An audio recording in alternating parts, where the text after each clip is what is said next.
forum, I would like to make a few housekeeping announcements related to the technical aspects of this meeting. First, the meeting is conducted in both English and Russian. We provide simultaneous interpretation for you. You can choose to listen You can choose to listen to the flow language, English or Russian interpretation by clicking on the globe icon at the bottom of your screen. Second, if you're having technical issues, please raise your technical issue via the messaging tab. Please indicate the issue you are facing, for example, can't hear, etc., in the chat box. Our team will assist you shortly. Thirdly, we introduce the discipline of yellow and red cards. Yellow cards are used to finalize the presentation and red cards are used to close the presentation. Lastly, kindly be informed that this session will be recorded for internal reference. If you have any questions to the speaker, please write the questions into the chat. We will collect your questions and ask the moderator to respond. Thank you, and I will now pass the floor to the moderator of the session. Ms. Michiko Enamoto, who is the Deputy Head of the Sub-Regional Office for North and Central Asia of the United Nations Economic and Social Commission for Asia and the Pacific. Prior, she was the head of the Asian and Pacific Center for Transfer of Technology, which is the regional institute of ESCAP, located in New Delhi, India from 2016 to 2021. Thank you for your attention. And again, welcome to the forum. Good morning, everyone. Здравствуйте. Welcome to the session 4 on SDG 9 on industry, innovation, and infrastructure. COVID-19 pandemic caused serious disruptions to our society. Not only the direct impact to our health, well-being, it forced us to limit face-to-face contact with the people, operate in remote working mode, caused a series of supply chain disruptions, and production delays and stops among many countries, among many others. At the same time, this is a period that all of us felt importance of digital and other technologies in every sphere of our life. Indeed, new scientific innovation, the creation of new vaccines, helped us to find the exit from the COVID-19 crisis. For a society to achieve inclusive recoveries and development with limited resources, we need innovations and technologies. To support, we do need stronger and efficient infrastructure. In this session, we are going to discuss, first, initiatives to improve infrastructure and connectivity of the region in area of digital, transport, and trade.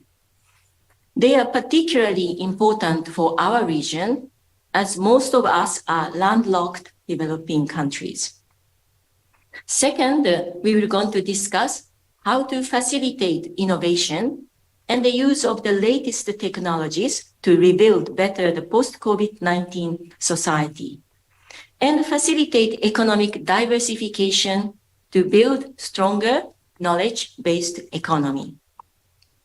Third, we will learn the best practices observed in member states. Today, we are going to hear from 8 distinguished speakers, the largest panel we have. In order to ensure that we have a sufficient time for all speakers and leave for this time for some discussions, I need to apply for a strict discipline to request you to finish your presentation on time. Thank you very much in advance for your kind cooperation. Let me first introduce our first 2 speakers, Ms. Ajar Jaimruzina Ducrest and Ms. Aida Karazanova from UN ESCAP.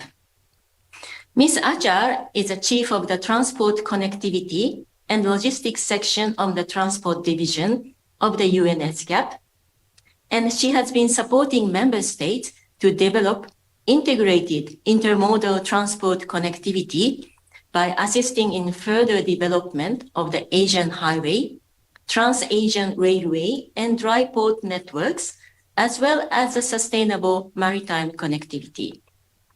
Ms. Aida is the Economic Affairs Officer at ICT for Development section of ICT and Disaster Risk Reduction Division at UN ESCAP.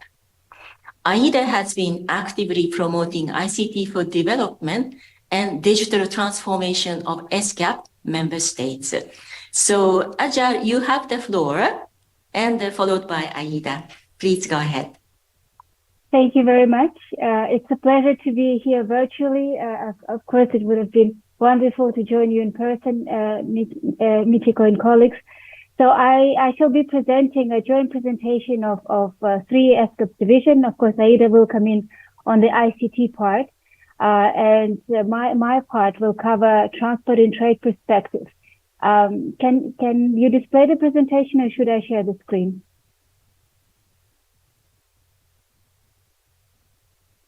Our colleague can share the screen. Please, thank you.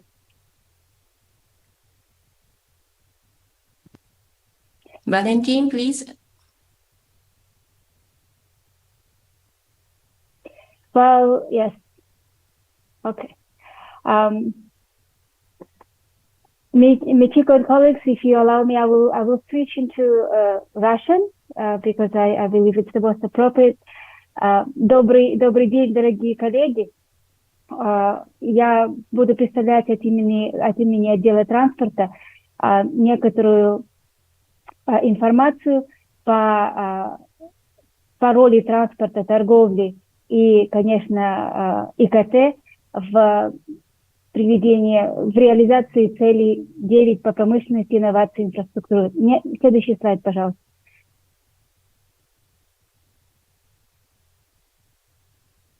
Ни для кого, мне кажется, у никого не будет сомнения, что торговля, транспорт и цифровая связь – это необходимые условия для реализации целей устойчивого развития 9 и вообще все остальные повестки дня в области устойчивого развития.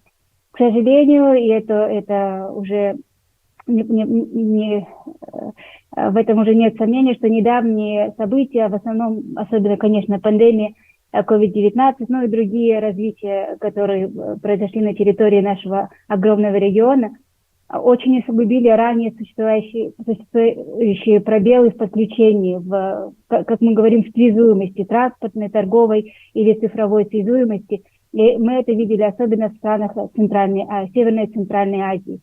И в то же время, в связи с этим во всех трех отраслях, которые покрывает эта презентация, мы увидели, что роль регионального сотрудничества была очень усилена, что страны действительно использовали площадку ESCAP, ООН и другие региональные организации, чтобы усилить свое сотрудничество в связи с текущей ситуацией. Следующий слайд, пожалуйста. Если мы будем говорить о транспорте, у нас со стороны отдела транспорта ESCAP ООН есть некоторые аспекты, которые бы мы хотели осветить в нашей презентации, в этой краткой презентации сегодня. Следующий слайд. И один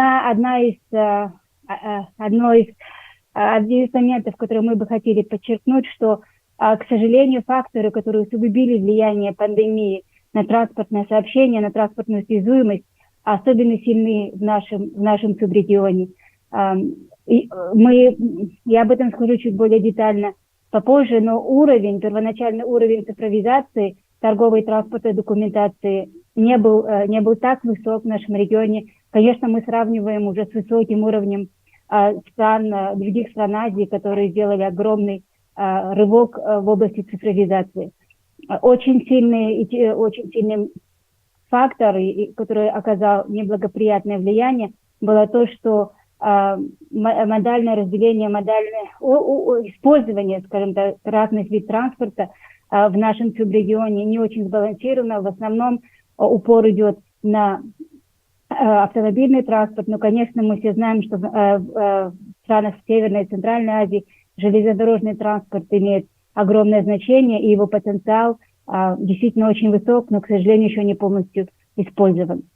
Сам транспортный сектор, как вы понимаете, это очень такая сфера, которая состоит из многих субсекторов, и, к сожалению, это отражается на процессе принятия решений в транспортной политике, потому что очень часто решения принимаются или на местном, или на национальном уровне, Они очень зависят от того, говорим ли мы о внутреннем транспорте или международном, о транспорте грузовом или пассажирском, или если это транспорт, перевозки железнодорожные или автомобильные, или водным транспортом, или авиационным. Так что в этом отношении, конечно, одной из наших проблем, это проблема не только Северной и Центральной Азии, что очень трудно все это связать в одну очень логическую сферу.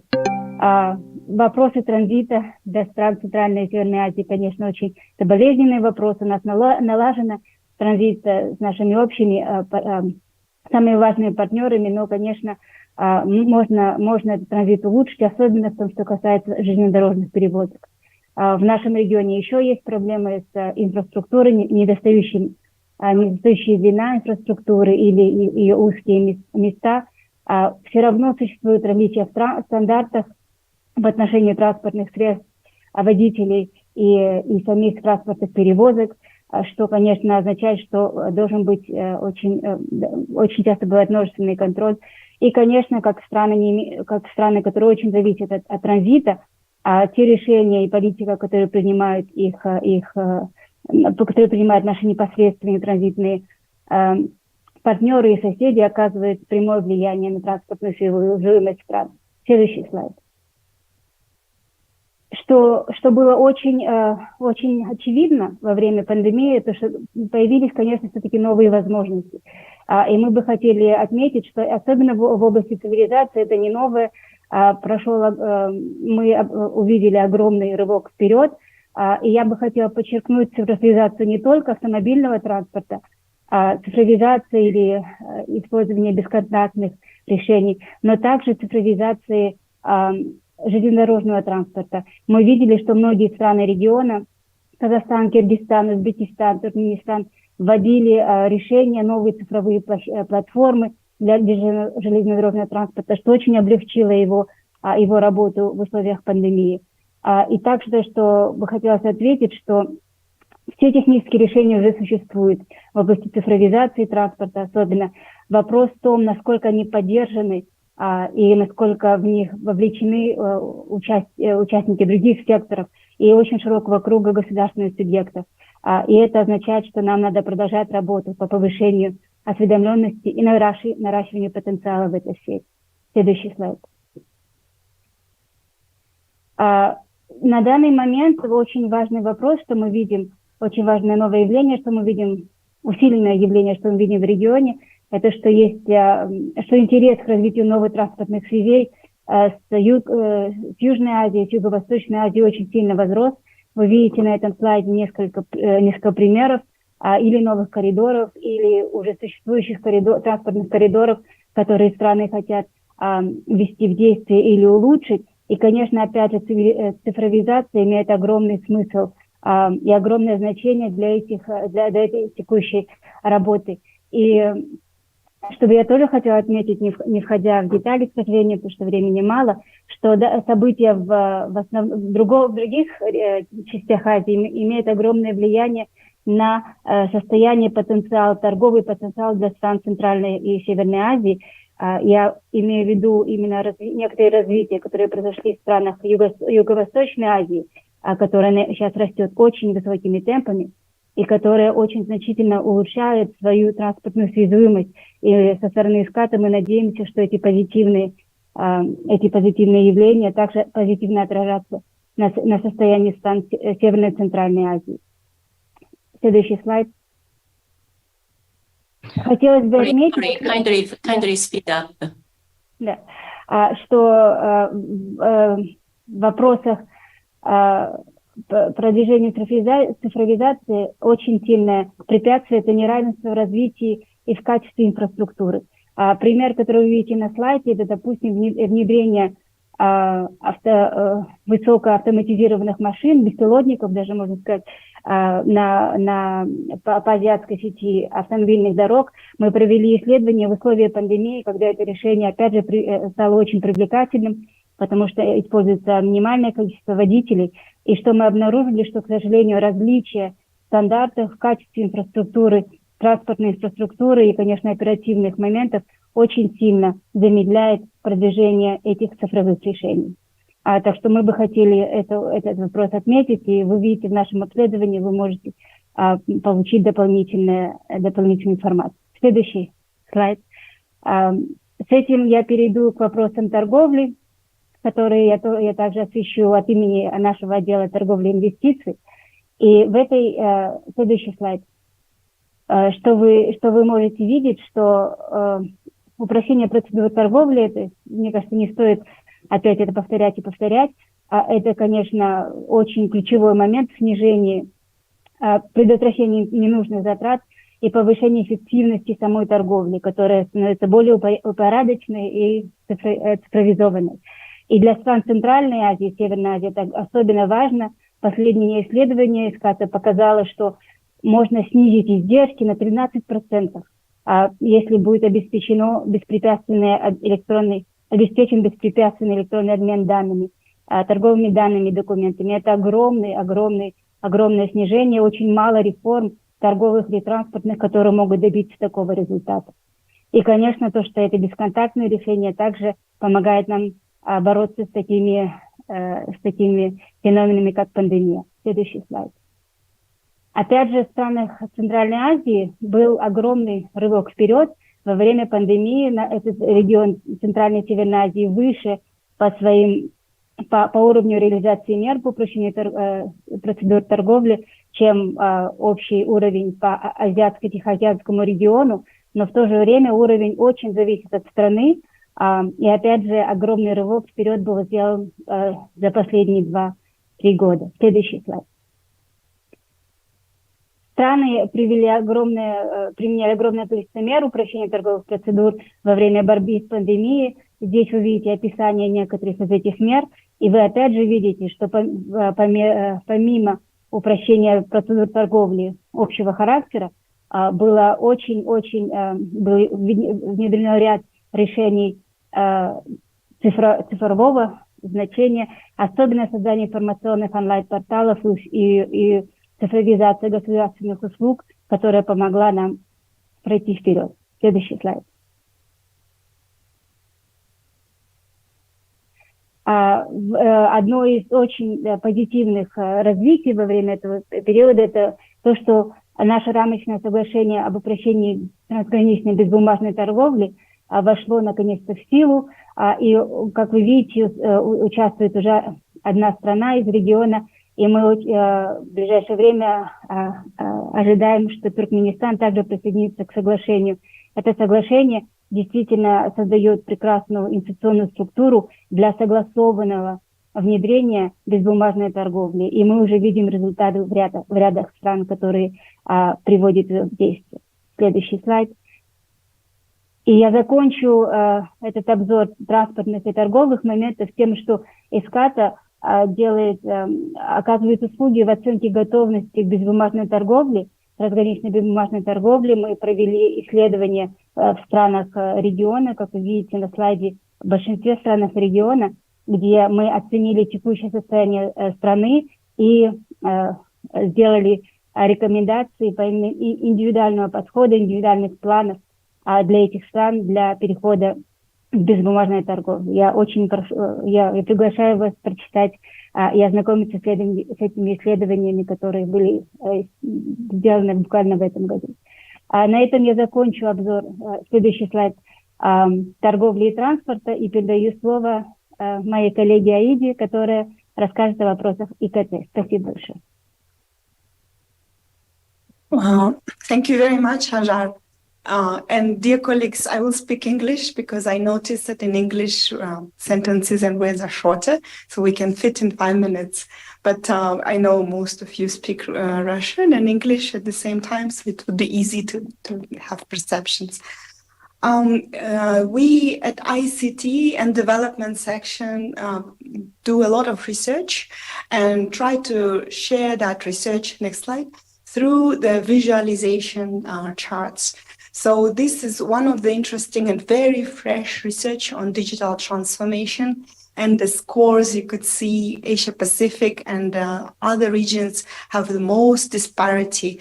And you could see within and across the width of the box of the box plot illustrate that disparity, and along axis you see the less and the highest speed of the digital transformation as a process.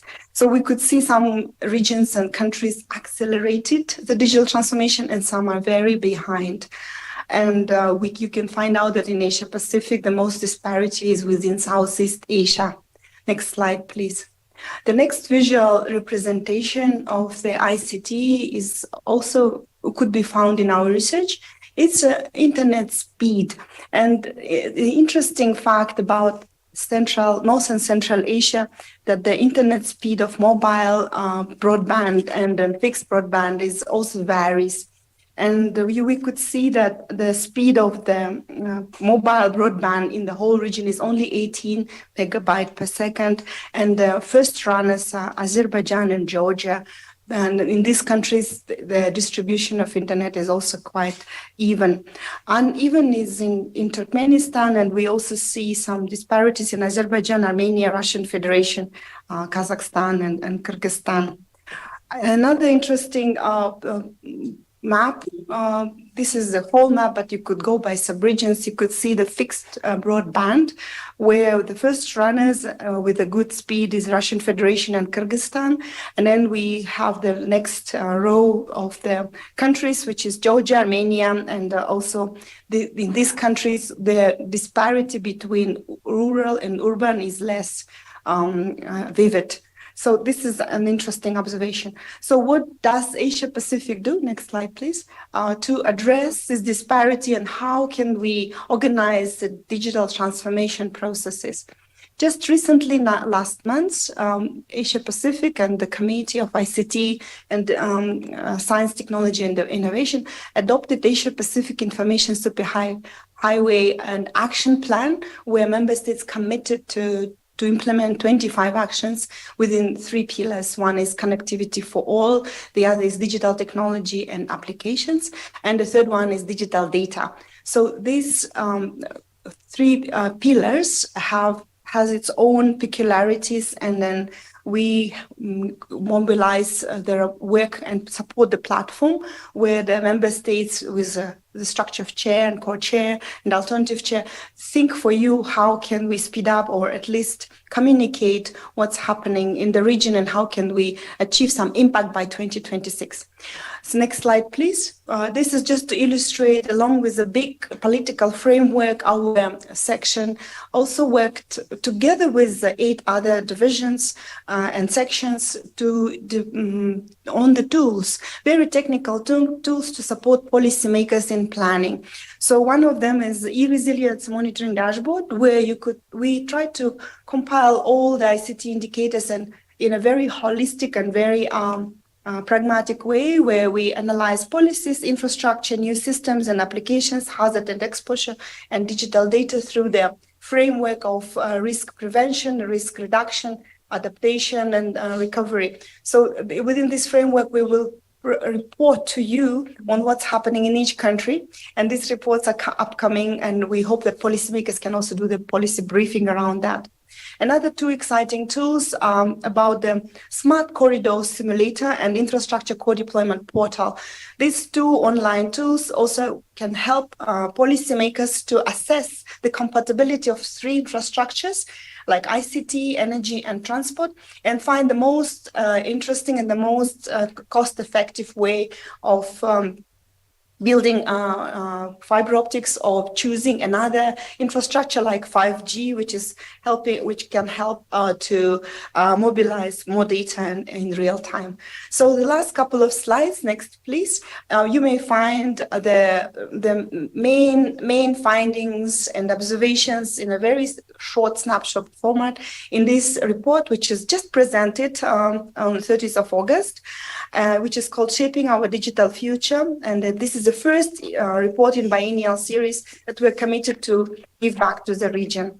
And the next slide, as you could see, the SDG 9 has a number of targets, and you can find out all our different reports. Like last year, we have done over 40 reports on this web presence of ICT reports in cooperation with other divisions on these three QR codes. So, and then just to finish, what we are doing now, we are inviting ministers and high-level officials and business group to Korea, and Korea is hosting this, which is Asia Pacific Digital Transformation Forum and Ministerial Conference on 9-10 November in Seoul. So thank you very much. Please watch us online. Thank you very much, Ajar and Aida. Your presentation are so rich and so informative, and we have learned a lot. Thank you very much. So this is a good kickstart for us to get all this information. Thank you very much. Our next speaker is Mr. Dishod Sharifi. He is the head of International Economic Cooperation Department, Ministry of Economic Development and Trade of Tajikistan. Mr. Sharifi, you have the floor.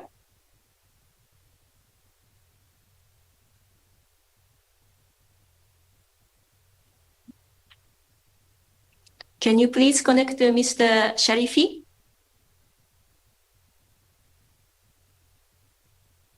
Is he connected? Colleagues? Okay, so in this case, I will not waste time. I think we can start next speaker, Miss Ekaterina Kozleva, while we are waiting Mr. Sharifi to be on board. So Miss Ekaterina is the president of the Infrastructure Economic Center International. She's a specialist on railway and multimodal transport, and she has been working in different international organizations, and she has a very, very rich experiences. So Miss Ekaterina, you have the floor. Thank you so much. Good morning, esteemed colleagues. Greetings from Paris. And I will switch into Russian, and I will try to go as quick as possible because actually it's too early in Paris, and I would like to have some time for rest. Презентация моя сегодня посвящена роли грузовых транспортных стратегий для достижения целей устойчивого развития в регионе Северной и Центральной Азии. Можно следующий слайд, пожалуйста. Помимо того, что я представляю think tank в области макроэкономики и транспортной инфраструктуры, мне довелось достаточно много работать, и это большая честь для меня, с командой ESCAP по проектам, связанным с развитием транспортных систем в Азиатско-Тихоокеанском регионе. В настоящее время ESCAP реализует проект по развитию устойчивого грузового сообщения в Азиатско-Тихоокеанском регионе, который включает в себя два направления. Это национальная оценка государственная в отдельных странах для качественного развития национальных стратегий устойчивого сообщения и региональные стратегии по устойчивому транспорту, которые также посвящены вопросам региональной кооперации. Идея, основной посыл этих стратегий – это связь политики в области развития грузового сообщения с достижением целей устойчивого развития, что, безусловно, обладает особой значимостью для стран, не имеющих выхода к морю. Следующий слайд, пожалуйста. Здесь останавливаться не буду, просто для иллюстрации различных показателей стран Центральной Азии, Северной и Центральной Азии мы видим, что уровень разрыва, если так можно сказать, показателей, да, разница, она очень существенная, и поэтому на самом деле, как и в любом другом регионе, мы с одной стороны говорим о взаимосвязанной системе, а с другой стороны о системе, которая характеризуется достаточно большой гетерогенностью. Следующий слайд, пожалуйста. Что касается регионального аспекта, на самом деле, несмотря на то, что страны Центральной Азии – это прежде всего транзитные страны, однако, если мы углубимся в эту тему, мы увидим, что большинство международных транспортных коридоров, в данном случае вот железнодорожные проведены, и соответствующих стратегий для их развития по факту еще не установлены и требуют дополнительного внимания. Следующий слайд, пожалуйста. Что касается общих потребностей, да, стран Центральной Азии, в ближайшее время выйдет соответствующее исследование SDGs, в котором можно будет с этим подробнее ознакомиться, там, почему такие выводы сделаны и так далее. Однако специфические потребности, вот если коротко говорить, стран Северной и Центральной Азии характеризуются следующим. В части, на самом деле, очень о многом уже сказала Аджар, и я могу тут только вот к этому апеллировать, да, в части логистической устойчивости. А мы должны понимать, что sustainability, устойчивость, она как бы многомерна, да, мы не говорим только об устойчивости экологической. Это и потребность в региональной кооперации для того, чтобы сбалансировать грузопотоки, потому что изначально система там в давние времена развивалась как единая, потом она разъединилась, а вот эта вот потребность в балансе еще осталась.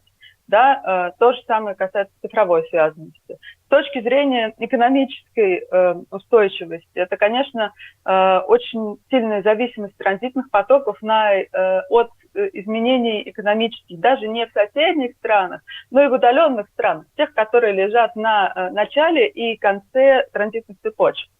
Ну и, конечно, в связи с этим особой потребностью является оценки эффективности транспортных решений в их влиянии на национальные и региональные экономики. Ну и в части экологической устойчивости, безусловно, да, есть еще большой задел для переключения на новые виды транспорта, крайне высокая потребность в инвестициях. Ну и тут опять возникает вопрос того, что по факту достаточно большое влияние тех решений, которые принимаются за пределами региона. Ну, например, углеродный налог в Европейском Союзе, поскольку транзитные цепочки приводят туда, ну или оттуда. Следующий слайд, пожалуйста. Помимо вот таких вот региональных особенностей, есть также и в настоящее время, после пандемии, те макроэкономические факторы, которые, в принципе, влияют на грузовые стратегии. Ну, не буду тоже останавливаться подробно, чтобы сэкономить время. Но прежде всего это само по себе, да, восстановление экономик, которое сейчас уже происходит, ну, по новым правилам, а это значит создание новых цепочек добавленной стоимости. Не могу не упомянуть геополитическую напряженность и протекционизм, который на самом деле вот еще с момента пандемии ярко проявился во многих странах мира, во многих регионах. Изменения, и сейчас это тоже важно, стоимости на базовые товары, денежной политики государств, ну и, безусловно, энергопереход и декарбонизация. Следующий слайд. И вот, чтобы проиллюстрировать, да, какое на самом деле может быть влияние, вот смоделировали там набор факторов, связанных с экспортом угля из Российской Федерации в Европу при разных условиях. И вот просто по графику можно видеть, насколько сильным может быть разброс в данном случае объемов, но это что значит? Это разная потребность пропускной способности инфраструктуры, разные операционные параметры инфраструктуры и так далее. То есть вот разброс может быть высоким, важно учитывать все. Следующий слайд, пожалуйста. Как, значит, можно комбинировать? Вот пример недавнего внутреннего проекта, который был реализован в Казахстане, да, как используются вообще грузовые стратегии. Прежде всего, конечно, дело начинается с экономического моделирования, да, макромодель, разработки сценариев и оценки внешних факторов.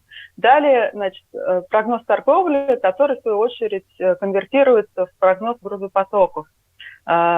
Далее под эти самые прогнозы грузопотоков, топ и bottom, вверх и низ, да, осуществляется оценка недостаточности инфраструктуры и то, что там, или ее функционирования, в данном случае транспортной. Составляется список необходимых мероприятий, которые тестируются по их влиянию на вот это самое unlocking, да, то есть освобождение, открытие территории. И, соответственно, дальше обратно все возвращается в экономику и конвертируется в оценку прямых экономических эффектов для страны. Ну и в данном случае как бы наглядно видно, что грузовые и более широко инфраструктурные стратегии связанности являются важными факторами реализации целей устойчивого развития, а также устойчивого экономического роста. Следующий слайд, пожалуйста. Ну и, собственно, чтобы завершить, те рекомендации, которые были выработаны командой ESCAP на основе анализа текущей ситуации, там, лучших практик и так далее. Чего не хватает, собственно, для того, чтобы все эти gaps в регионе закрыть. Ну, прежде всего, это все начинается с данных, и это соглашение по единому подходу к статистике по влиянию грузового транспорта на достижение цели устойчивого развития. То есть такой специфичный аспект. К сожалению, на данный момент страны региона публикуют абсолютно разную статистику, некоторые даже не публикуют, и по факту это прежде всего мешает построению региональных стратегий. Гармонизация по коридорам и вот такая инициатива, создание Sustainability Watch программы, то есть оценки устойчивости в коридорном разрезе для того, чтобы стимулировать вот это вот и единообразие данных, и взаимное понимание того, что происходит. Естественно, применение умных технологий решений на эту тему у ESCAP тоже есть отдельное исследование, которое вышло в прошлом году, вот в частности там, по железным дорогам. И здесь, помимо решений технологических, очень важны решения, связанные и с планированием, вот как это делается. Тут, безусловно, мы всячески рекомендуем использование комбинированного моделирования макроэкономического, торговли и транспорта, чтобы это все шло как вот единая связка. Ну и, безусловно, хорошей инициативой стала бы тема сертификации в том или ином виде устойчивости грузовых транспортных проектов, и, соответственно, возможно, публикация этих данных в каком-то публичном пространстве, например, на площадке ESCAP. Почему это важно? Потому что это один из способов фасилитировать привлечение финансирования, прежде всего, так называемого зеленого финансирования под те проекты, которые вносят особый вклад в экологическую устойчивость. И последний слайд, пожалуйста, следующий. Собственно, в путь вперед, если его сформулировать в 4 предложениях, прежде всего, это понимание того, что грузовые транспортные стратегии имеют смысл на уровне осознания, планирования, конвертировать стратегии устойчивой связанности, и рассматривать их именно в таком контексте. Это и цифровые технологии, это и торговые связи, все вместе. Следующее, это, конечно, переключение от, знаете, вот раньше все время искали наиболее эффективные, наиболее оптимальные варианты, но сейчас период альтернативности. Альтернативность увеличивает устойчивость.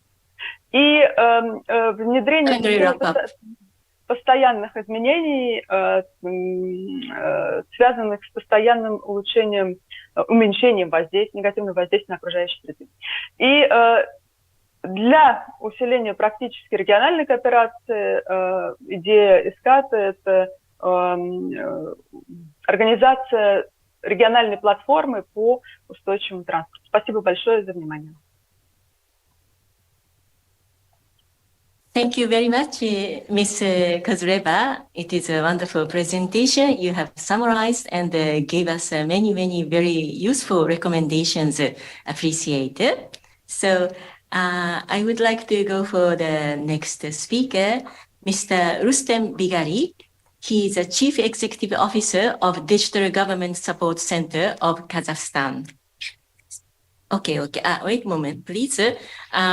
Sorry, I got the information, Mr. Sharifi.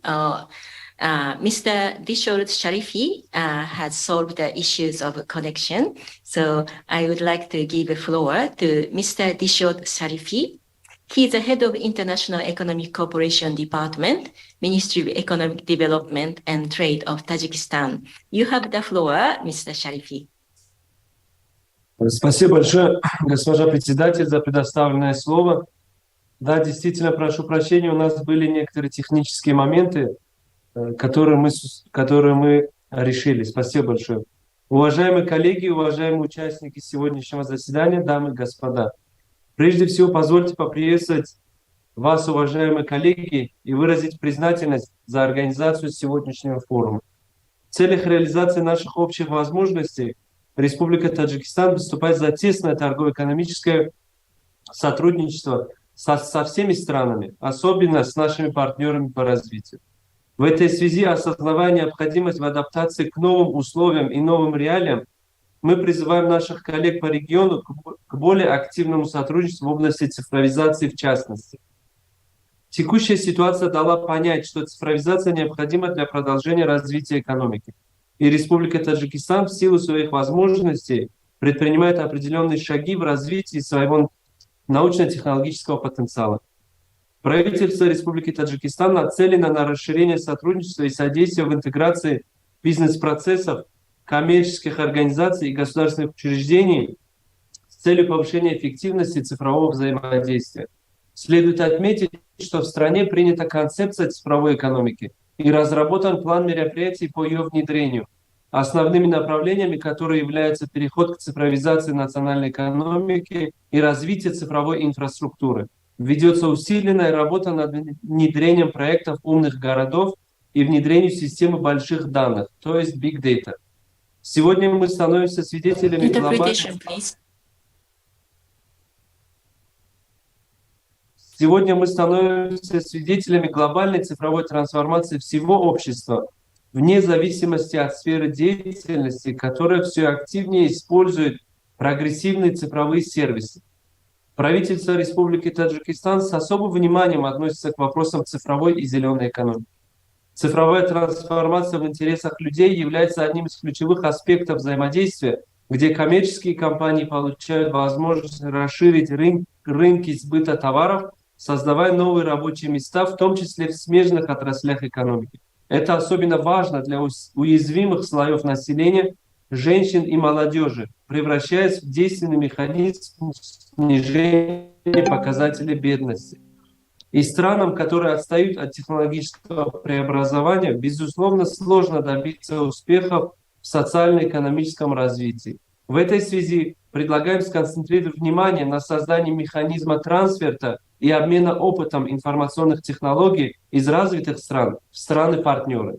Республика Таджикистан также выступает за широкое сотрудничество в сфере энергетики, особенно в области использования возобновляемых источников энергии, то есть зеленой энергии. Занимая одно из лидирующих мест в мире по потреблению возобновляемых источников энергии, Таджикистан имеет колоссальные возможности в развитии зеленой энергии и продвижении зеленой экономики. Уважаемые коллеги, касаясь вопросов цифровизации в области торговли, с удовлетворением хочу отметить, что с непосредственной поддержкой ESCAP мы сейчас проводим определенную работу в вступлении в рамочное соглашение о упрощении процедур безбумажной торговли в Азиатско-Тихоокеанском регионе. А также с помощью ESCAP мы провели определенный анализ и подготовили отчет готовности Республики Таджикистан к вступлению к данному соглашению. И думаю, что это соглашение создаст определенные предпосылки для развития торговли в нашем регионе. Благодарю за внимание.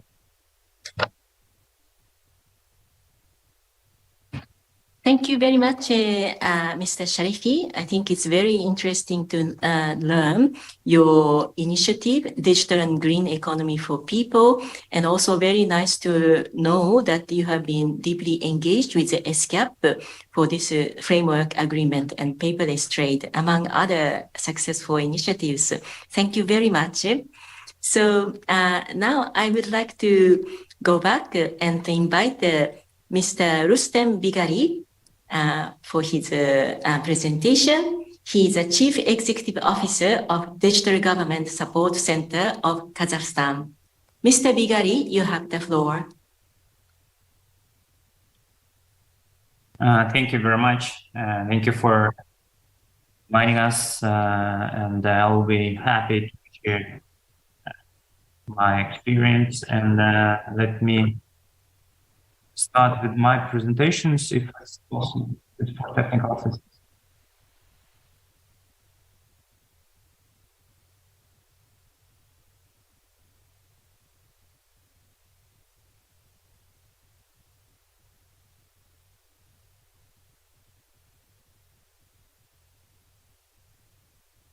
Yeah, let me continue in Russia just to be clear.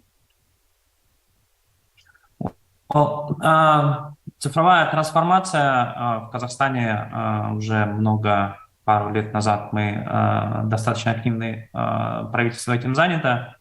И я не хотел бы сегодня останавливаться на каналах или инфраструктуре, а поделиться с вами подходами, которые мы сегодня предпринимаем. Следующий слайд. В апреле месяце, наверное, это такой один из главных шагов, который был сделан в стране. Президент подписал указ по борьбе с бюрократизацией, то есть это новые совершенно меры, как ключевыми принципами, которыми являются именно приоритет над сущностью, цифровизация по умолчанию, управленческая ответственность, непрерывное совершенствование по agile и оптимизация регламента. На что это направлено? Направлено это прежде всего на то, чтобы снизить всю эту бюрократическую машину, снизить издержки, которые сегодня есть в системе госуправления, не только в Казахстане, наверное, во всех странах такая вещь есть. И наша задача – это уменьшить количество запросов, то есть бизнес-процессный подход, это оптимизация, безусловно, автоматизация. Автоматизация не ради автоматизации, а именно упрощение процессов, упрощение жизни и требований населения. Мы провели полный реинжиниринг, и для того, чтобы мир поменялся, и людям нужны более быстрая реакция, более быстрые ощутимые результаты. Следующий слайд, пожалуйста.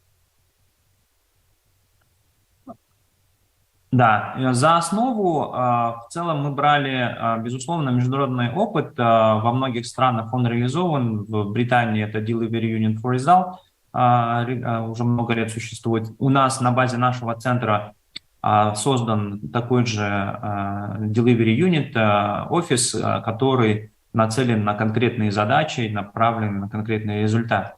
За основу реинжиниринга и трансформации мы брали опыт, который еще в 1993 году впервые был в статье озвучен что такое реинжиниринг и трансформация. Безусловно, малайзийские, канадские и сингапурские опыты были для нас также интересны. Мы брали за основу. И последний, наверное, я бы привел опыт создания координационного центра в Российской Федерации, который по подобию там тоже Эмиратов был создан. Следующий слайд, пожалуйста.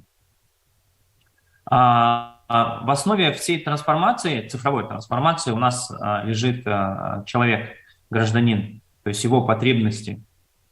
И для того, чтобы четко понимать, что государство и правительство должно быть нацелено на исполнение базовых потребностей, это пирамида Маслоу, вы видите на экране, то есть это физиологическая потребность, безопасность, здоровье, признание и только потом уже самореализация и так далее. То есть без оказания этих базовых услуг, сервисов и решений для удовлетворения граждан, говорить о каких-то там глобальных вещах очень сложно, поэтому наша задача обеспечить вот эти основные пирамиды потребностей. В эту пирамиду я бы здесь добавил, наверное, последний, который сейчас мы обсуждаем, это базовая потребность в связи, в интернете и в электричестве. Следующий слайд. Сама трансформация, модель трансформации в Казахстане у нас направлена на платформенную модель госуправления. Это прежде всего для граждан, это совершенно новый уровень качества государственных сервисов. Когда говорим о государственных сервисах, если прямой делать перевод с английского public service, то государственная служба, в целом государственное управление есть обслуживание граждан, поэтому все должно быть для гражданина, а не наоборот, а не гражданин для государства. Повышение уровня безопасности пользователей – это в принципе невидимого государства. Мы стремимся, чтобы наши граждане не знали названия чиновников, но хорошо понимали, что государство делает для них и делает для того, чтобы их жизнь была легче и проще. Безусловно, бизнес является одним из ключевых партнеров для того, чтобы страна развивалась, и страна живет, собственно говоря, за счет налогов и активности бизнеса. поэтому возможность интеграции коммерческих услуг с государством. Я уже не буду, наверное, останавливаться на примерах, где за последний год только мы быстро шагнули за счет партнерства финтех-технологий, государства и финтека, где очень много услуг сегодня банки предоставляют в своей экосистеме, и это вы видите эффект. Граждане Казахстана, они достаточно широко это прямо на себе ощущают сегодня, где любые цифровые документы вы можете найти в приложении банковском, Каспи или Халык банке, или Freedom и так далее. Любые услуги вы можете, не выходя из этого приложения, получать. Интернет-торговля, интернет-покупки за счет этого утроились. Только недавно на форуме, на диджитал-форуме в Астане банки об этом докладывали, о результатах, которые только за год у нас были получены за счет того, что государство и бизнес, и банковский сектор очень широко синтегрирован был. Но это, опять же, невозможно трансформацию производить без трансформации всей системы госуправления. Поэтому государство получит это совершенно новый уровень гипербезопасности, это управление на основе данных и снижение коррупции, безусловно. То есть вся прозрачность данных, использование только принятие решения только на основе данных, это вот один из принципов и бенефитов государства. Ну и, конечно, технологический суверенитет, чтобы не было, стремимся развивать собственные решения, потому что потенциал в целом есть. Дальше, пожалуйста. Вернемся снова, следующий слайд, да. Вернемся снова к реинжинирингу. То есть у нас мы идем совершенно к новому подходу, изменения и трансформации госуправления. И для этого у нас, вот как я уже говорил, аналог Delivery Unit по британской модели создан офис цифрового правительства. Мы обеспечиваем его экспертным потенциалом. Для этого мы анализируем и выбираем основные сферы, то есть анализируя данные, видим, в какой сфере у нас есть какие-то пробелы и какие боли граждан, людей беспокоят. Это образование, здравоохранение, вода и другие. Мы привлекаем экспертов, методологов. Нужно здесь отметить, что мы привлекаем не только казахстанских, мы привлекаем и международных, и иностранных экспертов для того, чтобы они давали свои рекомендации. Но для того, чтобы в целом проводить сбор данных, у нас целые команды дата-аналитиков, инженеров и проектных менеджеров проводят анализ, вырабатываем предложения, выявляем проблему, анализируем данные, совершенно с разных гипотез, вырабатываем новые математические модели решения проблем или где-то дизраптинг каких-то сервисов, и четко фокусируемся на четких болевых точках и работаем над тем, чтобы изменить в целом корневые причины какой-то проблемы. То есть мы работаем над инцидентами. Sorry, kindly wrap up.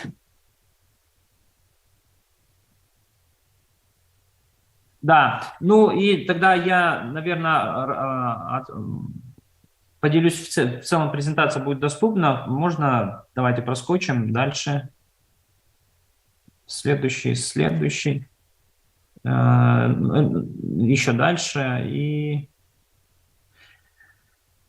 да, ну вот, собственно, я тогда остановлюсь на том, что офис у нас состоит из 3 основных групп, и вы на экране видите, на чем мы сконцентрированы, и в целом я хотел бы сказать, что это позволяет нам совершенно новые модели к управлению поменять. И дальше, пожалуйста.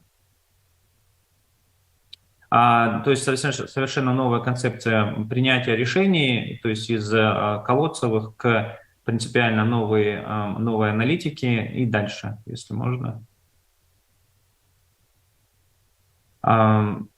Цифровая трансформация, стратегия у нас нацелена на 6 основных вещах и, соответственно, новых моделях принятия решений. Дальше.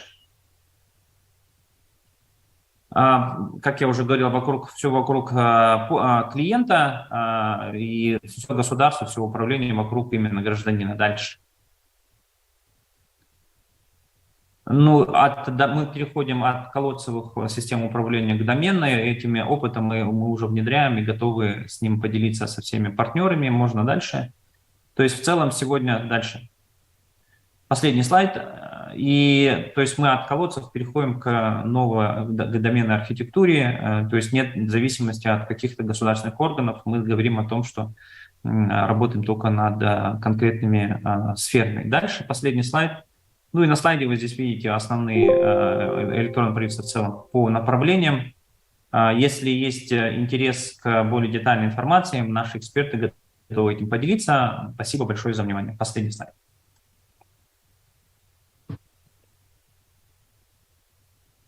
Thank you very much, Mr. Vigari. It is very enlightening presentation. We are so encouraged by your great initiatives and very impressed about your de-bureaucratization effort, pyramid of your human needs, and very, very interesting model of the invisible state, PPP, and e-commerce. You are already showing some result.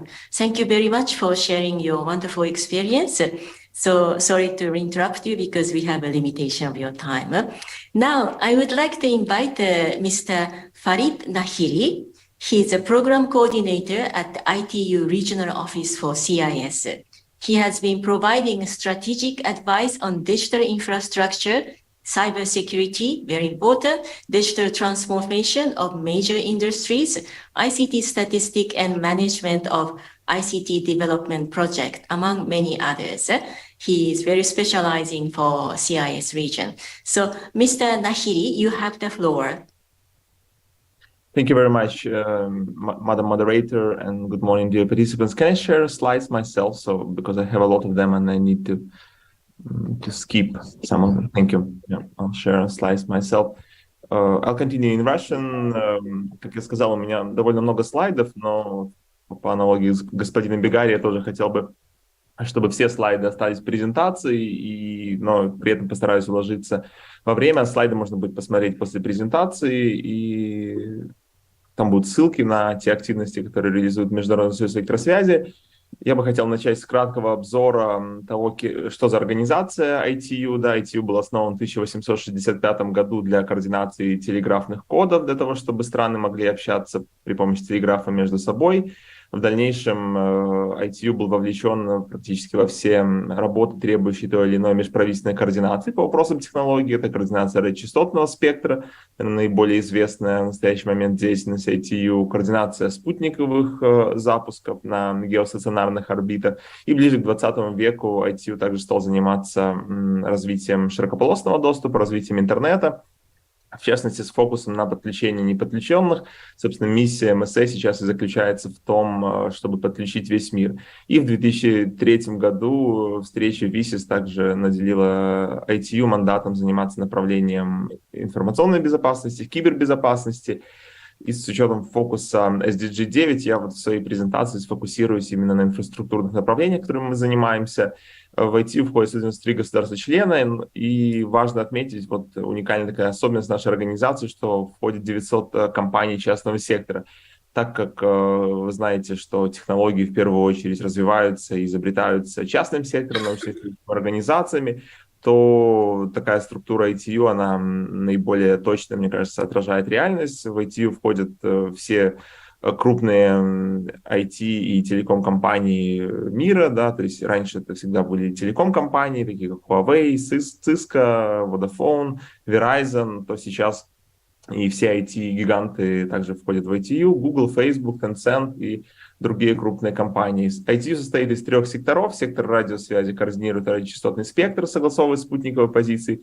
Сектор стандартизации разрабатывает международные стандарты ВКТ. И сектор развития работает над сокращением цифрового разрыва. Вот, собственно, про деятельность сектора развития я и расскажу вкратце. У нас 6 региональных офисов. Я представляю региональный офис для стран СНГ, который находится в Москве. У сектора развития 10 направлений деятельности. Я в своей презентации остановлюсь на первых 2 из них. Это сети и цифровая инфраструктура. И кибербезопасность.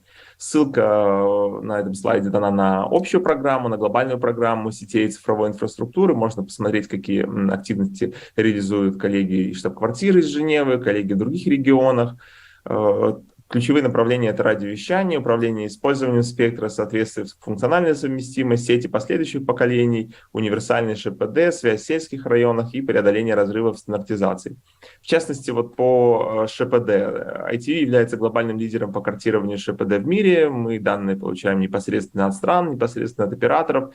И основные карты находятся в открытом доступе. Также реализуется ряд страновых проектов по всему миру, в частности, вот из ближайших в Европе, Польша, Венгрия, Сербия по картированию ШПД-сетей. То есть, да, первый шаг к тому, чтобы обеспечить универсальное покрытие широкополосным доступом, качественный доступ к интернету, это понимать, где же ваши сети находятся, где ваша инфраструктура находится и какие у вас есть пробелы. То есть это вот первый шаг, который следует выполнять при планировании ШПД, и в этом ITU также оказывает странам необходимое содействие. Второе направление — это расчет на основе Net Present Value наиболее оптимальных технологий подключения, да, то есть рассматривается более 40 комбинаций технологий, допустим, Fiber to the building, и далее там Ethernet, и различные технологии рассматриваются, комбинации, рассчитывается, какая технология лучше подходит для конкретного населенного пункта, исходя из ландшафта, исходя из населения, исходя удаленности, да, от инфраструктуры. Такой инструмент называется Last Mile Connectivity Toolkit, и по нему также ITU проводит специализированные тренинги. В частности, вот в Казахстане был самый первый, в принципе, пилот этого Last Mile Connectivity в мае. Мы провели такой тренинг совместно с РД в помещении Астана Хаб. И недавно прошла первая презентация тренинга для Азиатско-Тихоокеанского региона в онлайн-формате. Направление сетей будущего, да, то есть мы готовим страны к тому, что будет после сегодняшнего дня по сетям, то есть как на ядре сети, так и на магистральных сетях, на сетях радиодоступа. И вот одно из таких направлений — это мероприятие, которое мы проводим в Санкт-Петербурге по сетям будущего, где собираются ведущие мировые эксперты по сетям. В частности, в 2019 году наша организация принимала в Санкт-Петербурге целевую группу по сетям 2030, где ведущие производители сетей собирались и обсуждали стандарты, те, которые, наверное, лягут в основу уже сетей 6-го поколения. Для создания человеческого потенциала, для сокращения в разрыве по стандартизации мы также реализуем проект по созданию национального центра тестирования нового оборудования и услуг. То есть в чем принцип? Принцип в том, что создается на базе университета модельная сеть крупного оператора, в данном случае это Ростелеком, этот проект софинансируется Ростелеком, создается модельная сеть оператора, на котором студенты могут работать, да, то есть они уже приходят потом на оператора с готовыми знаниями, на котором сам оператор может пилотировать и пробовать какие-то новые технологии, устройства, да, не рискуя там повредить свою сеть. Ну, то есть то же самое, что модельная сеть в телеком-операторе. И для научных исследований третья часть этой работы, для проведения каких-то аспирантских изысканий. Следующее направление — это координация радиочастотного спектра. То есть глобальный ITU, он вырабатывает общее распределение радиочастотного спектра между регионами, между так называемыми 3 регионами ITU, да, по радиочастотным спектрам. Мы, соответственно, на региональном уровне помогаем странам, в первую очередь, с приграничной координацией. То есть, наверное, самое главное назначение этого мероприятия — это улучшение приграничной координации радиочастотных присвоений, то есть чтобы на границах разные службы имеется в виду, допустим, телевизионная служба и мобильная связь, они не мешали друг другу, да, и вот для такого мы проводили до пандемии ежегодные мероприятия по управлению радиочастотным спектром. Вот в Минске совместно с Министерством связи и информатизации такое мероприятие прошло, более 200 делегатов из 30 стран. Это по направлению управления радиочастотным спектром. Также по направлению радиочастотного спектра мы целевую помощь оказываем, допустим, по радиомониторингу, по выявлению каких-то вредоносных помех. И вот активность, которая в этом направлении последняя хотел бы рассказать, это тренинги, направленные на ускорение внедрения 5G. Мы проводим их в рамках сотрудничества с правительством Кореи, с Министерством науки и IT. 4 страновых тренинга по вопросам внедрения 5G, то есть странам, которые уже находятся на пороге внедрения 5G, либо уже, как Узбекистан, запустили 5G. да, мы как ITU верим в то, что 5G, он станет тем enablerом, который поможет нашим странам создать новые сервисы, новые услуги, тем же стартапам, да, которые сейчас активно развиваются в регионе, даст новые возможности. Вот именно поэтому мы проводим такие тренинги, чтобы этот enabler, он быстрее активировался. Да. Как правило, принимающей стороной тренинга является Министерство цифрового развития соответствующих стран. На фото вот такой тренинг, который мы в сентябре провели в Астане. Обсуждаются бизнес-модели внедрения сетей 5G, основные сценарии, технологии ядра сети, радиодоступа, а также очень важный вопрос вот для Кыргызстана, для Казахстана, это вопрос влияния электромагнитных полей на здоровье человека. В прошлом году мы такой тренинг провели в Беларуси, также вопрос влияния электромагнитных полей очень был важным. Мы провели круглый стол соответствующий. Mr. Nahiri, kindly wrap up. Окей. И пригласили на этот круглый стол Министерство здравоохранения. 4 тренинга: Кыргызстан, Казахстан, Узбекистан и Азербайджан в этом году мы проводим. По направлению кибербезопасности ITU работает по направлению национальной стратегии кибербезопасности. Мы помогаем разрабатывать, создаем команды реагирования на киберинциденты, приводим учения по кибербезопасности и все это оцениваем глобальным индексом кибербезопасности, который позволяет сравнить страны по уровню развития кибербезопасности. Успех ITU в этом направлении, он основан на очень широком партнерстве, да, то есть большую часть работы за нас делают наши партнеры, а ITU выступает таким координирующим органом. Да. Вот пример сотрудничества по национальной стратегии кибербезопасности — это как раз киберщит Казахстана, который мы активно везде подсвечиваем как лучшую практику. Так вот выглядит учение наше по кибербезопасности. В 2017 году эта фотография была сделана в Кишиневе для Европы и СНГ. В 2019 мы провели в Куала-Лумпур для Азиатско-Тихоокеанского региона и СНГ.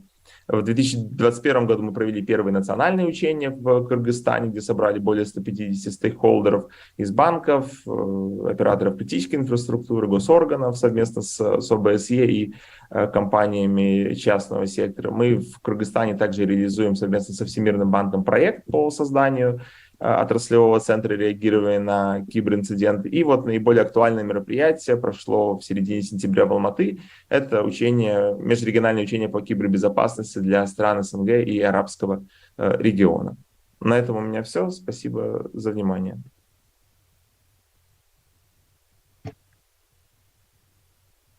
Thank you very much. It's a very comprehensive presentation. We will make all given presentation on our website, so participants you'll have access to all these useful presentations. Thank you very much. Now, I would like to invite Mr. Hans Holzacher. He is a chief economist at the Carrick Institute. Earlier, he has worked as a lead economist for Central Asia with the EBRD. He was based in Almaty at that time. And he also worked as a chief economist at major banks in Mongolia and Kazakhstan. And he has many other impressive achievements. Mr. Holzacher, you have the floor. Thanks a lot, Michiko. Hello, everyone. Добрый день. Shall I share my slides, or you will present? As you want, you can. If you're ready, you can share the slide. Okay, then let me share the slides.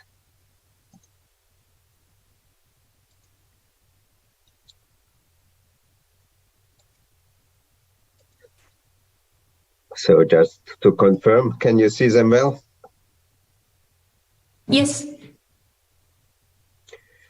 Okay, so again, my name is Hans. I'm from the Carrick Institute, and Carrick stands for Central Asia Regional Economic Cooperation, and this is an intergovernmental organization of 11 countries, 5 Central Asian countries, Georgia, Azerbaijan, Mongolia, Pakistan, Afghanistan, and the People's Republic of China. So quite a diverse region. However, I will speak about the region in general, mostly.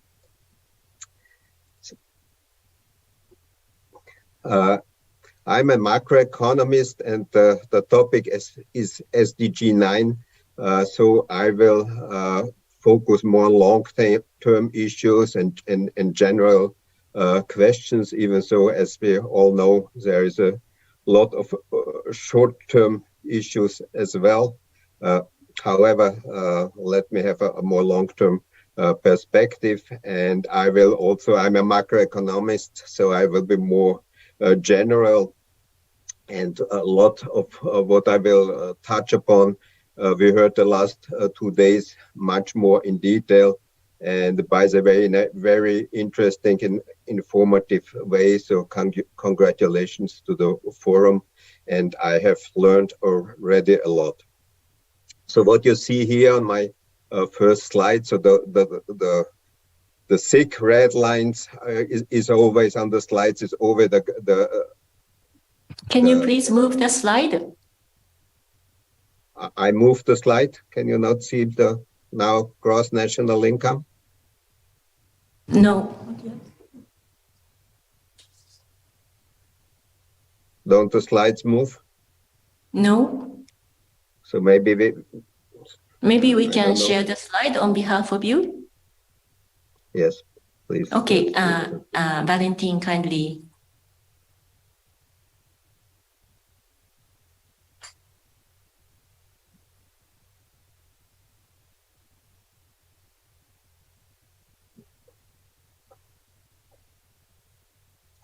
Okay, thank you.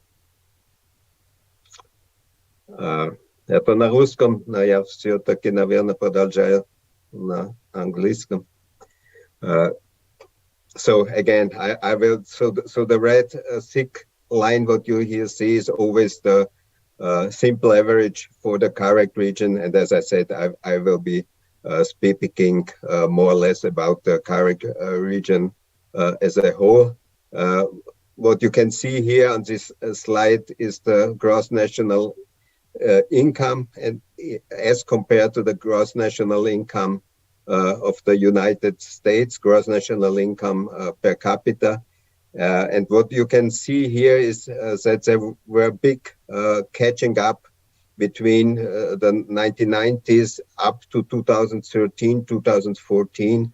But in general, if you look at the region as a whole, since then, the red line moved sideways. So what does it mean, the catching up, despite many successes, has slowed? And so the easy gains from easy reforms and from easy terms of trade gains and so on has obviously expired, and we are moved in an area of more difficult catching up. And what is needed is a new productivity push to renew the high speed of catching up with the developed economies. Next slide, please.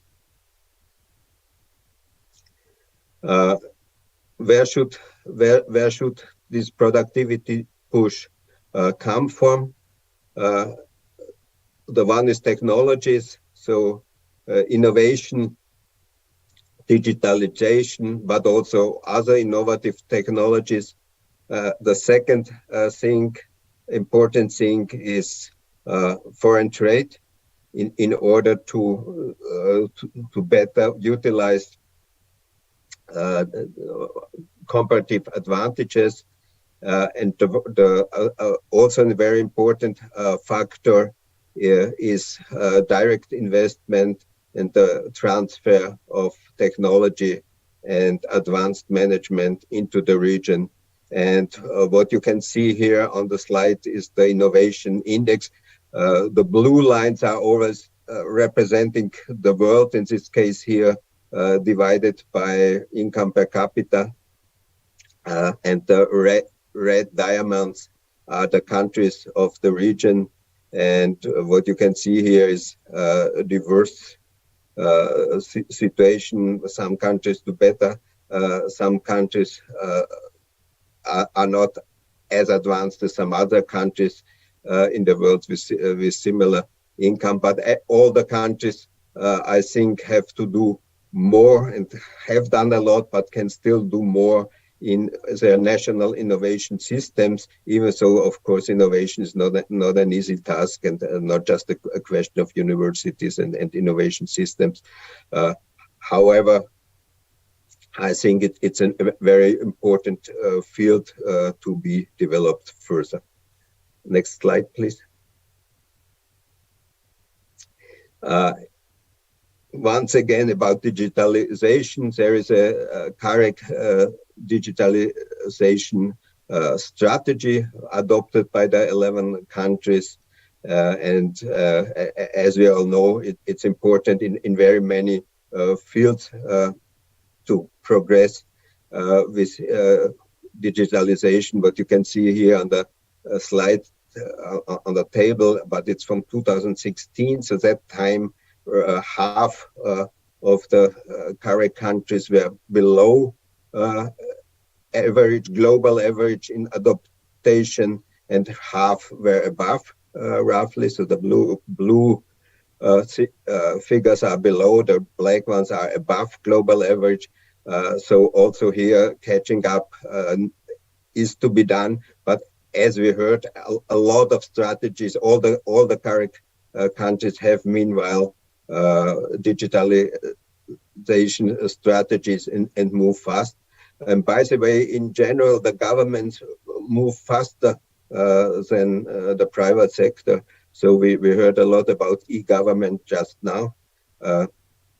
And e-government is important, but we need maybe also more initiatives for the private sector to speed it up. Next slide, please.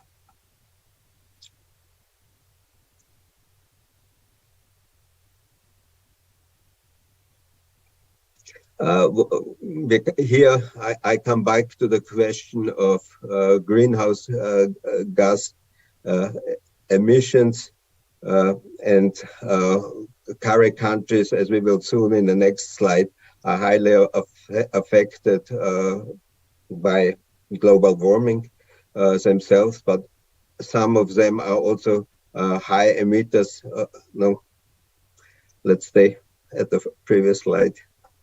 But some countries are high emitters themselves, also in relation to GDP. So if you look at the lower slide, so Kazakhstan, the black line again is the world in general, a regression line. But if you look at the blue dots, so Kazakhstan, Turkmenistan, People's Republic of China, Mongolia, also have quite highly greenhouse gas intensive GDP. And this, of course, depends in part on the structure of the industry. Nevertheless, all the countries have meanwhile committed to reduce greenhouse gases, and there is a lot of technical change imminent. Next slide, please. Kindly wrap up, please. Okay, then I need to be faster. This just shows you that a lot of exports are energy and water intensive. Next slide, please.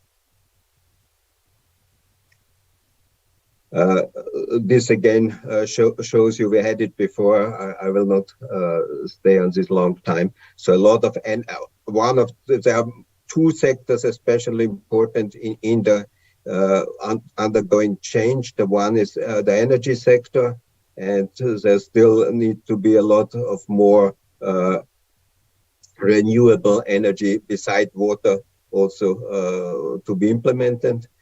Next slide. And as I mentioned, well, it's still the other slide. As I mentioned before, the region is highly affected by climate change. And we just saw the floods in Pakistan, and we have melting glaciers in Tajikistan, Kyrgyzstan, and other countries. So a lot of several events impacting the environment in the region, but especially also agriculture. Next slide, please. And as we all know, employment in agriculture in the Karek region is still very high. And there is also a lot of technical change, and we will see a decrease in employment in this agriculture with heavy social impact, socioeconomic impact, urbanization, but also in the rural areas themselves. Next slide, please.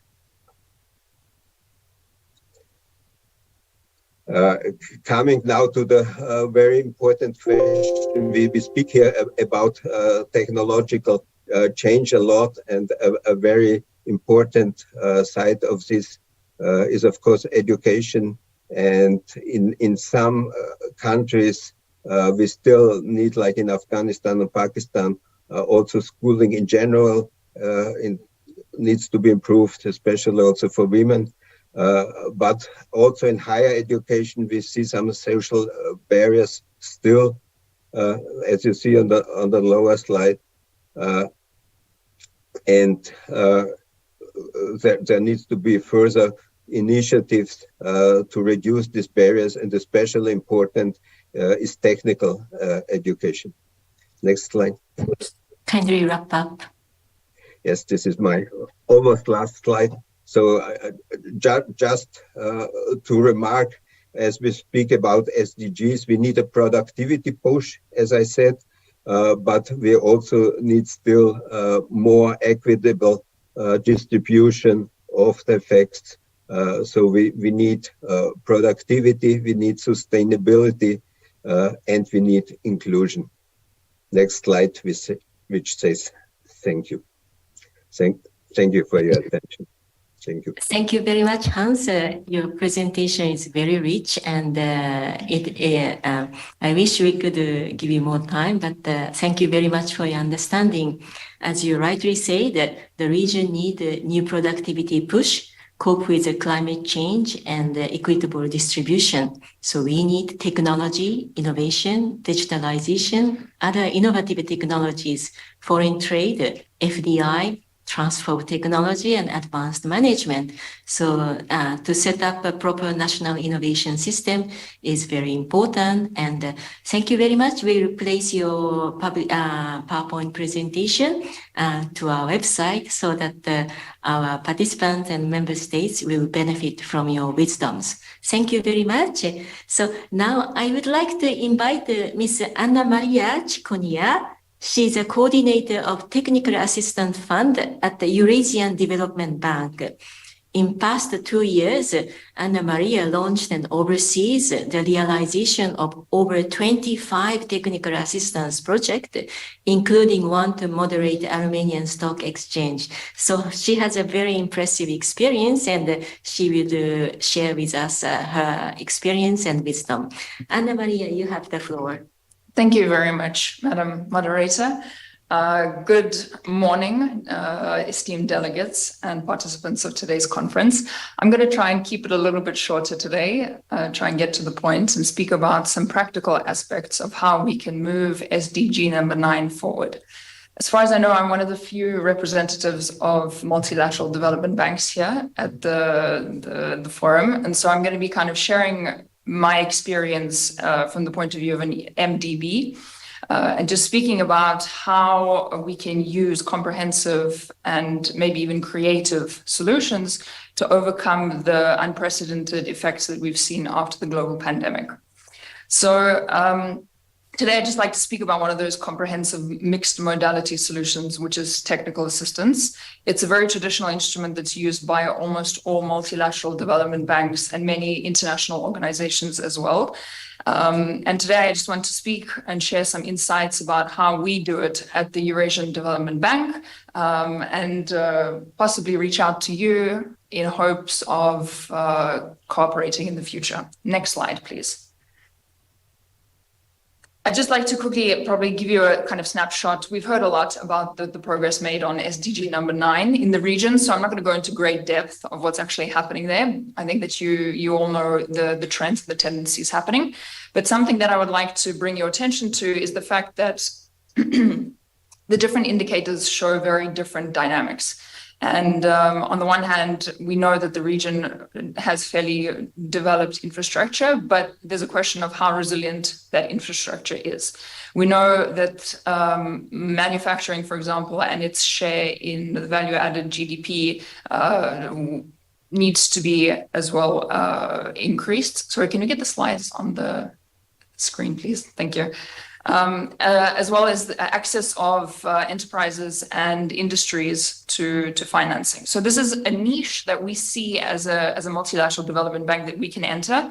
And it's something that we believe technical assistance can help develop.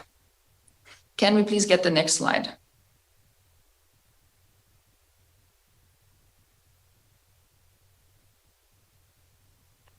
Sorry, I believe we're having some technical issues with the PPT. Next slide, please.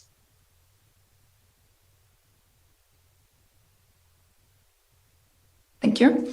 So if we look at infrastructure across the region, so this is an example of 4 different countries, and looking at the official development support to developing infrastructure, we can see that over the past from 2000 to 2028, the general trend has been positive. However, what we do see is that it's not stable and it's not constant. So one of the problems that this leads to is such choppy dynamics is probably, well, as we see it as an MDB, is probably brought about by the fact that there might be a lack of, say, properly developed infrastructure projects that are compliant with the requirements and the criteria that multilateral development banks have. So this, again, coming back to why technical assistance is appropriate and why it is necessary, is that technical assistance funds offer resources to beneficiaries in order to properly package, structure, strategically align, and kind of verify in terms of their greenliness and social possibilities, those infrastructure projects.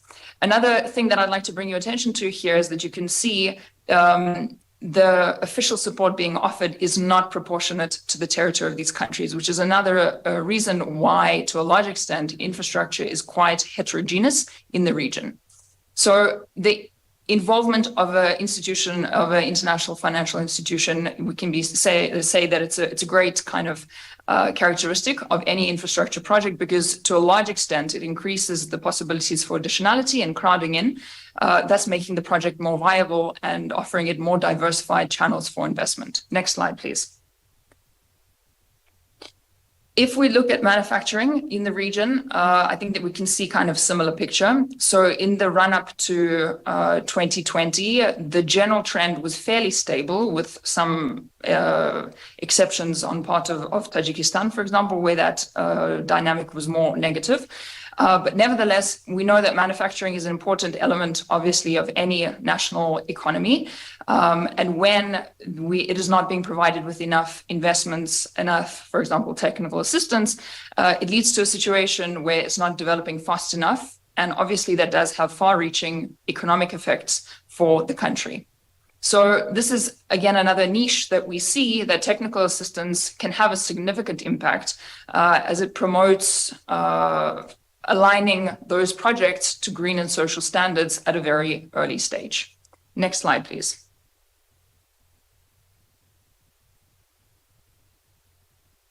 Can we please get the next slide? Thank you. Okay, now this is the slide that I would like to tell you about a few of the projects that we're doing at the Eurasian Development Bank, and just to kind of maybe underline the very mixed nature of technical assistance and how diversified that actually instrument can be. So here you can see 3 examples of projects that we're doing. Firstly, it's the project preparatory technical assistance in the Republic of Kazakhstan. We are helping Kaz Aerospace develop a 3D geographic information system. So the idea is to create a super map in large cities around Kazakhstan and regional centers, which will be used to plan and analyze and help boost kind of the economies of those specific areas. So the technical assistance here, as I've already said, it's a PPTA, Project Preparatory Technical Assistance, and it's being used to help do the business plan, financial models, and prepare the packet of documents that are needed to apply for a public-private partnership project to the necessary ministries. Another great example is research-related technical assistance. So maybe some of you know, but the Eurasian Development Bank is currently working on creating the concept of the Eurasian Commodity Distribution System. For now, it is a applied kind of research concept, but the idea is that we want to create this caucus that will allow commodities and goods to be moving around the Eurasian Economic Union plus Tajikistan. And this will kind of allow us to deblock channels, create more effective distribution systems, and ultimately raise food security in the region and allow smaller, for example, industries and farmers have better access to new markets. And the third example is honestly, well, one of my favorite projects. It's an upcoming project in November of this year. It's a knowledge-related technical assistance project that we are going to be doing in the Kyrgyz Republic. And it is aimed at capacity building and strengthening the expertise for the National Agency of PPP. And we will be doing a seminar aimed at developing those capacities and allowing the people on behalf of that center to work on developing common projects with the Eurasian Development Bank. Just to sum up very quickly, something that I'm very proud of is the fact that at the Eurasian Development Bank, almost every third project, TA project, is related to SDG number 9. Next slide, please. So considering the fact that we do already have some considerable experience in doing these kind of projects, here are a few kind of key lessons that I would like to share with you today. So technical assistance, in essence, is, as I've already said, it's a very kind of diverse instrument that can be used. And to a large extent, we see it being used to fill the gaps that are stopping beneficiaries and development partners from applying to get credit and financing from the Eurasian Development Bank. So we see TA as a valuable instrument to fill the gaps that are stopping the development of bankable projects. Next, something that I'd like to say is that as a mechanism on its own, technical assistance is incredibly diverse, and it can be used in very different ways to create strong synergetic effects for development. So, for example, a project in Tajikistan can be given TA in point of how we're structuring the infrastructure project. And then later, for example, we can consider subsidizing the interest rate to ensure that that project is viable and it's bankable and that it receives the necessary support. Next, something that I'd like to underline is the fact that TA really allows our beneficiaries to strengthen the links between their infrastructure projects, industrial projects, and innovation projects with other SDGs. So referring back to one of the examples that I gave about the Eurasian Commodity Distribution System, we see that it's SDG number 9 in its essence, because it's supposed to be an object of infrastructure. However, it does make a valuable contribution to how it's going to help food security and alleviating hunger in the region. Another interesting point of view is to analyze the projects that we've already done. And what we've seen is that SDG-related projects tend to have a higher leverage if we're speaking about the development impact that they offer and the investments that they can bring in to the country. So that means that for every dollar spent as technical assistance, it brings about a lot more growth and development in terms of its multiplication effect. This is as well something that I'd like to kind of underline, but this is, I believe, more maybe a tip for development institutions and international organizations, because something that we've seen is that as a general rule, multilateral development banks do have very lengthy and long, tedious application processes when speaking about development projects. And unfortunately, in those very long development cycles or application cycles, sometimes projects cease to be relevant.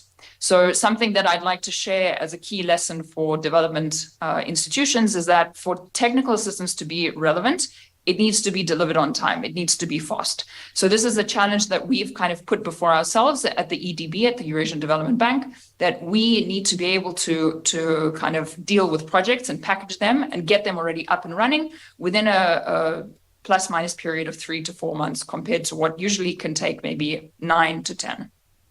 Thank you. Please wrap up. Yes. Your time is over. All right. Two last points. Another thing referring to how technical assistance can be successful. What we've seen is that when we see clear ownership over the project from both on behalf of the Multilateral Development Bank as well as the beneficiary, this is the recipe for success. When we see that we have a clear shared vision, we both know where we're moving, and we both know that both sides are equally invested in making sure that the project happens. This is what gives us the necessary result. And finally, as you might have understood already, technical assistance tends to have a natural time lag. So between technical assistance being given, for example, as research versus when it actually becomes a full-blown investment project, obviously there's a certain amount of time that needs to go by between them. And that's why what we like to say at the Eurasian Development Bank is that the TA being done today becomes the progress and the change that we see tomorrow. So that should also be taken into consideration. I would be very happy to speak to you in terms of how we can cooperate and offer or speak about what the TA fund at the EDB can offer. Thank you very much for your attention. Next slide. Thank you very much, Ms. Anna Maria. It's very, very comprehensive and very useful presentation. Thank you. So now I would like to invite our last speaker, Mr. Timofey Shtaknov. He is attaché Ministry of Foreign Affairs in the Russian Federation. Mr. Timofey, you have the floor. Thank you very much, Madam Moderator. Дамы и господа, уважаемые участники форума, уважаемые организаторы, в первую очередь позвольте поблагодарить всех вас за это замечательное мероприятие, которое, я уверен, уже предоставило нам очень много пищи для размышлений и пищи для дискуссий. Буду очень краток, и сегодня хотелось бы поговорить с вами о некоторых аспектах реализации ЦУР-9 в Российской Федерации. Следующий слайд, пожалуйста.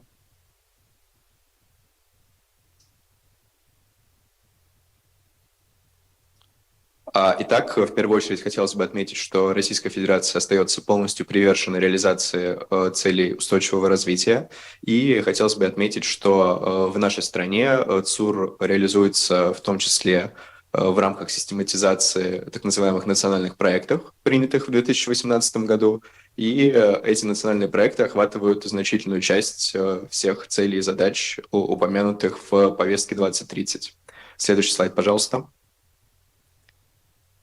И хотелось бы пройтись по некоторым аспектам ЦУР-9. В первую очередь хотелось бы отметить некоторые измеримые показатели. В частности, хотелось бы начать с грузооборота. И грузооборот с 2015 года вырос на 11,6%, несмотря на падение в период пандемии коронавируса. И по всем видам транспорта, за исключением трубопроводного транспорта, мы уже смогли превзойти допандемийные показатели. Также, что касается пассажирооборота, он все еще остается немного ниже, чем уровень 2015 года, однако мы надеемся, что этот негативный тренд будет переломлен уже либо в этом, либо в следующем году, и мы сможем уже вернуться к допандемийным показателям, а также превзойти их. Также хотелось бы отметить, что на повышение связанности территории России нацелена принятая в 2019 году стратегия пространственного развития Российской Федерации на период до 2025 года. И также хотелось бы отметить ряд важных документов. Это комплексный план модернизации и расширения магистральной инфраструктуры на период до 2024 года, а также национальный проект «Безопасные и качественные автомобильные дороги», согласно которому уже к 2024 году планируется создание нормативной базы и основы для внедрения беспилотных транспортных средств, а также использования интеллектуальных систем в дорогах. Также, что касается содействия индустриализации, здесь хотелось бы отметить, что с 2015 года, в принципе, доля обрабатывающей промышленности ВВП Российской Федерации выросла с 13,8% до 15%. И также мы уделяем очень большое внимание развитию промышленности в российских регионах путем создания индустриальных парков. По состоянию на текущий момент уже создано 277 промышленных парка, и в настоящий момент ведется строительство еще 133. Поэтому это очень активно развивающаяся область, в которой действительно мы, к счастью, смогли достичь больших успехов. Кроме того, активно продолжается создание промышленных кластеров, и к настоящему моменту действует 82 таких кластера. Также, как вы можете видеть, мы достигли за последние несколько лет достаточно серьезных успехов в уменьшении выбросов углекислого газа на единицу ВВП, и тенденция к снижению остается весьма устойчивой. Следующий слайд, пожалуйста. Также хотелось бы отметить достижения в области расширения доступа к информационно-коммуникационных технологиях. Таким образом, с 2015 года увеличилась доля тех граждан, которые имеют широкополосный доступ к интернету с 66,8% до 82,6%. Также за 4 года нам удалось достичь 100% обеспеченности возможности доступа к интернету у социально значимых объектов. И таким образом теперь это покрывается полностью. А также активно развиваются сервисы предоставления государственных услуг в электронном виде. С 2009 года у нас в стране работает интернет-портал государственных услуг «Госуслуги», которым в настоящий момент пользуются более 100 миллионов граждан Российской Федерации. С 2019 года реализуется программа «Цифровая экономика Российской Федерации», в рамках которой создается устойчивая и безопасная инфраструктура, в том числе внедрение стандарта связи 5G, осуществление отечественных разработок в области информационно-коммуникационных технологий и расширение сферы их применения. Также у нас в стране действует программа по устранению цифрового неравенства, и в рамках этой программы уже более 5 миллионов граждан Российской Федерации в малочисленных населенных пунктах получили к концу 2021 года доступ к интернету. Также у нас действует программа системы быстрых платежей, инициированная Банком России в 2019 году, которая представляет собой сервис, позволяющий совершать мгновенные платежи между всеми банками, которые являются участниками данной системы. Также в рамках проекта «Умный город» в городах России действуют проекты в сфере развития умной городской среды, в том числе цифровые платформы вовлечения граждан в решение вопросов городского развития, цифровые платформы по управлению городскими процессами, интеллектуальные центры городского управления и система интеллектуального управления городским транспортом. Таким образом, хотелось бы сказать, что в рамках этих аспектов мы достигли достаточно серьезных успехов в реализации ЦУР-9. Национальные проекты Российской Федерации позволяют достичь измеримых показателей, и мы остаемся полностью привержены прогрессу не только в рамках ЦУР-9, но и в рамках достижения всех остальных ЦУР. Спасибо за внимание.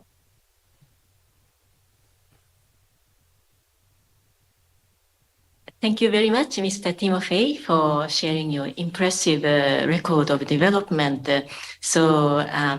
And very much appreciated. So this is the end of the presentation of all speakers, 8 speakers. We have a largest speaker of the session, and we have benefited a lot for their knowledge contribution. We will place their PowerPoints in our website, and so that you can have a look afterwards as well.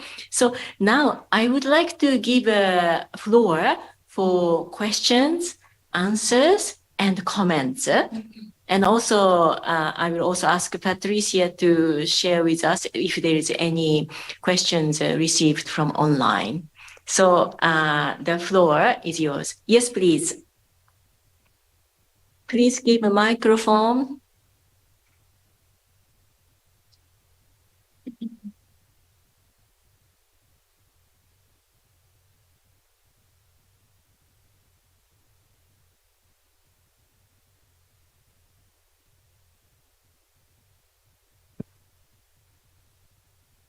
Please give a workable microphone, please. Can you bring a few microphones? None of them are working?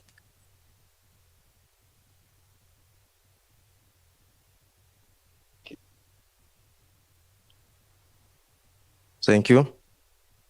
Мой вопрос госпоже Анна-Мария Чкуне. Спасибо за такую содержательную информационную презентацию.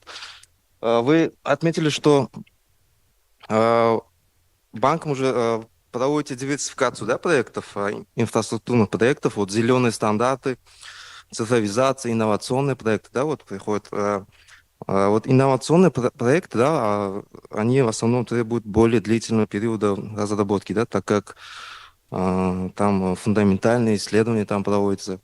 И вот вопрос, вот критерии вот отбора, да, вот таких проектов, они одинаковы для как инфраструктурных проектов и инновационных проектов? Может быть, критерии надо будет поменять, или вот можно будет на этот по поводу этого? Да, спасибо большое за вопрос. Действительно, когда мы получаем заявки на проекты технического содействия, у нас есть достаточно подробный процесс отбора и анализа вот этих проектов. И есть определенный перечень критериев, по которым мы проводим скоринг для этих проектов. То есть получается, что как только поступается заявка, будь это связано с инфраструктурой или будь это связано с инновационными технологиями, мы всегда стараемся делать акцент на то, какой эффект, impact для развития вот этот проект может создать. Во-первых, это самый, скажем так, наверное, главный вот критерий. Мы хотим увидеть, насколько, в принципе, этот проект имеет потенциал к содействию интеграции в нашем регионе. И также мы хотели бы увидеть какие-то перспективы именно банкуемости этого проекта. То есть мы, наверное, должны сразу вот с нашим development partner понять, выделив техническое содействие, куда это нас принесет или куда это нас приведет, и какой по факту будет потенциальный инвестиционный проект по итогам. Будь это косвенно или напрямую связан с этим инвестиционным проектом, но какая-то перспектива, вот желательно ее иметь, когда подается заявка. Спасибо большое. Thank you very much. Yes, please, Tajikistan. Please be ready on the floor, the microphone.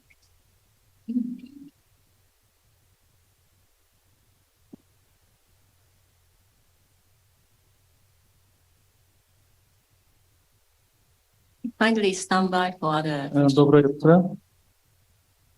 Спасибо всем за интересные презентации.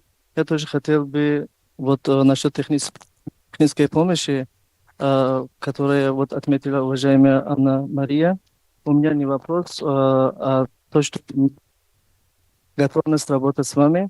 Как раз у нас очень много инфраструктурных инвестиционных проектов, которым нужна как бы техническая помощь, подготовить ТО и все, что вот понадобится для таких проектов. Программа государственных инвестиций. Я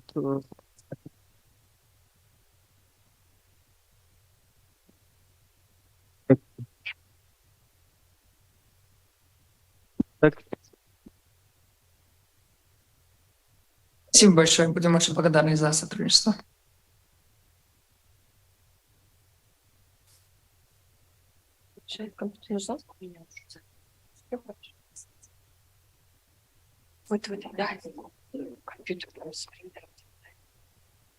Grand Tension Hotel, can you provide us a workable microphone?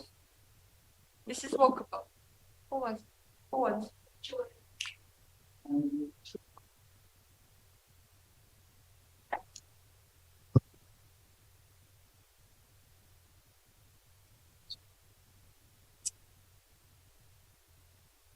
И еще раз повторюсь, я только хотел выразить нашу как бы заинтересованность в том, чтобы работать над техническими вопросами, техпомощью, для того, чтобы подготовить наши инвестиционные инфраструктурные проекты. Это как бы касается презентации Анны-Марии.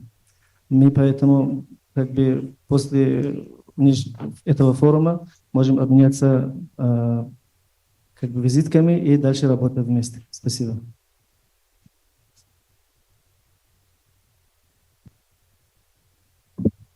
Okay, thank you very much. Are there any other questions, comment?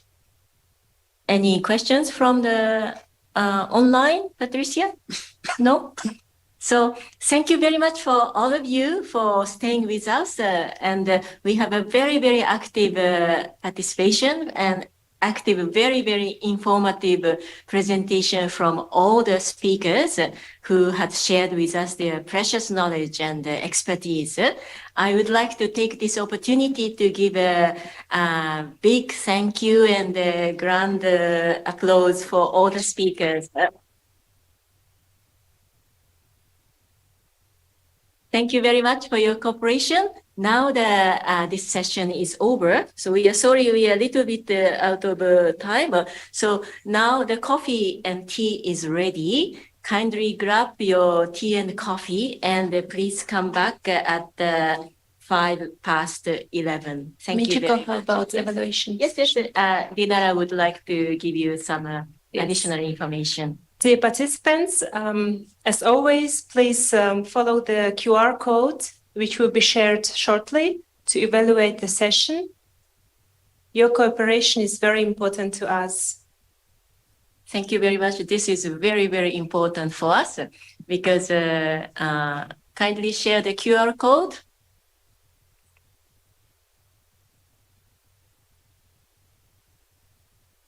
QR code, please.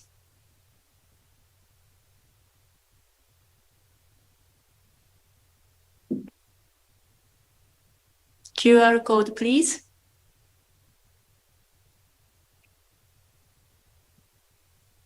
Dear online participants, we also kindly ask you to evaluate the session. Thank you. Thank you so very much for your cooperation. This is very important for our monitoring and evaluation. So I would appreciate your cooperation.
пошел же.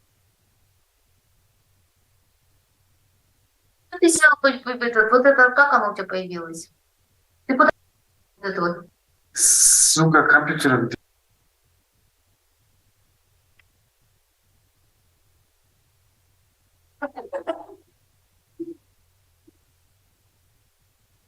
Зашел. Что вот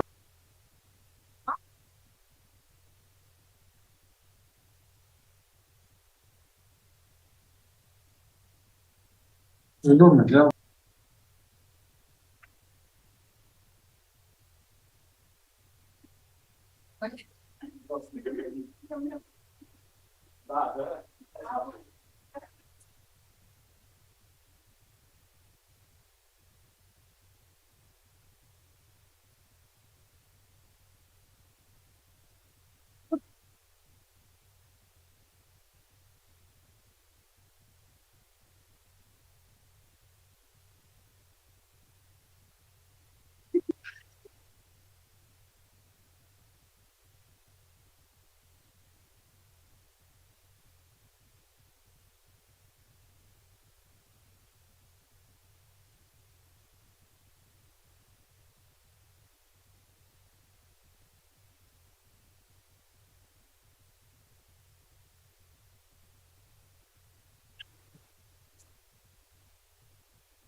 Слушай, вот. Ага. Он нас записывает. Все. Так можно здесь выключать? Да,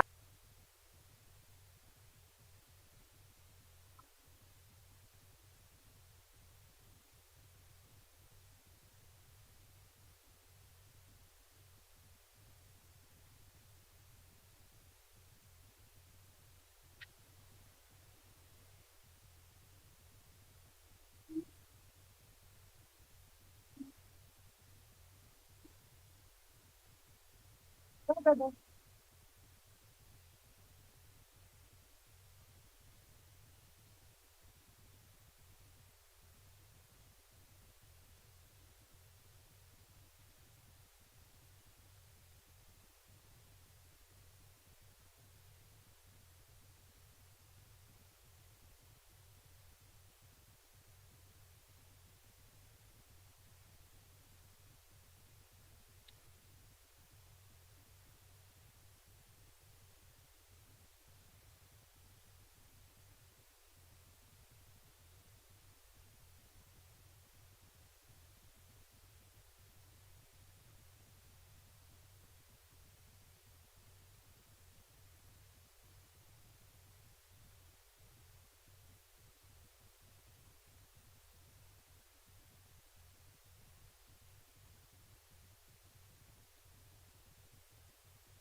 Okay, right.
Раз.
Görüşürüz.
Dear participants, we would like to kindly ask you to return to your seats, please, to start session 5.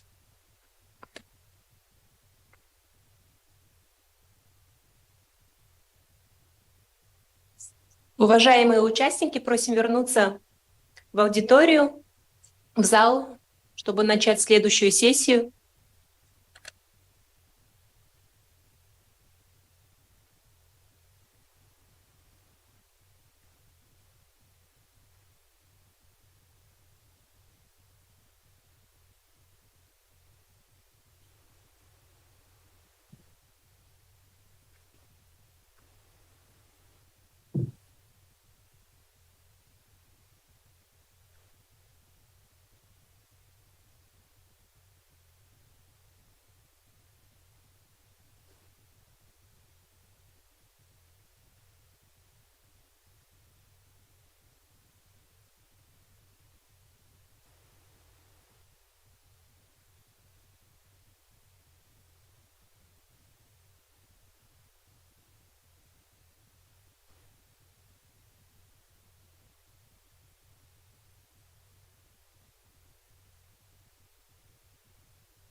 Алло. Раз. Вроде.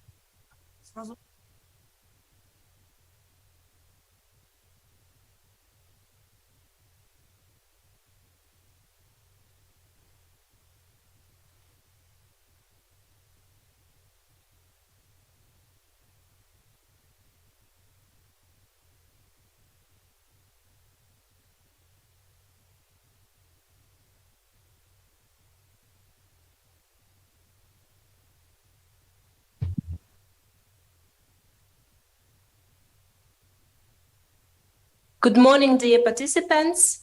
These are the housekeeping announcements for online participants. Welcome to the 6th North and Central Asia Multi-Stakeholder Forum on the implementation of the Sustainable Development Goals. My name is Dinara Asalbaeva and I'm ESCAP Songa staff member. Before the start of the session, I would like to make a few housekeeping announcements related to the technical aspects of this meeting. First, the meeting is conducted in both Russian and English. We provide simultaneous interpretations for you. You can choose to listen to the flow language, English or Russian interpretation by clicking on the globe icon at the bottom of your screen. Second, if you're having technical issues, please raise your issues via the messaging tab. Please indicate the issue you're facing. For example, you can't hear or the video got frozen in the chat box. Our team will assist you shortly. Thirdly, we introduced the discipline of yellow and red cards. Yellow cards are used to finalize the presentation and red cards are used to close the presentation. And lastly, kindly be informed that this session will be recorded for internal reference.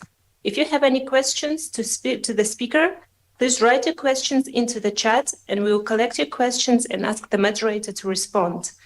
Thank you, and I will now pass the floor to the moderator of the session, Mr. Bruno Derkan, who is an acting regional director for Asia Pacific UN Habitat. As a senior staff officer in the region, he has been overseeing programs and initiatives in China, Mongolia, Indonesia, Myanmar, the Philippines, Bangladesh, Pakistan, and Nepal. So Mr. Derkan is specialized in planning and housing. Welcome to the forum and hope you enjoy the session. Thank you.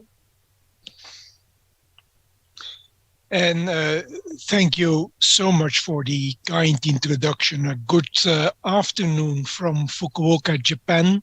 A good morning for you in I think the final session of this morning.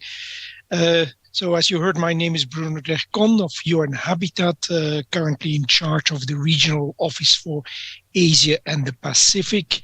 It's a great pleasure to be with you. Congrats for the SONCA office to host this sub-regional forum.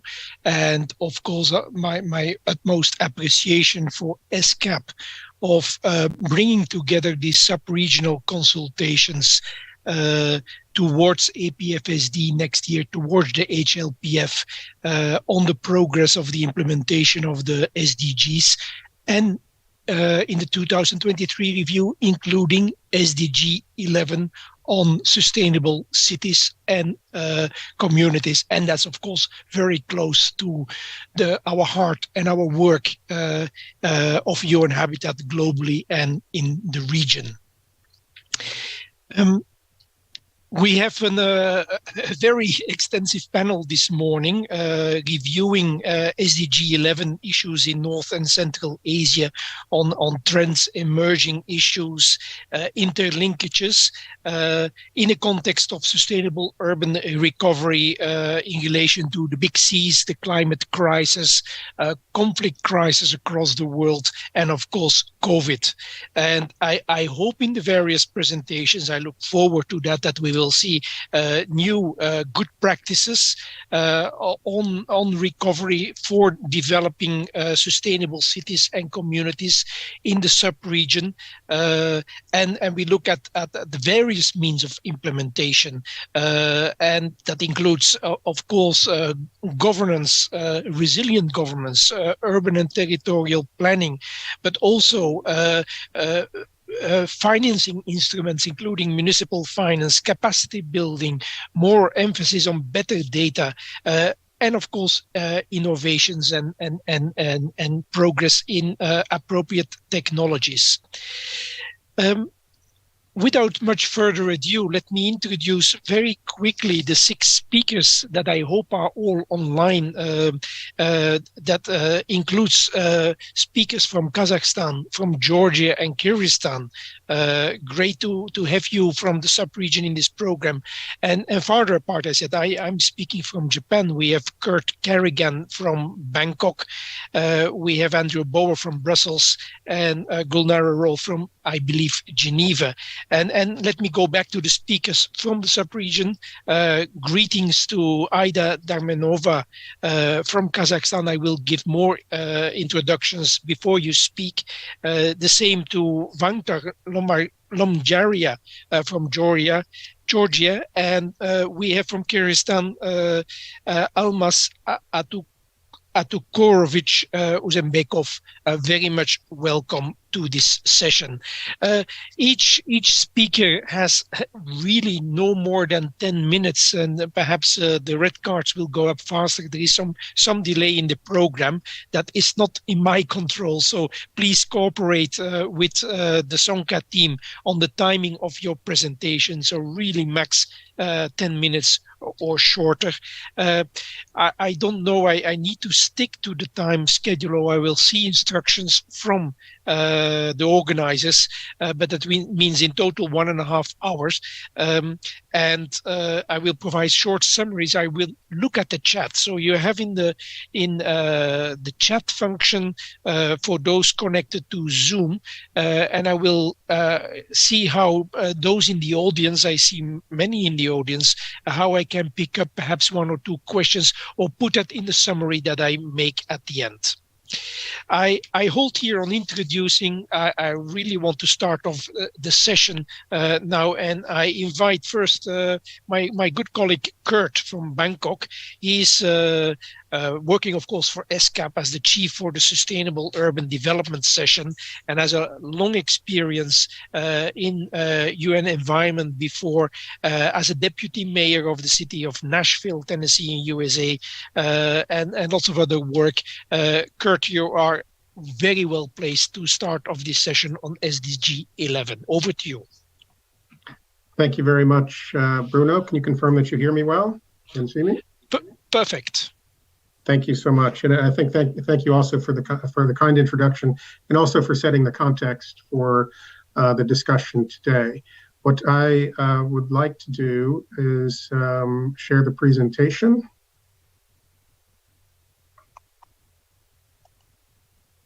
And that should be coming up here shortly.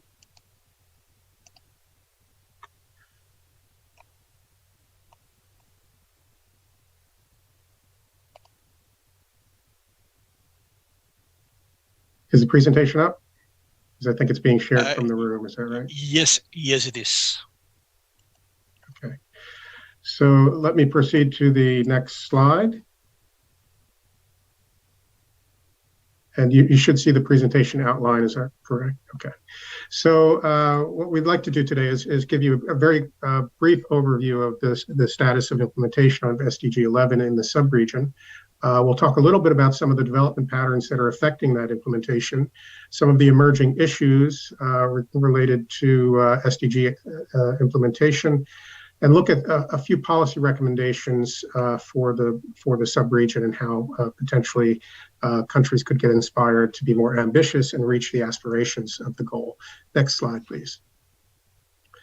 We do know that urbanization is really at the forefront of the international development policy now. Many of the transformations and the drivers are across the SDGs. We see intersecting with cities and with urbanization policies. So we have to view urbanization not simply as a demographic phenomenon that looks at population growth, but really as a transformative process that can galvanize momentum for many different aspects of sustainable development. It's interesting that this session follows SDG 9 on innovation and infrastructure, because I think there's a lot of overlap and relationships between those two SDGs. We do know that cities drive much of the innovation and investment worldwide, and that makes them a force for addressing sustainable economic growth, sustainable urban development, and prosperity at all levels of governance. And we know that the cities are economic powerhouses, contributing about 80% of Asia Pacific's GDP, and functioning as well as catalysts for social economic mobility and inclusion. Next slide, please. However, cities also account for about 70% of global energy consumption and 70% of greenhouse gas emissions, as well as over 70% of resource use. So they're also significant consumers and contributors to some of the environmental challenges across the SDGs.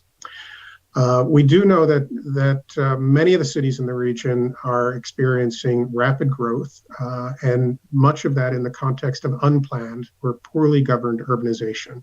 So some cities are characterized by stark socioeconomic and spatial inequalities, issues of social exclusion, multidimensional poverty, high unemployment, slums and inadequate housing, and obviously, again, their contributions to poor environmental conditions.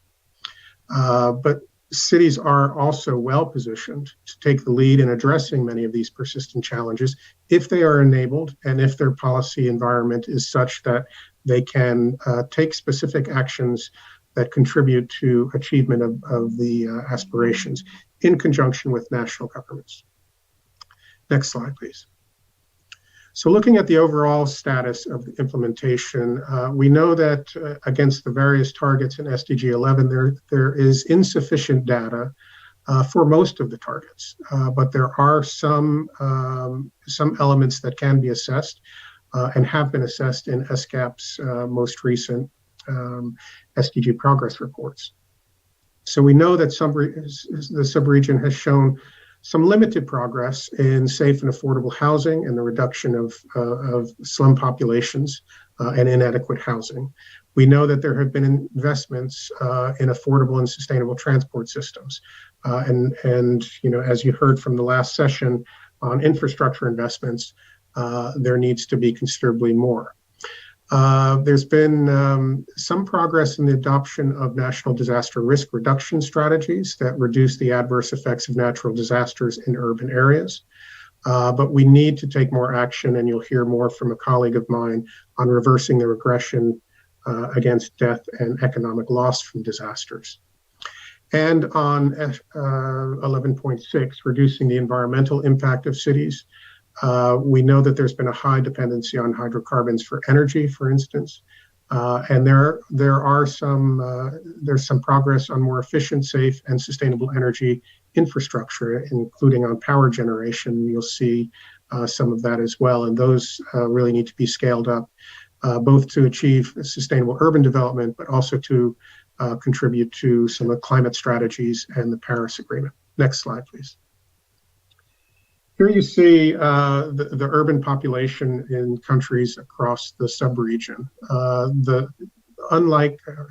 Very much like the overall Asia-Pacific region, most countries are now majority urban in their populations, and as you see in the graph on the right, that is only expected to continue to increase towards 2050. You see from about 2000 out to 2050, a pretty significant increase in the urban population. There are only two countries that are not expected to have majority urban populations by 2050, and those are Kyrgyzstan and Tajikistan. Next slide, please. But the population, the nature of the population is also changing, and the demographics within those urban populations are shifting. So you see in 2022, roughly about 18% of the urban populations being over the age of 60. That is expected to increase to about a quarter of the urban populations by the year 2050. So cities need to become more age-friendly. That includes, the infrastructure that is developed, walkways, transport, age-friendly and accessible housing, and urban services for older persons, and potentially employment opportunities, as well as the working population also continues to age. So there are some socioeconomic aspects as well to the shifting demographics that we see in cities. Next slide. But it's not just the population characteristics, it's also the way in which cities are increasing. Here you see Bukhara in Uzbekistan from 1991 to 2000 to 2013, and you see very fragmented, scattered pockets of urbanization, not a kind of a coherent or concentric development of the urban space. That makes infrastructure investments and infrastructure planning, especially things like interconnectivity, transport and mobility, much more difficult to do. So we need to better manage the way that cities are developing. Next slide. And you'll see some of those different development patterns in this slide here. On the left in Shymkent, you see from 93 to 2000, relatively condensed or compact development, some infill, and then from 2000 to 2013, much more linear development out to the west and to the northeast. In the middle, you see Tashkent, and that is much more evident, that kind of linear development pattern, or corridor development pattern that can also make, again, those infrastructure investments in planning and connectivity much more difficult. These generally indicate much more of a reliance on vehicles rather than public transport. And so bringing all of that, all of those elements into the urban planning mix are important. And then Baku in Azerbaijan on the right, where you see much more of the infill development over a period of time and a much more compact pattern of development. So the way that these cities are developing is also important in conjunction with the population growth. Next slide, and I will turn this slide over to my colleague who's in the room, Sumi, to talk a little bit about disaster risk reduction.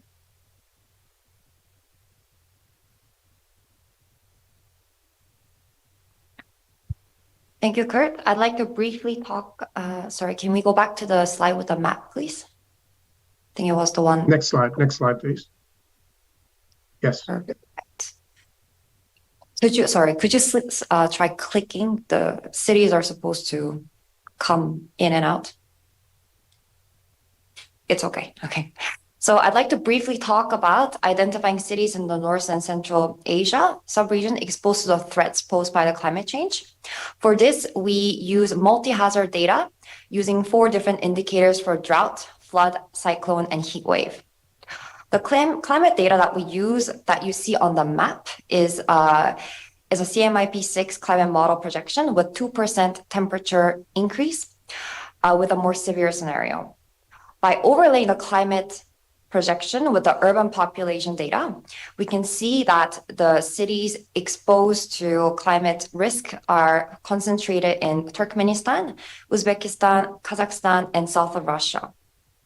Amongst these, there are silver cities, including Ashgabat, Nukus, Samarkand, and Rostov-on-Don, which stand out as bigger cities exposed to risk with population size between 0.3 to 1.1 million.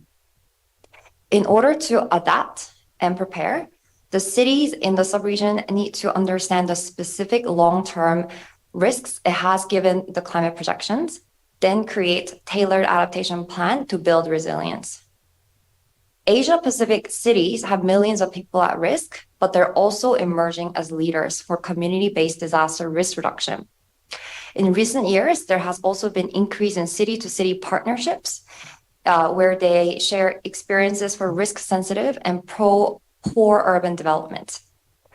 Use of frontier technology and social media for collecting data to feed into a continuous monitoring and decision support system may also make a pivotal difference.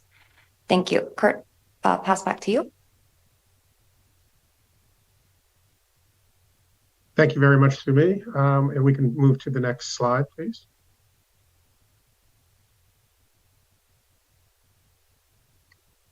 Okay.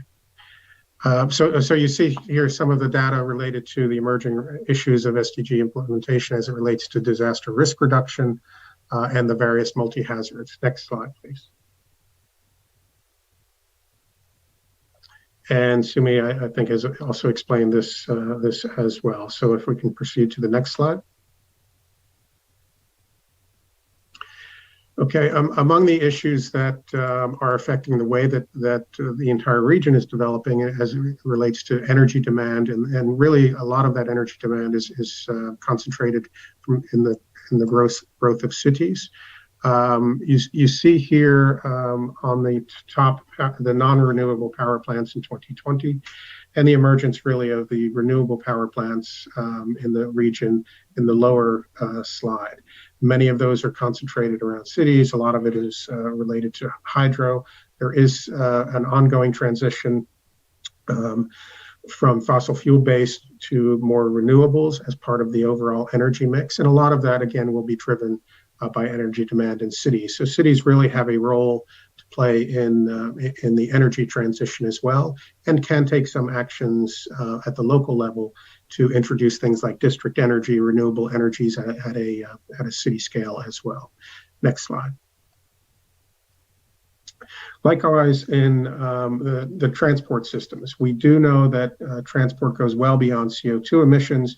It also looks at things like the mobility, the overall road networks, and how all of these systems interact. So it's not just moving from one place to another, either goods or services, but neighborhood mobility and transport systems to and from work and residential areas.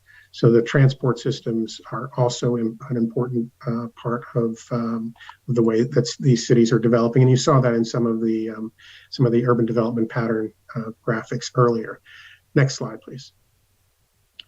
So we know that cities and communities are cross-cutting across all of the SDGs, that the intersection of many of the targets and indicators come to play in urban areas. And so while there is SDG 11 and its individual targets and indicators, you see that there are many of these connections, both at the socioeconomic and environmental areas across the entire SDG framework. So next slide, if we get to the key policy issues, we do know that there needs to be some considerable action on providing affordable and barrier-free housing to everyone. And again, that's also based on the projections of population growth, the amount of slum dwellers and informal settlements across the region. And that's been exacerbated somewhat by the COVID pandemic. The second is on building climate resilience through ecosystem-based adaptation planning, bringing the urban and territorial planning principles much more into play, not just for spatial planning, but also for building resilience of those communities and bringing both adaptation and mitigation into the solutions. Developing technologies for clean energy and improving energy efficiency of urban building stocks is an important component of climate strategies going forward. Next slide. Again, looking at walkability, changing the quality of life in urban areas as well, and making sure that those amenities and the spatial planning is responsive to the changing and growing demographics that I've already mentioned in cities. Looking at things like urban poverty and exclusionary housing, the cost of living pressures in cities that are becoming much more visible and emergent across the region, especially in the more recent context coming from the various shocks and stresses of the pandemic. And next, we see that complex mixed-use urban environments and spatial solutions really can contribute to much more efficient urban development, reduced energy demand, and better infrastructure, and again, have links across various development ambitions, including addressing the climate crisis. So next slide. So what we see is that urban policies really need to be adapted to address not just local planning efforts, but really to address some of these global challenges. Emerging from the pandemic, the energy crisis in the region, the transition, and the need to address climate change. And then also bringing in many of the socio-economic aspects, the public transport, the mobility, the responsiveness to aging populations, the climate resilience, all come into play in urban areas.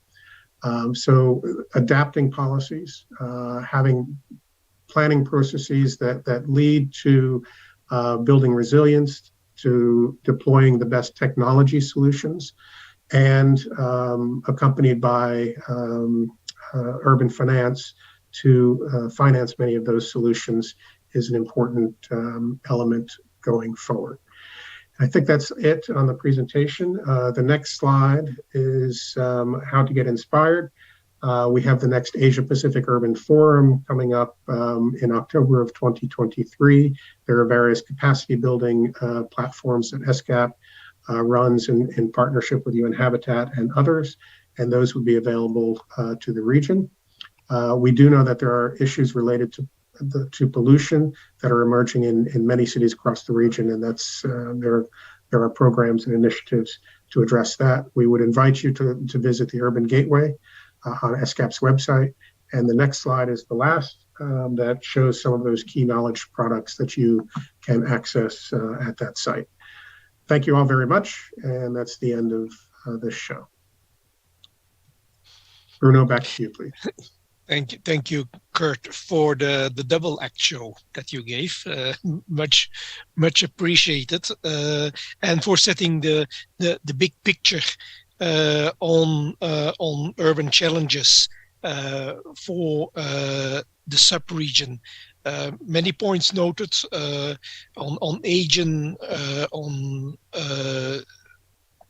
energy, climate, emissions, of course, risk issues, multi-hazards, and appreciate that you came at the end also with practical issues in our sector that we have to take on, that cities have to take on.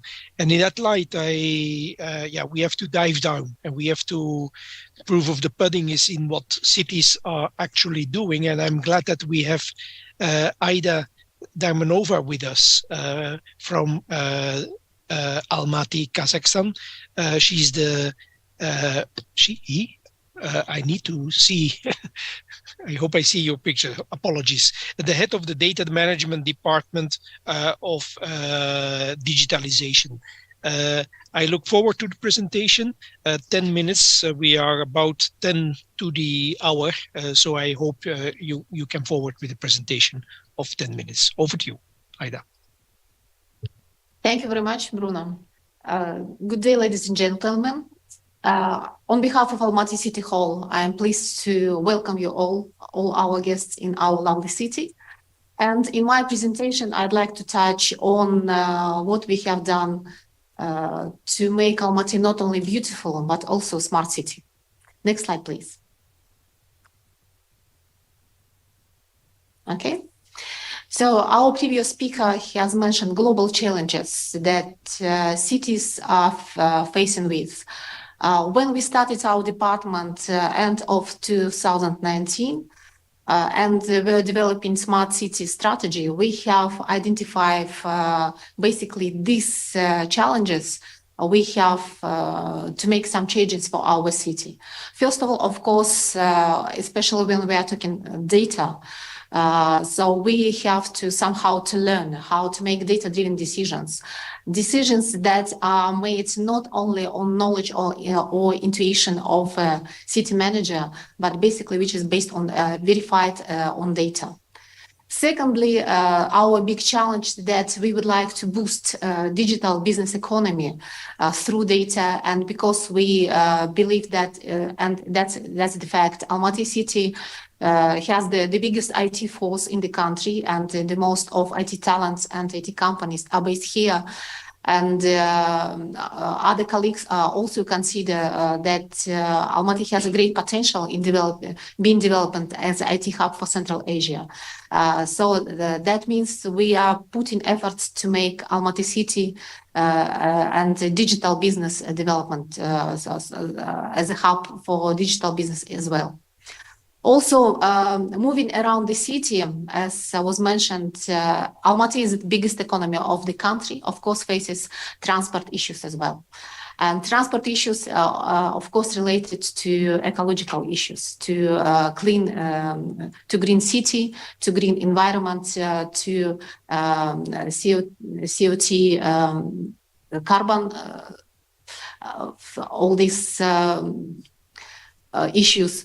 So moving around the city, how to make transport infrastructure more comfortable, more multimodal, more reliable and convenient for the cities is also a big question on the agenda.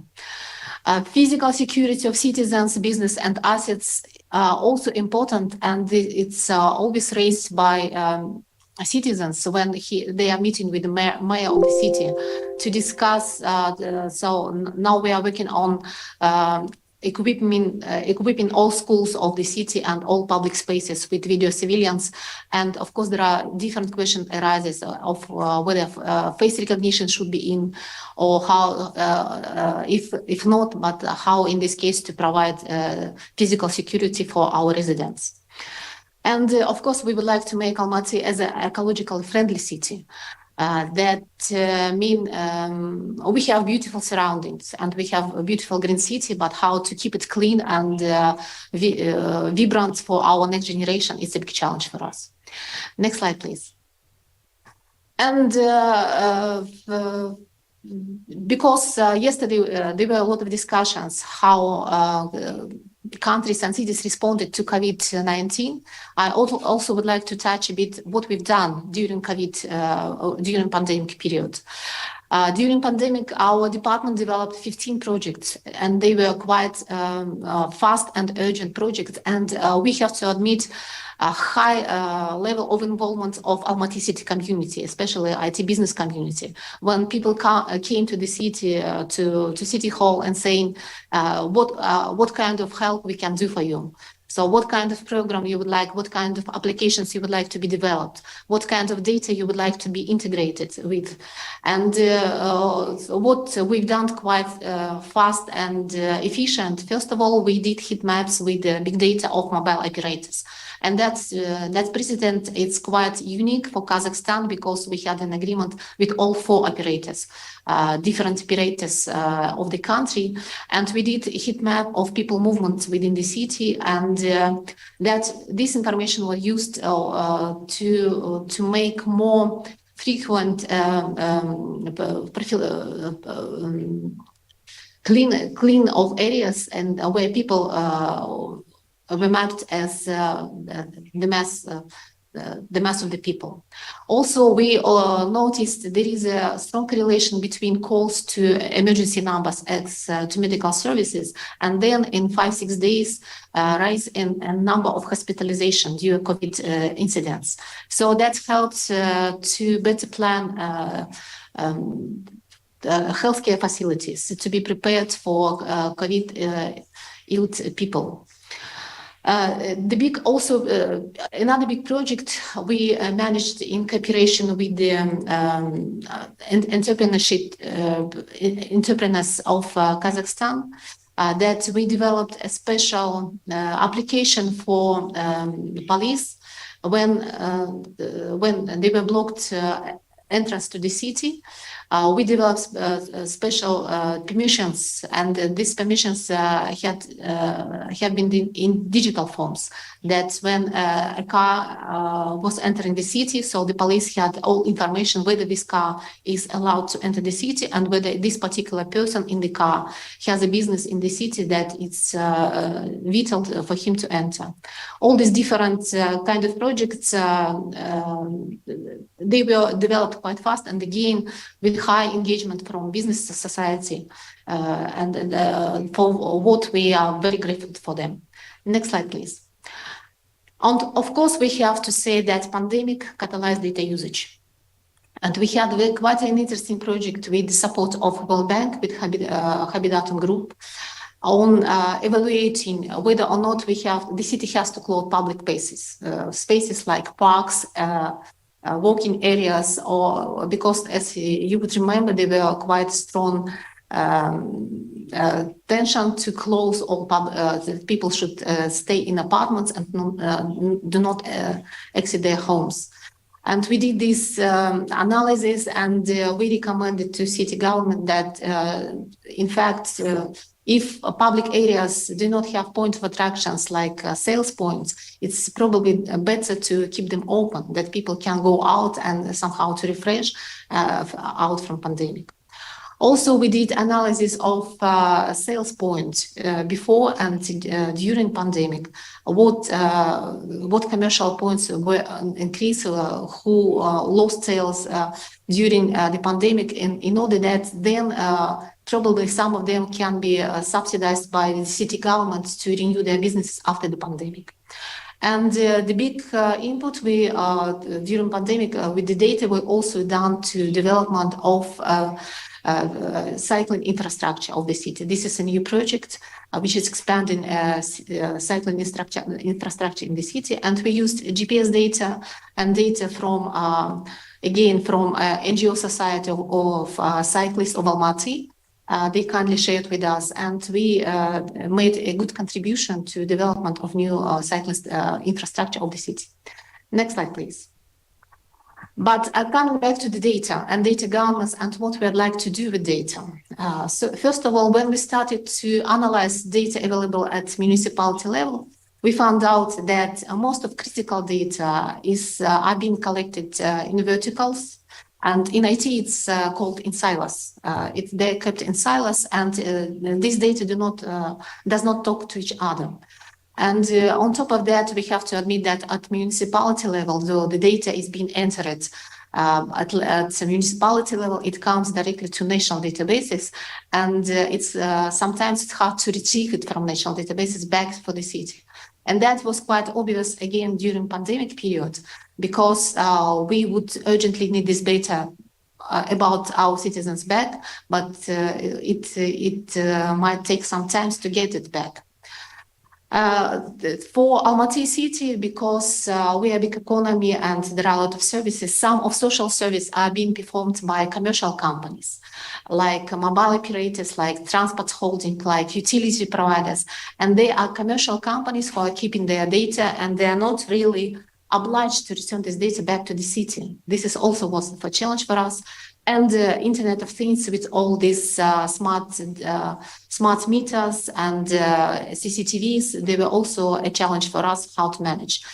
And what we proposed, next slide please, we proposed a data exchange platform. We call it Almaty Data Lake, and this is quite unique in Kazakhstan and in international arena as well, because we are talking about the data exchange between public sector and commercial companies and commercial segment.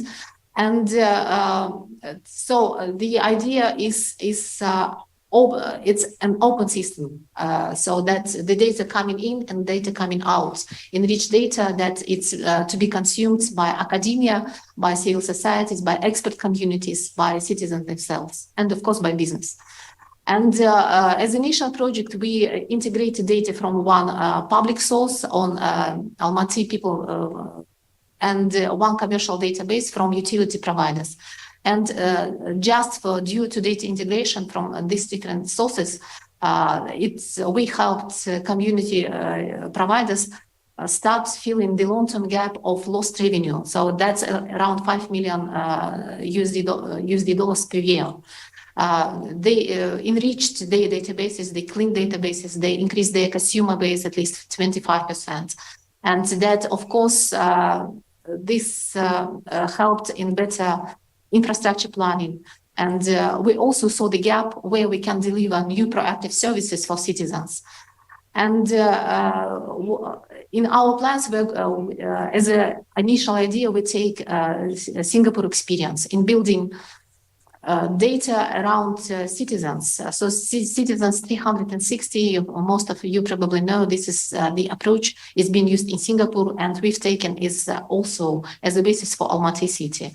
And based on that, we are forming first social cluster. When we see around a person around with this healthcare, migration, so education, and labor, and then moving forward to economic cluster, to land management cluster, to logistic cluster. And of course, when we're talking about data utilization and opening some data for the society, we opened a data sandbox, which can be used freely by academia, and we really have good experience with local universities already that are using data and building some economic scenarios for that are aimed for solving socio-economic issues of Almaty. And of course, we are looking for the overall challenge for us, the overall goal for us is to provide proactive services for citizens. For example, now together with Ministry of Digitalization and number of other central government ministries, we are developing services that would help to reduce or to transform some paper processes to digital processes, and to get, for example, some public discount cards from significantly reduce the process for some groups from 2 months to 15 minutes. So we are working on that, and it's our strong commitment that we have to deliver more services to our residents, so that people can be assured that their data, though depersonalized, but used quite wisely. Next slide, please. For saying that, for that innovative approach, Almaty city with our project was recognized as a finalist for Smart City Award context by Institute of IEEE. This is famous institution in radio electronics. And it was also recognized as the best national project in Kazakhstan last year. Having said that, that basically all about presentations from our side. If we were talking about suggestions, what we can have from our experience and from the point of Almaty municipality, first of all, we can be happy to share our experience, how to set up this, how to manage data, and what principles should be used with the cities and countries that are present here.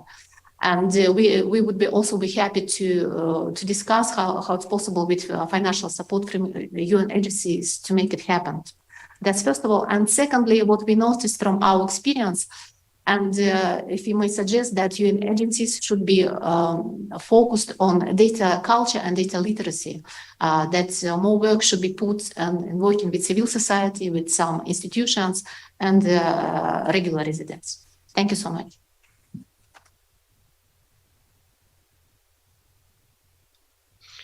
Thank you, Aida. Glad to see a first presentation on all the innovation edges, so much having come to the fore, or so much more having come to the fore as a result of the pandemic. Congrats with Almaty Data Lake that was in the finals of the competition.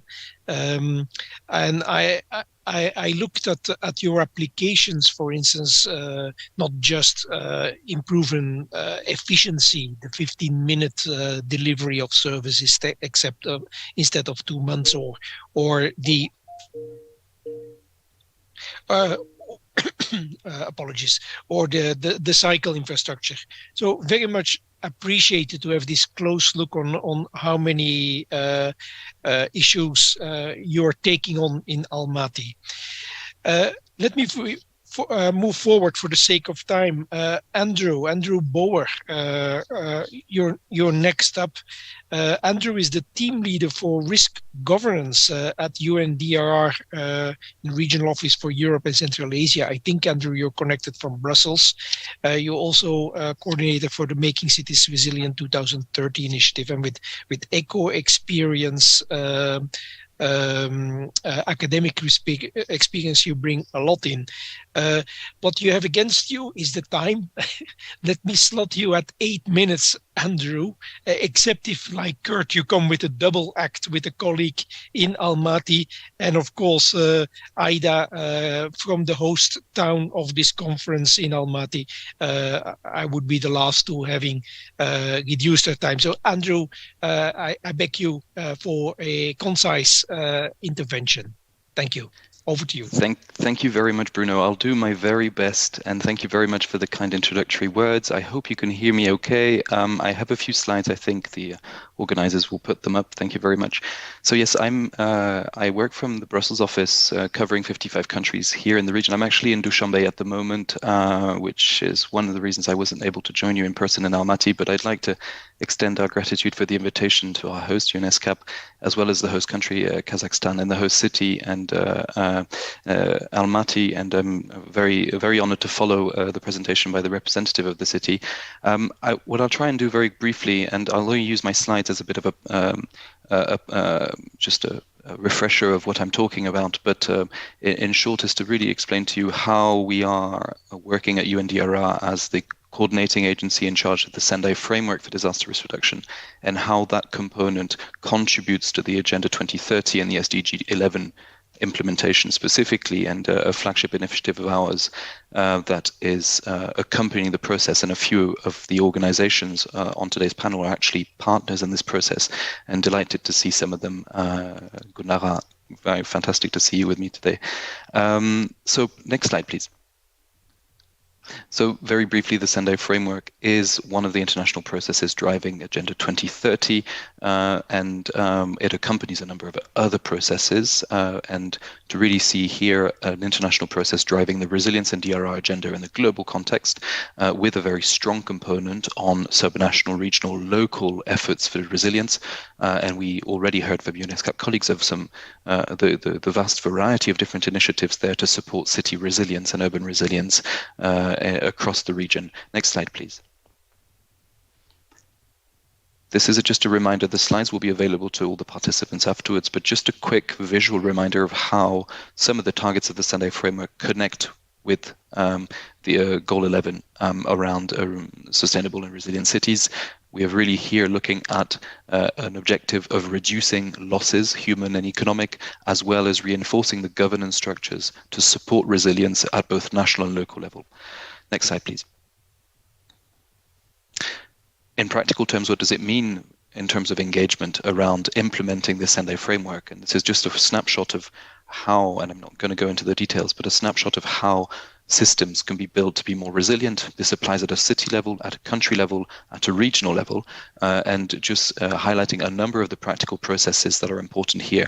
I'll probably just stress a couple. One is the importance of data, the importance of risk knowledge, and this notion of data culture, which is a point taken from the Almaty City Council colleague, Ida, about the importance of us being more data informed and putting risk data at the heart of our planning.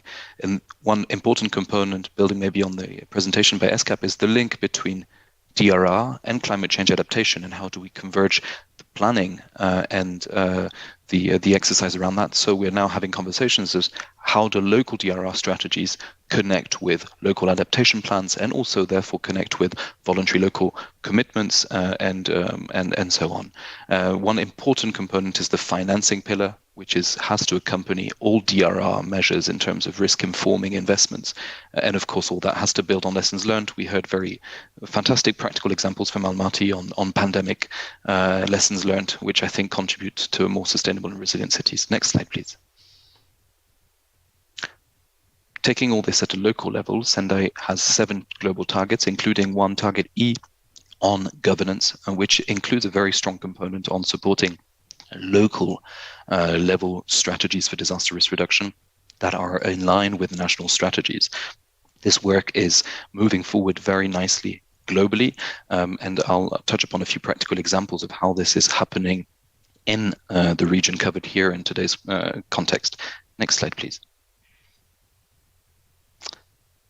In terms of driving this MCR 2030 process, which I think is the umbrella initiative that we're trying to put in this space to say that resilience, urban resilience, needs to be accompanied for decision makers, for the political momentum, alongside the very practical examples. But really, urban resilience here, all of this is not new to the audience, but resilience is unique. Cities are both frontline actors as well as the best sources of information on lessons learned.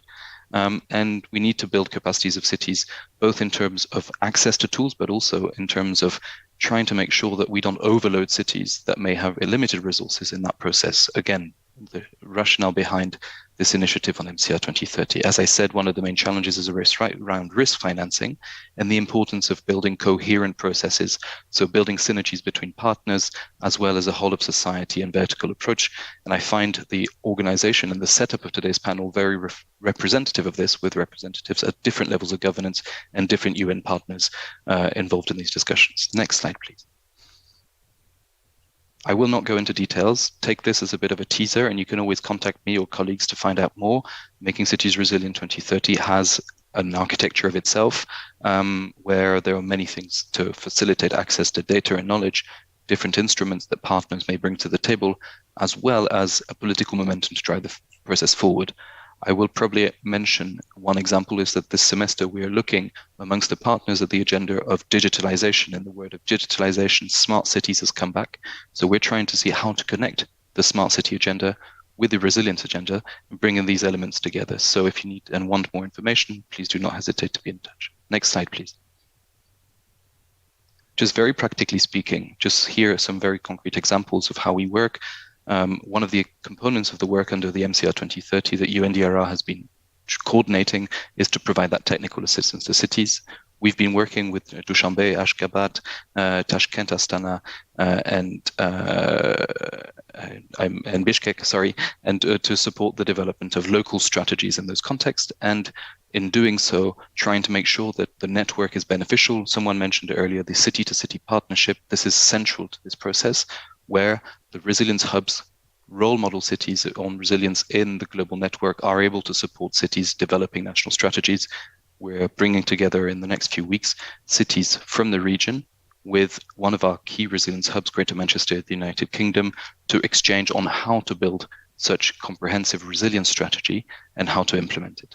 Of course, all this builds on partnerships, and I want to quickly give a note to the very good work we're doing with our colleagues at the UN Economic Commission for Europe on the work with cities, with Bishkek, with other parts of the region, as well as other colleagues such as UNDP. And just yesterday here in Dushanbe, we were discussing with the Aga Khan Foundation on the great work they're doing in Tajikistan and Kyrgyzstan in terms of building urban resilience and in close partnership with UN Habitat. So all these elements are being sort of glued together in terms of coherence of processes, and we hope that can make a difference in terms of moving forward the urban agenda. Next slide, please. Just to conclude, this is the process that we would like to really advocate for a systematic approach as part of this MCR 2030 process. Really this notion that all of it is tied to an international framework, which gives the political momentum, but all this relies on accompanying the cities with very practical support, membership, experience sharing, capacity building. We all have, as partners, different tools and services. The idea is how can we make sure that they do not duplicate each other, that they are complementary and ultimately beneficial to cities that may have limited resources to benefit from them. And finally, all this should be a basis for experience sharing. And we have these resilience hubs, as I said, champions on resilience that are at the disposal of members of the network to support them in moving forward. And last slide, please. This is just a concluding slide. You will have a hyperlink here to the platform so you can find out more, a snapshot quickly of who some of the partners in the region are. And with that, I'll pass the floor back to you, Bruno, and thank you again for the floor and available to follow up as a follow-up to this forum on any questions or discussions we may want to have. Over to you. Thank you. Thank you, Andrew. Appreciated for this very concise introduction. I was not aware of all the partnerships you have in the sub-region. Perhaps my colleagues in headquarters who work more with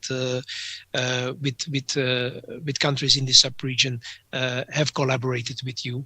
But of course, we do a lot of work together on MCR 2030 and others.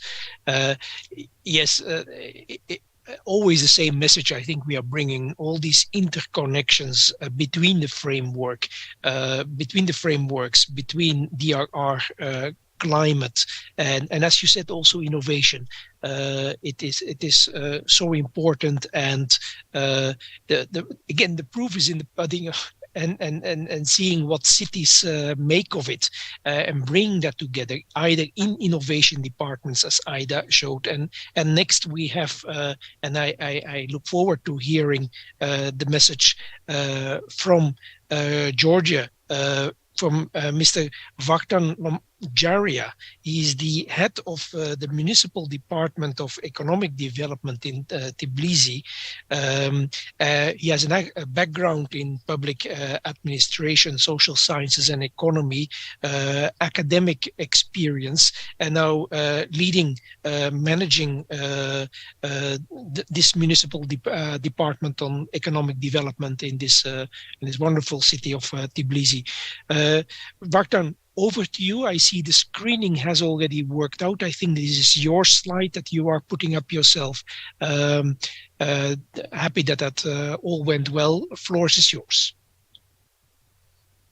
Dear Bruno, thank you very much for presentation, for representing me to the delegates. Thank you for invitation, and it's really honor for me to share issues of sustainability and post-COVID and COVID experience of Tbilisi. For us, we have just 2 days ago presented here in San Marino Tbilisi Smart City profile document, which was created by help of UNECE. And so together with Miss Gulnara Roll, we were together. Maybe she's in San Marino like me, but in an hour I'm starting my trip back to Tbilisi. Document appeared very, very important, and it showed again that sustainability is not like just good idea, which started actively with Willy, Chancellor of Germany, by ideas that only economic growth is not so important if we are not taking care on nature, on future and long-run planning. And in our document, it also is very clear that measuring is very important, and there are some data and statistics which we lack to collect, and only data and measurement gives us a possibility to compare we are on a right way or we are on we have to change something to better direction, and we will continue work on this. So economic sector was damaged a lot during pandemic, and if from 2013, last 10 years before pandemic were created about 70,000 workplaces. About half of this were eliminated during pandemic, and because of somehow where we could, we helped local business, mainly SME sector. We financed tourism sector, electronic music sector, all businesses who had rented property from Tbilisi city, and made tax reliefs for them, which were in under our competencies, and it helped them a bit. But of course, COVID damaged almost all sectors, and there were inevitable some kind of damage for city too. But this year, economic growth is quite drastic, and tourism and other sectors are almost has already catch the numbers of 2019, and for Tbilisi even more in FDI direction, not like some other regions, but Tbilisi made it better than average of Georgia, and more than half of economy of Georgia is concentrated on Tbilisi, and it's very important to develop other cities too. But urbanization in 90s gone different way, and it was quite difficult to do. Tbilisi were ranked in very high positions in safety, tourism, the best destination, and other directions. And one of the main goals for the last 5 years for us was carrying on nature, green spaces, creating recreation centers, recreation areas, parks, and which helped a lot for local business too, and I will try to explain it. When we talk about parks, which were created more than 20, it means that with women here more than 10,000 square meter territories, which were between some building blocks in old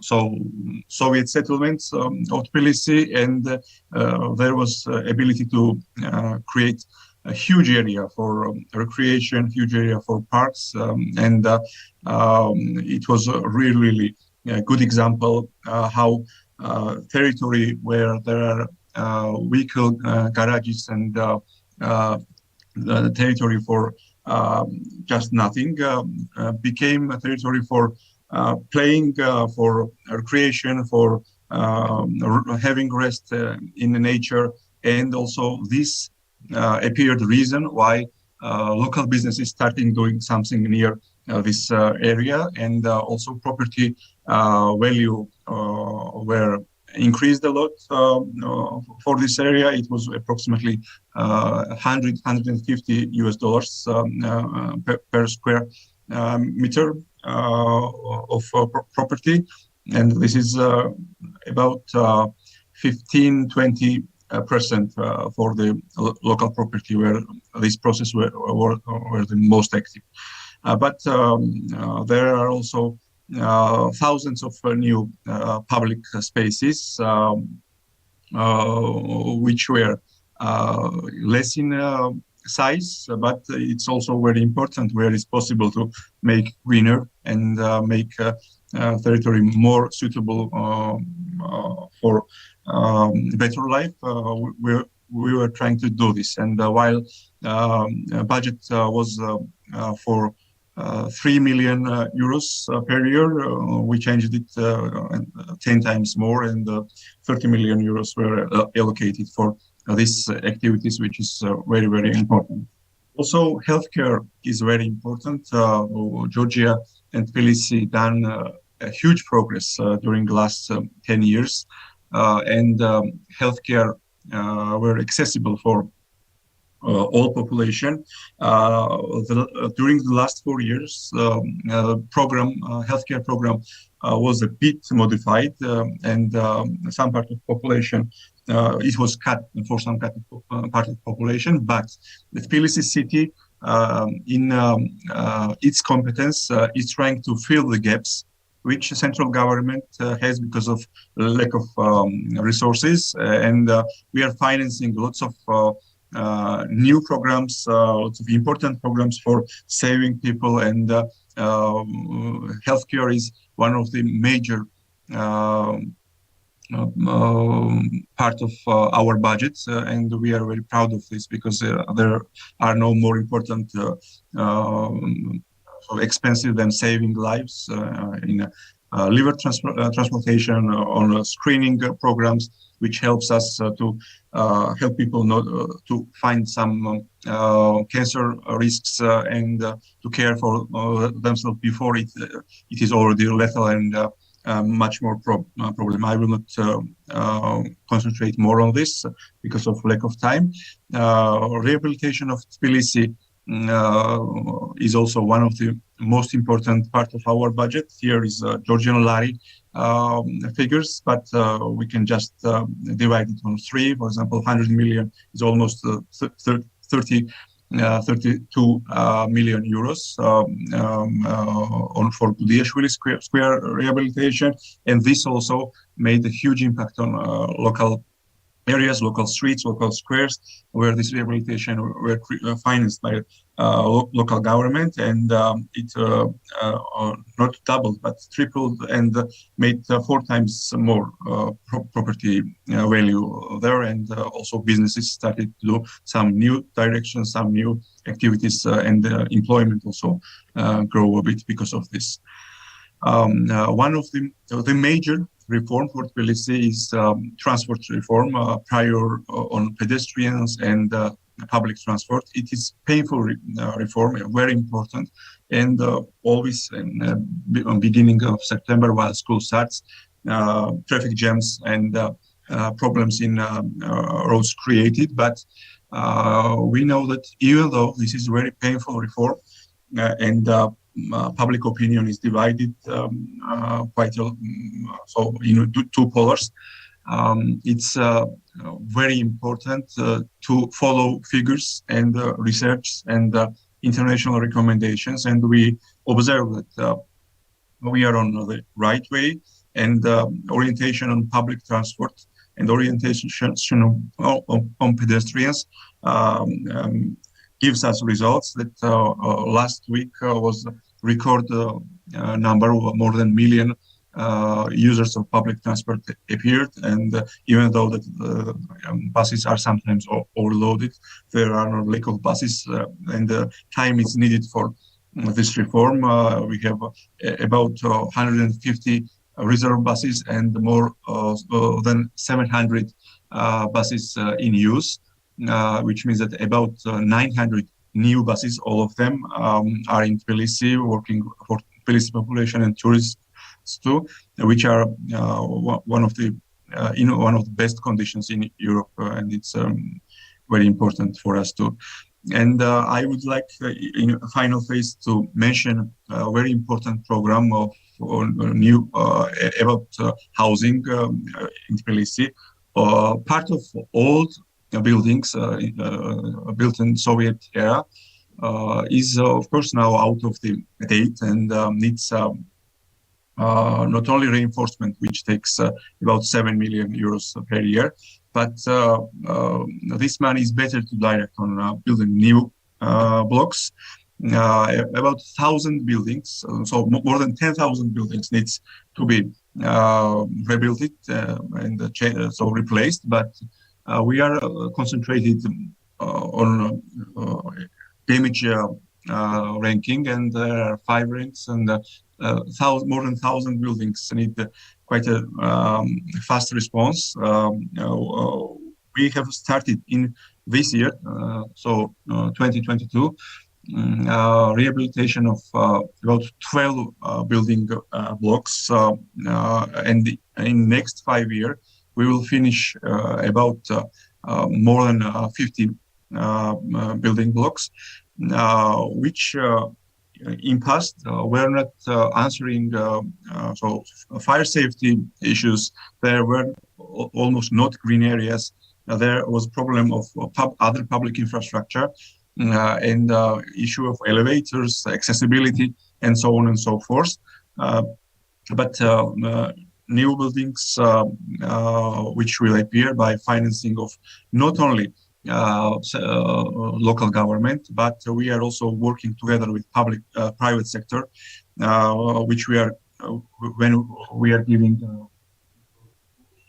the levels of things for them to cover some part of our expenses too.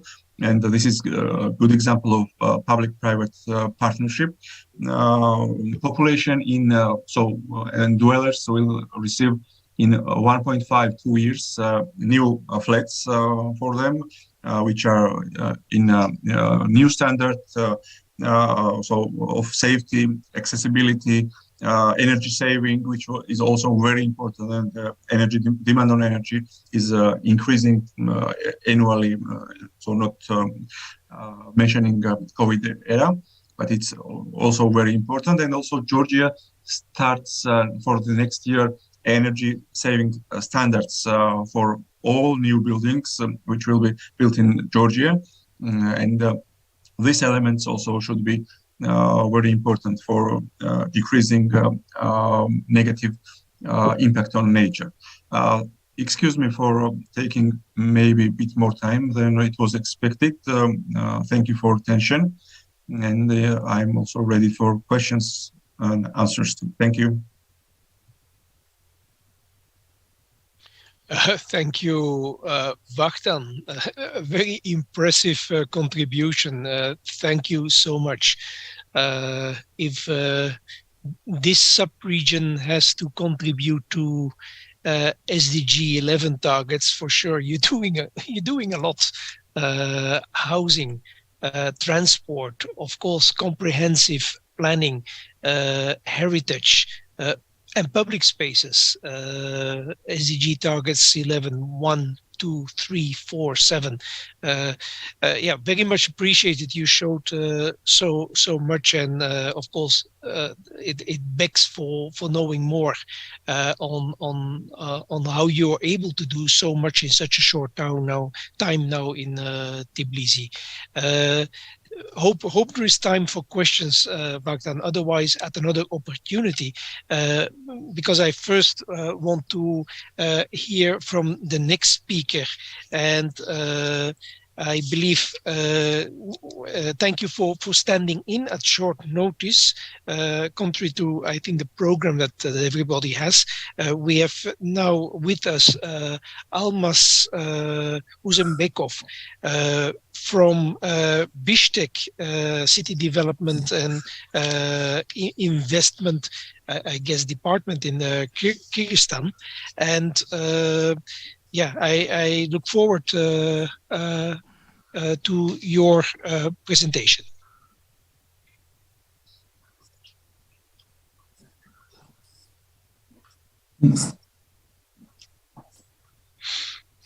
Добрый день. Добрый день.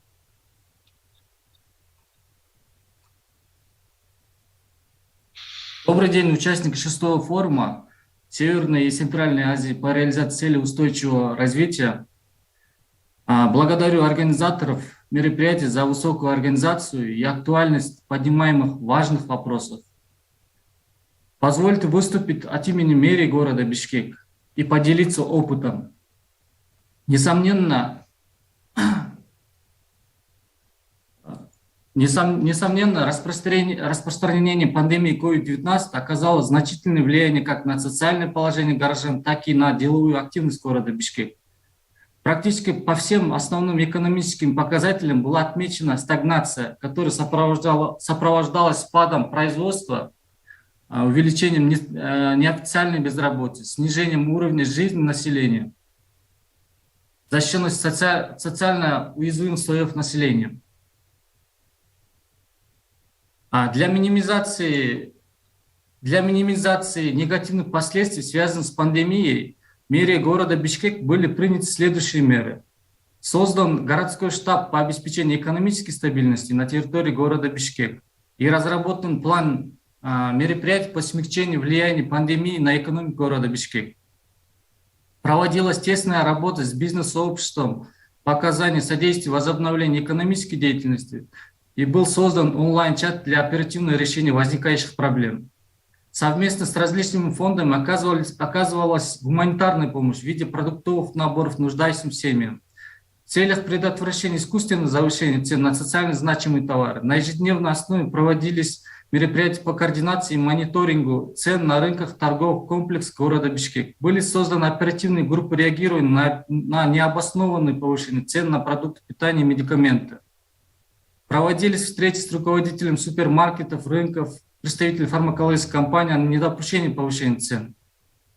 Были организованы выездные кассы коммерческих банков для жителей отдаленных новостроек, в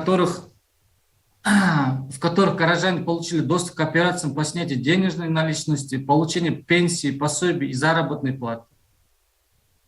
Для стабилизации постковидной ситуации в целях дальнейшего развития города была разработана и принята программа развития города Бишкек до 2026 года, которая является общественно согласованной концепцией городского развития, определяющей основные направления социально-экономического развития города и улучшения условий жизни горожан.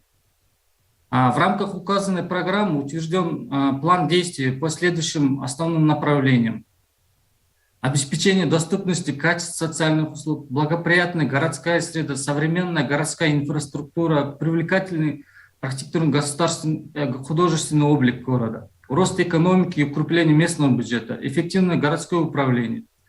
Также в него включены задачи и меры по достижению целей устойчивого развития, которые охватывают не менее 12 индикаторов СУР. В целях развития и поддержки предпринимательства мэрией города Бишкек разработана и принята программа поддержки предпринимательства города на 2022 и 2024 годы. Следует отметить, что муниципалитетом проводится работа по линии государственно-частного партнерства в сфере транспорта, образования, спорта и других сферах. В городе внедрен проект электронного билетирования в общественном транспорте. Также для привлечения инвестиций проводится работа с международными организациями, фондами в проектах по следующим направлениям. Закупка электробусов, строительство промышленных заводов, фабрик, благоустройство парков, создание новых зеленых зон, реконструкция и модернизация ирригационных сетей. Необходимо отметить, мэрия города Бишкек также планирует принять участие в добровольном местном обзоре ЦУР. Спасибо за внимание. Еще раз выражаю благодарность за организацию форума. Уверен, данный форум позволит продвинуть реализацию целей устойчивого развития в странах Северной и Центральной Азии. Мэрия города Бишкек всегда готова взаимодействовать с вами по улучшению и развитию городов. Спасибо.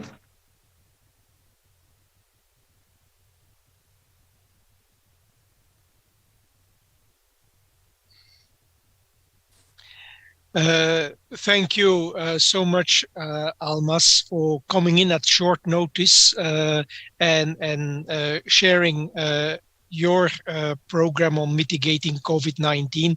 We heard about Bishkek also in Andrew's presentation on the collaboration with regard to risk reduction. I'm glad that you are here for BISTEC. We had prior to that from Tbilisi, from Almaty, so we have a good snapshot of what cities are doing. Much appreciated. And that allows me to introduce the final speaker of this session, Gulnara Roll. She is the secretary to the Committee for Housing and Urban Development of the UN Economic Commission for Europe. She specialized in human geography, environmental sciences since 2009 in the UN, and a senior expert, of course, on environment policy, urban planning, and sustainable development. Gulnara, it's over to you to wrap up this session. We are 15 minutes before really the hard end of it. Can you really in 10 minutes provide your contribution that allows me to wrap up in perhaps with one or two comments in the chat from the audience, if that is possible. Gulnara, over to you. Thank you so much, Mr. Moderator. It was extremely interesting panel. I will try to speak a bit more about the work that the United Nations Economic Commission doing with many of colleagues. It was great to hear our colleagues from Tbilisi, Bishkek, Almaty, with whom we work very closely. So I would like try to summarize very quickly. Indeed, as Vakhtang already said, we just had our committee session of the UNEC Committee on Urban Development, where we discussed also that discussion on achieving the SDGs, especially SDG 11. So that was a Committee on Urban Development, which includes 56 member states. So it's an intergovernmental body, and this is where we're working a lot with the member states. And I think our UNEC committee is important to bring multi-level governance because we work mostly with the national governments, but more and more, and also in this committee meeting, we had the cities of Tbilisi, Bishkek, and many other cities from the UNEC region, where we spoke about achieving the SDG 11 and promoting sustainable, smart urban development. So UNEC historically was working on smart sustainable cities actually since 2014, and we used the tool named Smart Sustainable City Profile, so which Tbilisi just presented because it was presented at the committee session. And it is using the key performance indicators for smart sustainable cities, which developed by UNEC and ITU, but they are very well coordinated with targets of SDGs. So it's really a good instrument, a very practical instrument, set of indicators, which really helps to monitor achieving the SDGs at the local level. And we work with many cities on the preparation of smart sustainable cities using the KPIs. So how we would do that? As right now, just for Tbilisi, it was demonstrated. So I was very pleased, see Aida as well, with whom we started with, but Almaty city profile is not finished yet. So we are collecting the data, just ensuring that there is an evidence, establishing the kind of benchmark. And then we're developing action plan recommendations, and also we work to connect to the IFIs. The city of Bishkek, as we had 5 members of the city council at our committee session here in San Marino, and they presented the work of Bishkek, where we actually went from the smart sustainable city profile to innovative financing, where we're cooperating now with many UN agencies, and very pleased to hear from Andrew on UNDRR, and it's our very close cooperating partners, along with UNDP and UN Habitat, many other agencies. So with CDIA, we established cooperation where CDIA right now is providing 500,000 to develop prepare project proposals for redevelopment of 5 informal settlements in Bishkek. As you probably know, in Bishkek, it's one of the very, very big issues. So we're very glad that we actually came in this cycle from evidence-based analysis, policy recommendation to actually financing. So this is just to provide you information about our last year's work. So we did the city profiles in Armenia, Ukraine, Kyrgyzstan, Kazakhstan, Tbilisi was just presented, and Almaty and Podgorica, Montenegro are right now in works. So in addition to working at the city level, I very much support many of the colleagues' points that we need to establish stronger cooperation and exchange of experiences. And I'm really grateful for this forum to hear about different experiences and really promote the exchange of best practices. So what concerns UNEC, we are organizing some Forum of Mayors. The first Forum of Mayors took place in 2020. We had 36 mayors from 34 countries. And then the second was this year in April. What is unique about this forum is that it brings together the mayors, but also the national government representatives. So it really provides a platform for speaking between the city government and national government. And in our experience, this communication, this connection needs to be strengthened. And this is the COVID-19 pandemic. It really shows importance of this cooperation, because lots of financing and lots of regulations coming from the national level, while implementation is taking place at the local level. We heard quite a lot about cooperation of the city governments with the private sector, and there it's always important to have the national government really stepping as quickly as the city governments in the regulations. So this is not always the case, and this is why I think this multi-level governance is very, very important.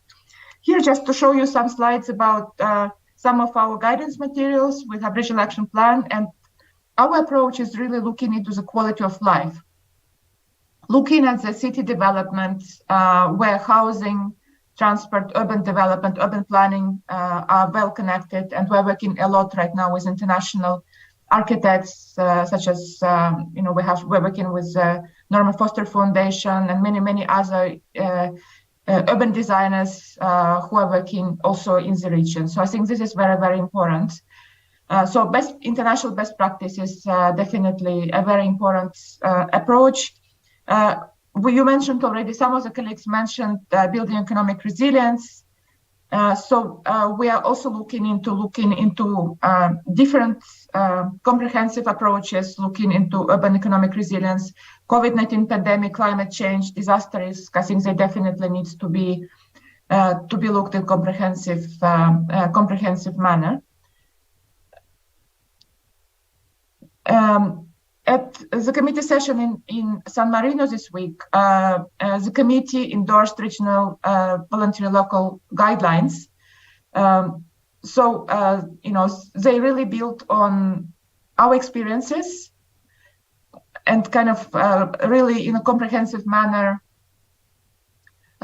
take into account all these topics of cooperation, engagement of the local communities, financial instruments. So this comprehensive approach, we think also very important, and we're looking forward to working together with both local governments and national governments in the region. Ms. Chair, back to you. Gulnara, thank you so much. Short, concise, very insightful. Thank you for connecting to Bishkek, taking and then a much wider picture on key challenges. Keywords that you brought in so far, not yet underscored, and I fully agree, is on multi-level governance and the voluntary local reviews, connecting reporting on the SDGs from local to national to global. Many thanks for this. It's almost an appropriate wrap-up of the session. We have still a few minutes left. I know for the audience in Almaty that you're running ahead of time and you are already deep into the lunch hour. I don't see any questions in the chat box, so let me ask to the organizers, whether anybody has a burning question at this point on a hungry stomach. I open the floor for a short moment, otherwise I wrap up.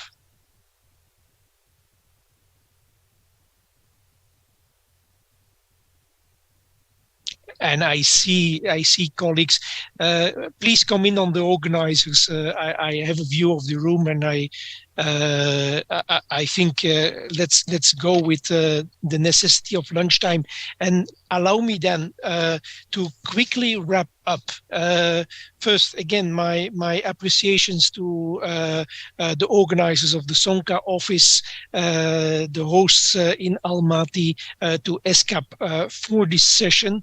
I look forward to this session on SDG 11 and the other sessions in the other sub-regional fora, bringing us a richer insight on SDG. I think we with the help of the speakers, to whom for each of you, I want to express exceptional thanks for your contributions and the diversity of your contributions.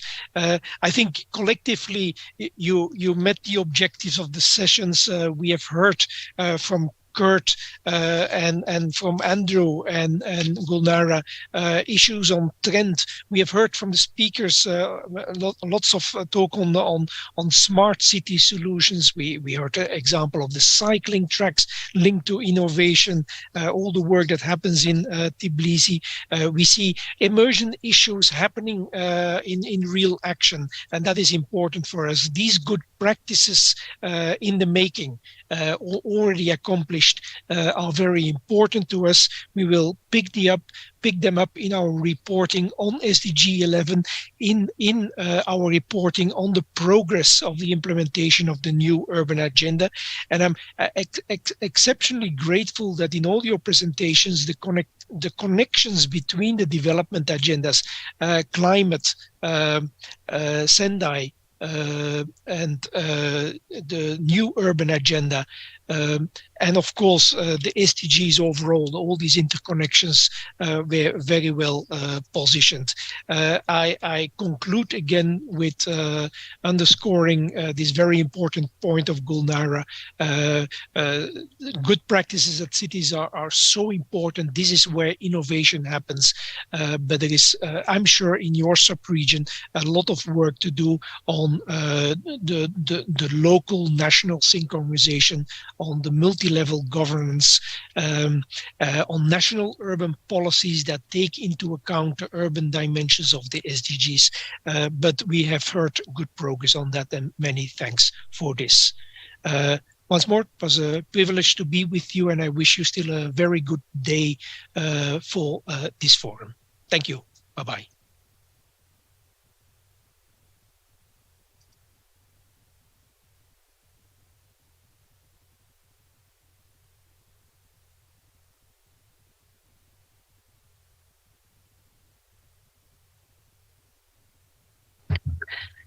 Thank you, dear participants, dear moderator, for very active session. As usual, I would like to ask our participants to scan the QR code and evaluate this session, which will be shortly posted. Yeah, here we go. The online participants, I would also kindly ask you to follow the link and make the evaluation of the session.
Dear participants, I would like to announce now lunch break until 2 p.m.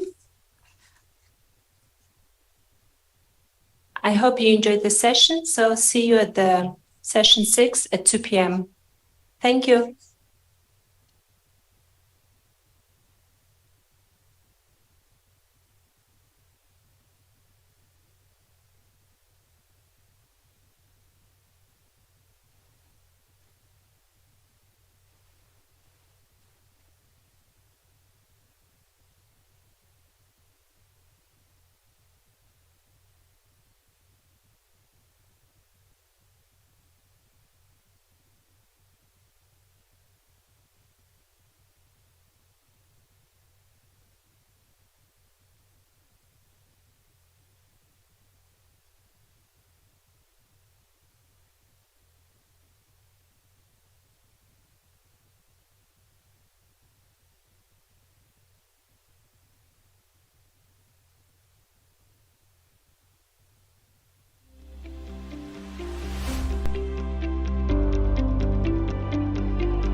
Good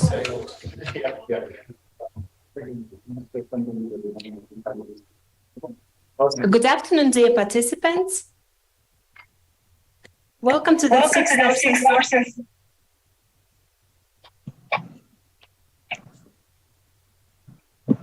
Can we turn off the...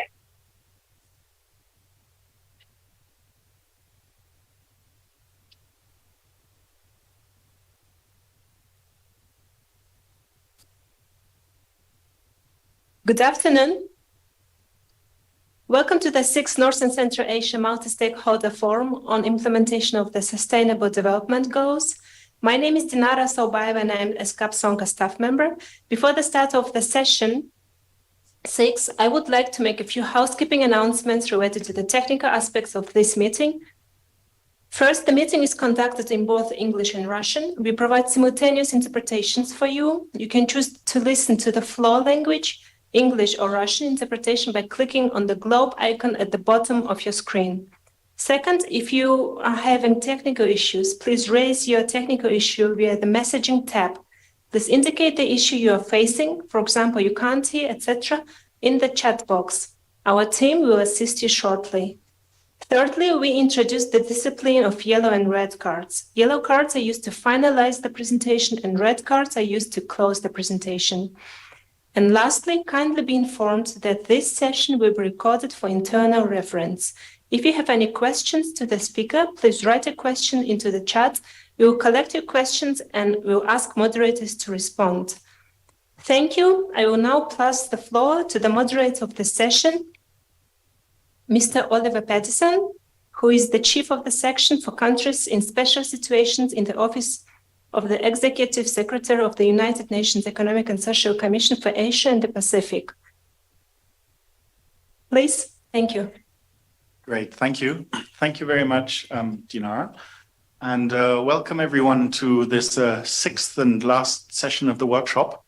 I think this is always a particularly challenging environment because this session stands between you and the weekend. And you've also just had lunch. So this is really going to be quite a challenge to keep you all motivated and active in this session. This session focuses on Goal 17 and the importance of partnerships.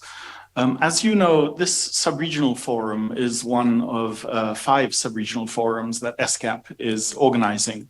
And the outcomes of this forum, and the other 4 forums, will be highlighted at the 10th Asia Pacific Forum on Sustainable Development, which we are organizing in March of next year. And again, the outcome of that is then presented to the HLPF in July in New York. And therefore, we've been reviewing the goals in this forum, 6, 7, 9, and 11, which will be reviewed at the HLPF. Those 4 goals change every year, and goal 17, which is reviewed annually. Now, in support of the APFSD, the Asia Pacific Forum on Sustainable Development, ESCAP has been partnering with ADB and UNDP for a number of years. And we produce the SDG Partnership Report, which usually highlights current challenges that countries are facing in implementing the goals that are under review. And it also looks at solutions and tries to provide a way forward. Partnerships are, of course, an important element of the solutions, and the report tries to provide a sub-regional analysis and highlight good practices of partnerships that can help countries accelerate in their recovery from the COVID-19 pandemic and how they can fully implement the 2030 Agenda for Sustainable Development. So we do have a packed agenda, I think, today.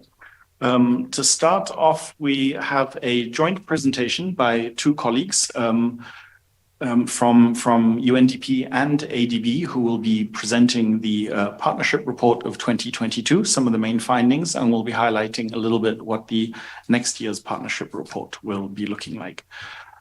So this said, I'll like to first hand over the floor to my colleague. I think it's a joint presentation of Ms. Mizuho Okimoto Kyotatip, sorry, Mizuho, for mispronouncing your name, and also Frank Thomas, who is a consultant for the Asia Development Bank. Mizuho currently serves as the regional team leader for inclusive growth and prosperity at the UNDP Bangkok Regional Hub. She was previously working for UNICEF in Vietnam and in Oman, as far as I know. And Frank Thomas is a Sustainable Development Goals specialist working for the ADB. He's also worked for a number of other agencies, UNDP, UNOPS, and the UK government, listing among those. So I'd like to invite you two, please, to turn on your cameras and to please go ahead with this drawing presentation. Thank you very much. Great, thank you so much, Oliver, for this introduction.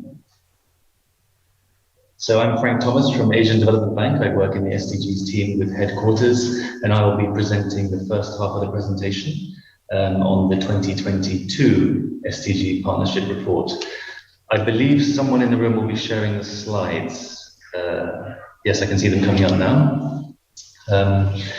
So in this session, we're going to be giving you an overview of the SDG Partnership, the SDG Partnership Report, and our plans for this year's report. So, as has already been mentioned, we have a long-standing partnership between ESCAP, Asian Development Bank, and UNDP, looking at pivotal SDG issues in the region. And one of our flagship products is the production of an annual report focusing on the Sustainable Development Goals and a particularly timely and relevant theme each year. That is linked to the Asia-Pacific Forum for Sustainable Development, as well as the Sustainable Development Goals that will be reviewed every year at the high-level political forum at the UN in July. Next slide, please.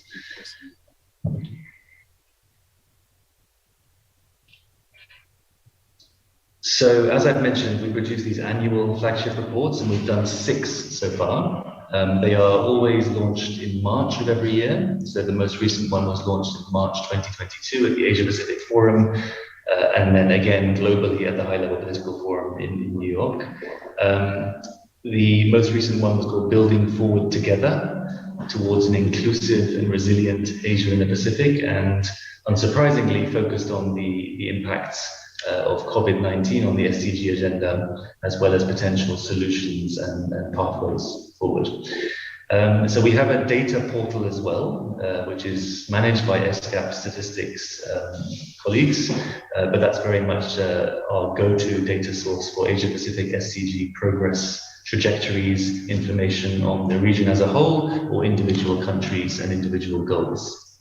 And there's a QR code here which you can scan later on if you would like. Next slide, please. So I will give a brief overview of our most recent report, and then I'll hand over to my colleague from UNDP. So the 2022 Partnership Report, as I mentioned, was looking at an inclusive and resilient Asia and Pacific. Next slide, please. And this was broadly looking at 3 areas. Firstly, we were looking at the way that COVID-19 had impacted the SDGs in the region. Secondly, we were looking at factors that were influencing the different recovery trajectories of different countries. Because as we all know, different countries and different sub-regions have been recovering at different paces, at different rates, in different ways. And that is down to a variety of factors, which I will touch upon in a minute. And then thirdly, we were looking at policy priorities for countries. What kind of priorities and what kind of actions Asia-Pacific countries can take, can implement in order to accelerate their recovery process together with international partners. Next, please. So the SDGs under review at the HLPF in July this year were Education, SDG 4, Gender Equality, SDG 5, and Life Below Water, SDG 14, and Life on Land, SDG 15, which we combined as the environmental goals. And so therefore, when we were looking at the impacts of the pandemic on the SDGs, we very much used these SDGs as a prism, a lens through which we would examine that. I will not go through all of the bullets due to time constraints, but just to mention a few key points. So of course, first and foremost, long school closures impacted heavily the educational prospects of children around the region. And it wasn't just in terms of quantitative days of school closures, but it was also impacting the quality of education, because as we know, online education was not accessible to all children, and there were lots of dynamics between the wealth disparities of countries and societies and the accessibility to online virtual learning as well. Female students were particularly affected, as well as those with disabilities. They were not necessarily adequately cared for in terms of transitioning to online education, and so this brought to the fore issues of inclusion and a lack of equity in educational opportunity. In terms of gender equality, so the women's care burden, unpaid care work, increased dramatically as schools were closed, children were at home, people were out of offices and sort of constrained to the house. And so that also impacted the employment prospects, their ability to be productive through their jobs. There was a rise in gender-based violence, as well as a decreased access to healthcare among women. So gender equality took a turn for the worse and was set back severely by the pandemic in our region. Lastly, with the environmental goals, so generally speaking, we saw an improvement in air quality, a reduction in traffic and air pollution temporarily, of course, but there was a flip side, which is the huge amount of medical and plastic waste generated through the pandemic period, as well as a decline in environmentally oriented ecotourism, for example, or conservation initiatives. There was also rising pressures on certain resources, such as water resources or forest resources among communities in the region. So those are a few highlights of how the pandemic impacted key SDGs under review at the HLPF for this year. Next, please. Now, I mentioned that different countries and different sub-regions evidently recovered and are recovering at different paces, and this is down to a variety of factors. Not all of them listed on this slide, but we collectively identified these 6 factors as being extremely crucial to determining the trajectory of recovery pathways of countries. So vaccination rates was one. Countries with high vaccination rates, countries which were able to roll out, sorry, please go to the previous slide. Countries with high vaccination rates were able to recover potentially quicker and sort of normalize again in terms of opening up offices, opening up schools, tourism industry, etc. Social protection systems and the efficacy of those systems was a key factor. So countries with very robust social protection systems, which incorporated digital technologies in terms of targeting poor populations, etc., were quite successful in terms of responding to and recovering from the pandemic comparatively. I mentioned digitalization, so this was a key factor throughout the pandemic, both in terms of the increase of digital technology, for example, to roll out education or social protection in healthcare, for example, and that directly contributed to the ability of countries to recover. So the uptake of digital technologies, the pace at which they digitalized was a key factor as well. The economic structure, so this is referring to the macroeconomic structure of countries' economies. What industries are they dependent on? Are they over-reliant on certain industries, such as, for example, tourism or garment workers, etc.?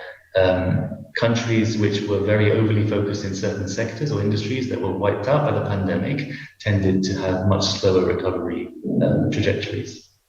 Environmental risks, of course, are also very varied country to country in terms of their deforestation, the exposure to natural disasters, crises, natural hazards, etc. And so that was also another factor we identified. And then last but not least, fiscal space. So this is the ability of countries to roll out stimulus packages in order to stimulate key sectors in the economy, in order to support the recovery of key sectors and areas of society, such as healthcare. And obviously, countries were very, very different in terms of the amount of fiscal space they had to respond and to recover. Next, please. So inclusion, empowerment, and environmental sustainability at the bottom were identified as kind of 3 key policy priorities for an inclusive, resilient recovery. And so we looked at that recovery process through this lens. And in terms of themes under those policy priorities, we identified social protection systems and the need to universalize those as extremely important for the future. In terms of strengthening existing programs, but also increasing the targeting, increasing the spread pool of new programs as well. And there are some very good examples in the region of countries that managed to do that and are still rolling those out. Protecting learners was a priority. So, for example, using multiple channels for education, a hybrid kind of online as well as in-person education. How can we learn from the experiences of delivering online education in the pandemic period in order to improve the quality of education delivery going forward? Another example could be adopting curriculum flexibility. So, for example, as children return to school, obviously they were at very different levels in terms of how much they had access to online learning, their sort of ability to reintegrate into the school system. So being iterative and adopting different sort of level of flexibility to adapt to different learners, we saw was very important. For gender, of course, using social protection to meet women's needs is critical in terms of providing cash to women who often are the managers of the households in different communities, as well as tackling gender-based violence as well, which we saw a huge uptake in, an increase in during the pandemic.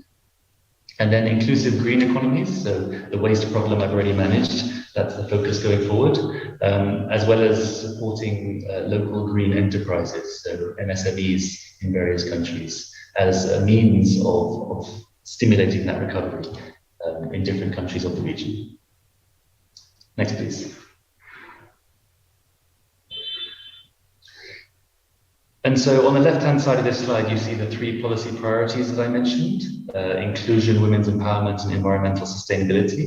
And then in the last chapter of our report, we identified how these should be translated into policies and actions. So those are policies that member countries, Asia-Pacific countries could take in order to accelerate their recovery and look towards a more green and inclusive, sustainable future. So in terms of national development strategies, national recovery strategies, whether those are of a national scale or sectoral, for example, health sector, or education sector, etc., we saw it is very important that those were aligned with the 2030 agenda in terms of the SDG goals, the targets, really using the SDGs as a framework through which countries would align their recovery efforts, given that the SDGs are a comprehensive, integrated framework of 17 indivisible goals.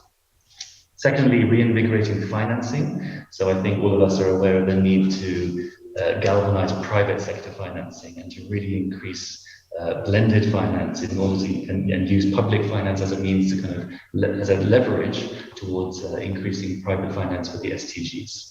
That continues to be a huge priority going forward and will be so through 2030 and beyond. And lastly, regional cooperation. And so this is very much an appropriate recommendation and policy action that we three organizations would put forward as regional entities in terms of looking at how regional entities or sub-regional entities, cooperation mechanisms, partnerships, innovative collaborations can contribute to Asia-Pacific countries building stronger for the future. I believe that's the last slide.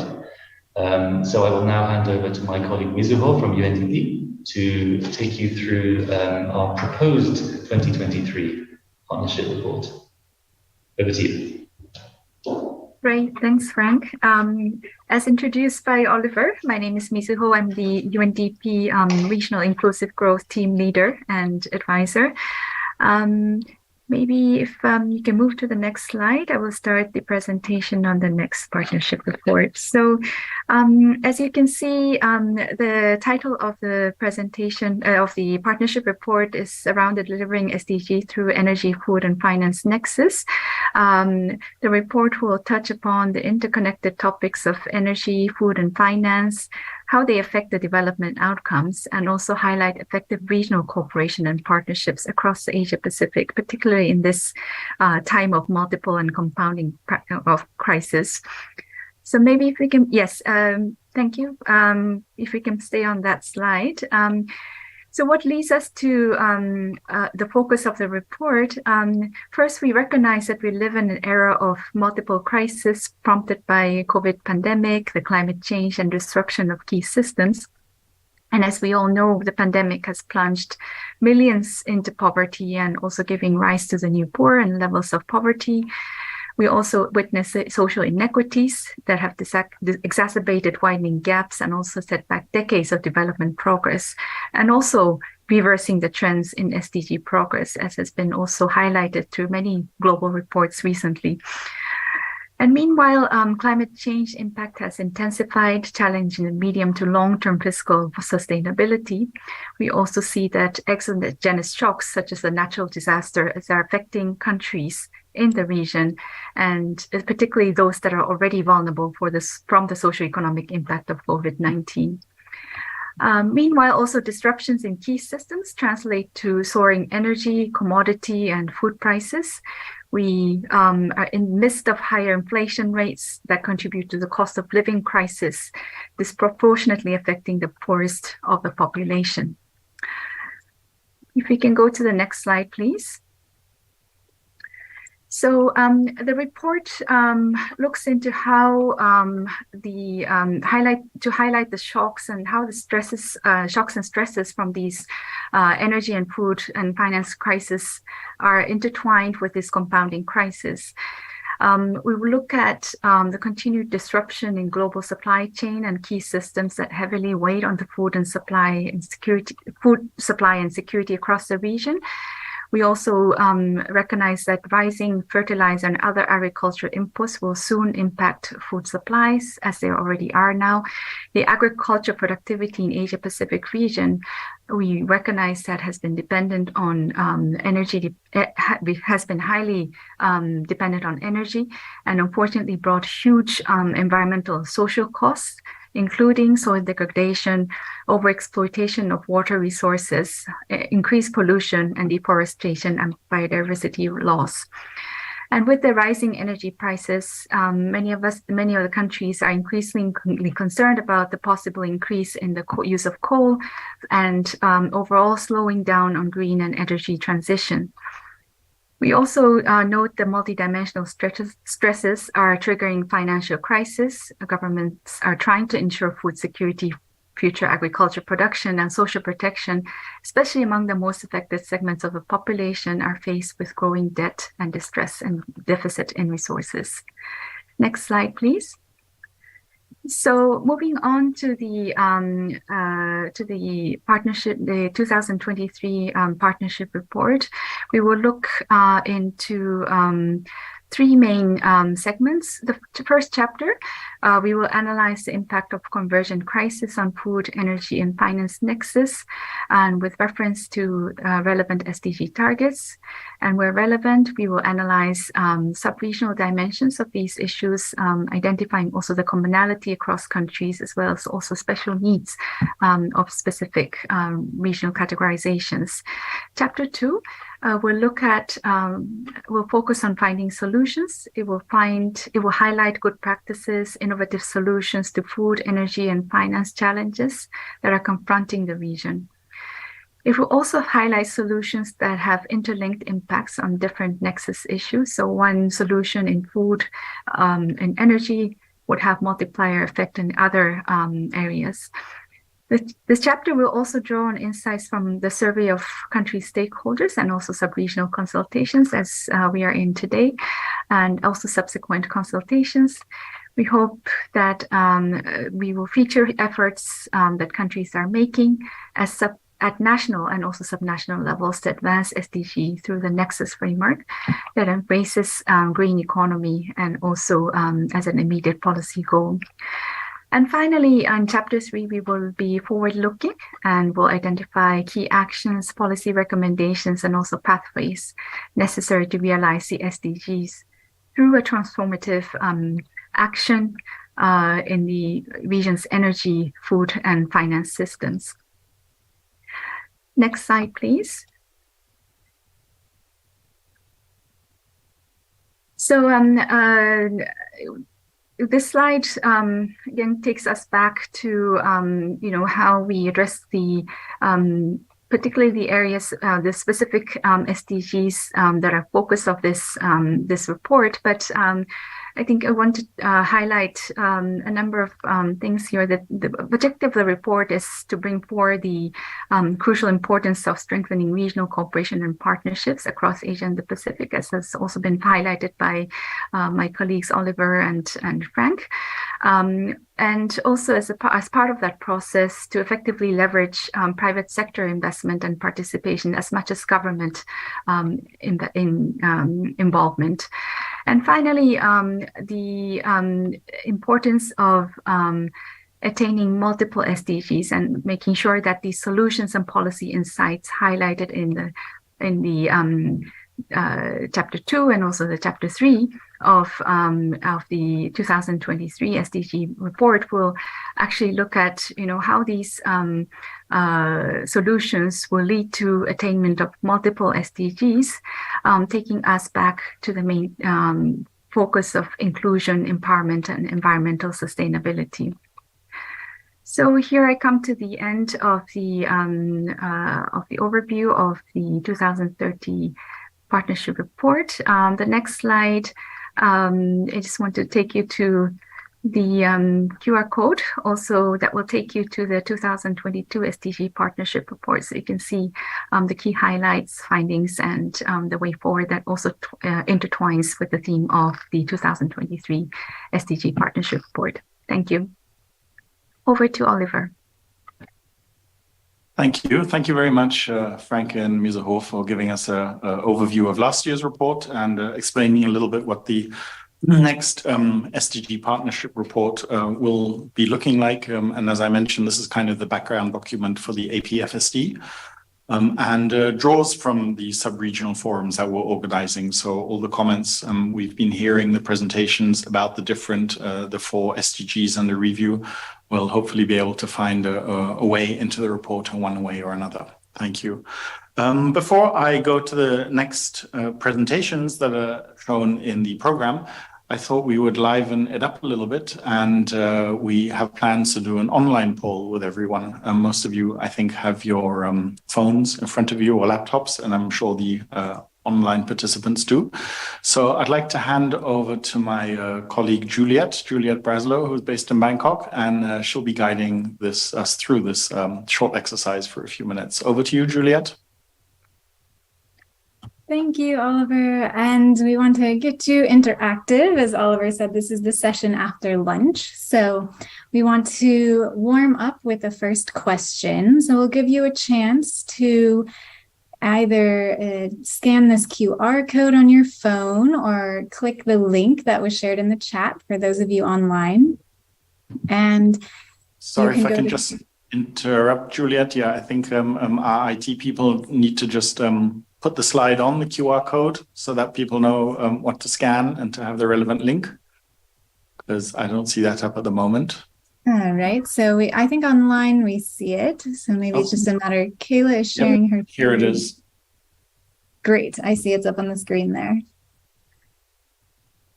All right, so if you're in the room, you can take your phone. You can either go to slido.com and then enter this code that you see on the screen, or use the QR code. And so this is a warm-up question. Asia remains home to what % of the world's hungry? Approximately 552 million people. So you can select options 1, 2, 3, or 4. We have 45%, 54%, 67%, 72%. So I'll give you a few minutes. I know it can take a minute to figure out how to log in and join. We're going to go one question at a time. We just have a few questions for you. See, now we have 11 people here who've given some answers, some guesses, or maybe some well-informed guesses. All right. See, things are changing, sort of what people might think. We'll give you the answer in a minute. Great, okay. Kayla, I'd say let's go to the next one. This is a warm-up question, so we can see what the answer was.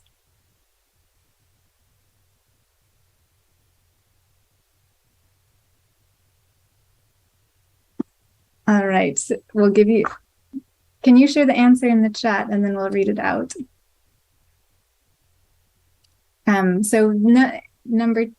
There we go, number 3, 67%. So you can see, you can see which one it was. All right, that was a warm up to get our minds thinking also in the theme that we have here. So the next question is, what will have the most impact in your subregion to reinvigorate public and private finance for sustainable development? So we're in this SDG 17 session. So number 1 is creating an enabling environment that encourages green, low carbon investments, such as issuance of green, blue, social, and SDG related securities. Number 2, improving tax administration for sustainable development. 3, divestment from non-sustainable sectors on which countries are still heavily reliant for job or wealth creation.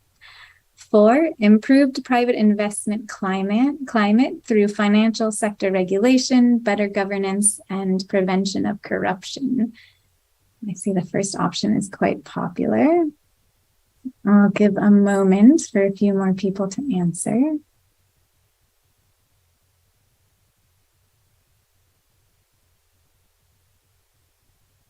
Okay, we see a mix as people change. All right, Kayla, let's move to the next one. Let's see if we can see the answer for this too.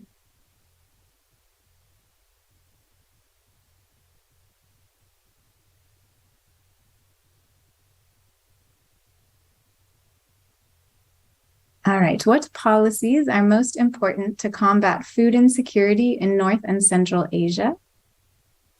We have increased investment in the introduction of innovative technologies to increase crop production and predict approaching droughts. 2, improving strong governance, combating corruption, and increasing environmental regulation standards. 3, trade policies for least developed nations and nations facing food insecurity to encourage trade of essential commodities. And 4, improving tax administration and tax reforms for sustainable development. So this is priming you a bit to also be thinking about some of the topics that our experts will present, and then you can discuss.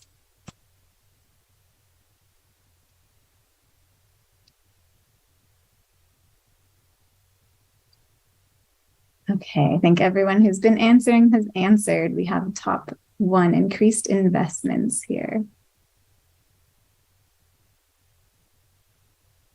Okay, thank you for engaging. Let's go to finalize. Thank you again. I hope this has gotten you engaged in the presentation, thinking about some of the issues that will be discussed, and I'll hand it back over to Oliver for the experts to share with you.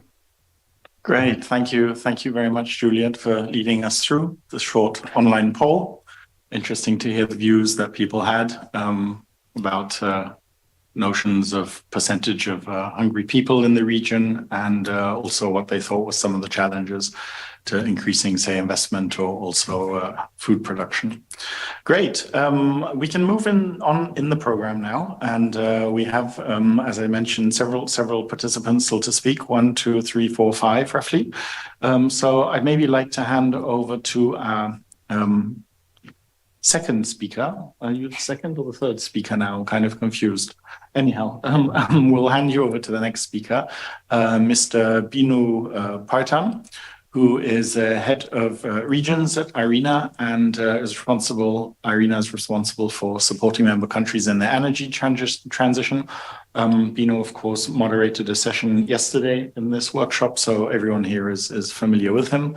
But just to remind, prior to joining IRENA, he was a regional advisor for Asia at the Green Climate Fund, and also Deputy Director General for Renewable Energy and Energy Efficiency Partnership. So if I can hand over the floor to you, Binu, for your presentation. Thank you very much. Thanks very much, Oliver, and thanks for giving us another opportunity to share some perspectives on where we see primarily SDG 7 and to some extent SDG 13 has been impacted during the pandemic, and where we see some existing partnerships which could be strengthened further. Next slide, please. Before I go into those specifics, I again want to borrow a slide from my colleague's presentation yesterday to share that this is where we see the world going up until 2050. And one of the defining trends of our time is going to be the electrification of transport, buildings, and industries. And that will fundamentally change the energy landscape. This will have significant impacts up until 2030 in SDGs 7. For example, one of the SDGs which are the indicators, the targets which is really lagging behind is clean cooking, where we believe that in 2050, 85% of the cooking will be done with electricity, not LPG, not biomass and other sources. So I think some of that will have an impact in 2030, but again, it will accelerate further. Yesterday, we heard about countries like Kyrgyzstan in this region going in that direction. But the key message here is that electrification, and several people say that electrify everything is going to be a trend in the energy sector. Next slide, please. So if I can have the next slide. So one of the things that we are happy to report about during the pandemic is that the cost reductions in renewable energy continued during the pandemic, and it's also more or less kept the pace at which the cost reductions have been happening, and the learning curve trends have continued. Two technologies stand out, and it's quite evident as we look around. Solar and wind continued their decline. There are certain specialized technology like concentrating solar power, which are deployed in special situations. So they source lesser implementation and slight cost increases. And this should be seen in the context of cost increases in terms of the conventional energy options. So what the pandemic showed was the resilience of the energy transition technologies, renewable energy in particular. And you have those numbers, which I believe Alexandra shared yesterday as well. Next slide, please. And what we are seeing is that even last year, renewable energy capacity additions reached a new record, 257 gigawatts. So what this means is that more than 80% of the power capacity additions are consistently coming from renewable energy, and that share is increasing. And this has been the case for the last 5 years. So the pandemic hasn't had much of an effect. Some of these challenges in supply chains that several fuels did experience hasn't actually affected renewable energy. So renewable energy is something which is continuing to grow. SDG 7, the renewable energy share is very much achievable, and the pandemic hasn't had a detrimental effect on that. So these are positive trends. And something which we are increasingly seeing is the challenge with fossil fuel power options, particularly coal. What we see is that several hundreds of almost 800 gigawatts of coal power plants, which are operating today, actually cost more to continue operating compared to bringing on new solar or wind power stations. So it's basically that even to operate existing sunk investments is actually costlier than bringing on new renewable energy. So this is a trend which will accelerate. Several countries have produced platforms for just energy transition, partnerships with primarily the G7 and others. South Africa did submit something a couple of days ago. So the focus is to increasingly on how to finance some of these non-bankable opportunities of coal phase down and coal phase out, and bring on board new renewable energy. And this will have an important impact on some of the key countries and beyond. Next slide, please. So one of the, again, another important technology which is less focused on is the energy storage. And this is something which is slowly gaining traction. If you can store electricity in a competitive cost price point, the need for certain peaking power plants, which are seasonal or daily, etc., are less required. And we see a similar trend in terms of price reductions in storage, and we think it'll accelerate, primarily driven by the electric vehicle market. And this is something that we, going forward, will have a profound effect on the integration of variable renewable energy into the grid and beyond. Next slide, please. Another important aspect, and increasingly central bankers are focusing not just on the inflation, but also jobs. And another resilience that renewable energy showed was the growth in the jobs. And even last year, this is a report which we published about a couple of weeks ago, renewable energy jobs actually continue to increase in the background of job losses in certain other conventional energy sectors. So I think going towards SDG 7, even during the pandemic, the sector and the jobs growth is showing significant resilience. Of this, most jobs are being now created by solar photovoltaics. And in the last few days, we published another deep dive, a more thorough analysis of the solar photovoltaic sector from a gender perspective. If I can have the next slide. And what we find in that, next slide, please, is that compared to the traditional energy options, solar energy actually employs almost double the number of women. So what this means is that if you keep on this and accelerate the path of energy transition towards renewable energy, and in particular, solar is really driving the energy transition, you also have a potential for better opportunities for women compared to the traditional baseline options. And this is something that we find. We do find that women